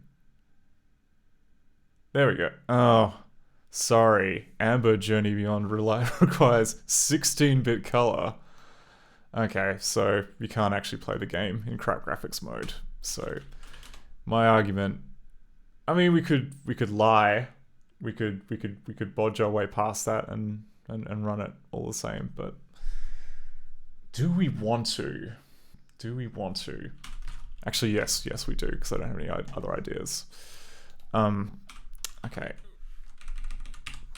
Crap graphics mode, and we're gonna add in a little, gonna put a little quirk in that lies and says, yes, we are actually in good graphics mode. Which I thought maybe we had one of those for Amber. Like one of these we had. Oh, Virtual Nightclub has a 16-bit. Oh, did I patch a script in I might have no, I'm wondering if I actually patched a script in Amber to check for the colors, or like to make the color check go away, because really we should have actually, you know what? Okay. I think the issue is that like Amber is fine if you have 32-bit color, which is what we had before, whereas Virtual Nightclub is really, you know, it puts up the nag screen if it's not exactly 16-bit, which is not good. Amber. So we'll give it exactly the same quirk, which will then lie and say that we're running 16-bit color, which should be enough to get us past the check, even in crap graphics mode. And then we'll run it again.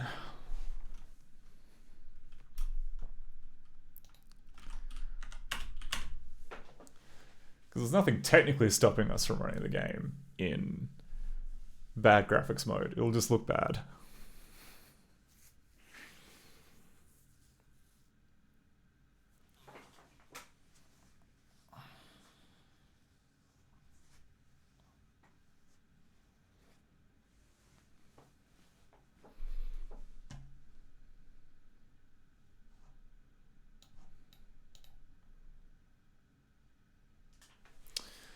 But yeah, this might be the last throw of the dice. We'll see if this gets us anywhere. There we go. Look at how ugly that looked. Look at that dithering.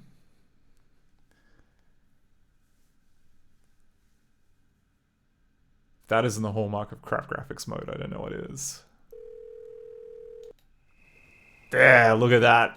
Look at those beautiful tones. And if I open, it's okay. There we go. There we go.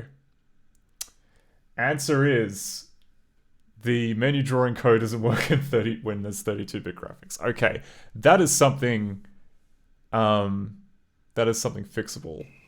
But question is, I don't know, maybe we should like wind it up there for the night. Now that we've kind of like, you know, figured out the thing that was kind of the big mystery, because yeah, I might actually go. I'm feeling a bit peckish, so I might go and get a sandwich and stretch and do a bunch of other things. But yeah, pretty close. Like pretty close to working out of the box. A couple of glitches involving like video playback and such, which yeah, so by next week I'll try and figure out like what the deal is with the video playback thing, and also get the menus drawing properly in 32-bit mode so that we can continue playing the game, hopefully. Oh, and I gotta find another got to find another game on par with Nikolai's Trains, which was A++. We'll train again. But yeah, that's it. We didn't end up finding any ghosts. We just kind of we wandered around. We found Roxy just lying up there in the garage, and we couldn't save the game, so we had to unfortunately wind things up early. But thanks everyone for hanging around through some very dry menu debugging. Yeah, I do really appreciate it. Like, part of the reason why I kind of have to do this on stream is because it's very hard sometimes to just encourage myself to, like, maybe I'll just spend the evening like figuring out why the menus are busted. Like, it's work. It's work to kind of like get you into the right mindset for that. So let's just look at this lovely menu again. So we've got file that begins with a little dagger. We have sound level, which is the wrong type of letter because it's expecting Windows. Well, you know, it's expecting this to be a Windows menu, which means these characters are supposed to be circles, but I'm guessing the Mac version has a different menu with the right symbols in them. And then the transitions, which... Oh, okay, and this allows you to kind of... Oh, I see. So I'm guessing this menu up here allows you to optimize like what kind of movement between place to place. And we were just getting none because the transition code was just busted and not working. Oh, for some reason sound level defaults to no sound, which is not true. So evidently maybe this check mark is meant to be like, if I go to like setting the check mark works, but for some reason the default shouldn't really be no sound, it should be full volume. But can we save the game? Save as? Yes, we can.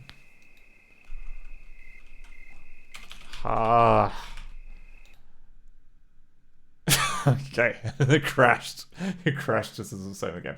Okay, that's the other thing I gotta look into. So, next time we come back, it'll be with, hopefully, working save games, and we'll be able to get to the end of Amber. But, yeah. A little sneak preview of what's to come. But, yes, I will check to see if anyone is available for a raid. Oh, look, and we've got the fantastic new raid browser, which doesn't make a lot of sense. I like how they've completely redone like the raid interface, but they haven't fixed the most egregious problem, which is it'll say people are still online when they clearly aren't. Like, you know. Anyway.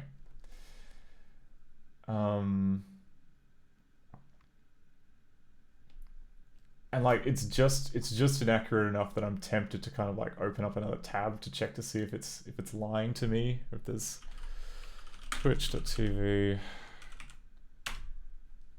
Is there anyone else on?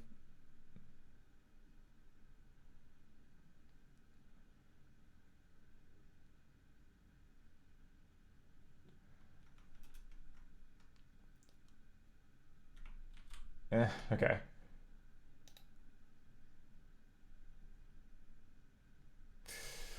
Maybe next time. Okay, well, until next week then, have a lovely rest of your evening/morning. Bye.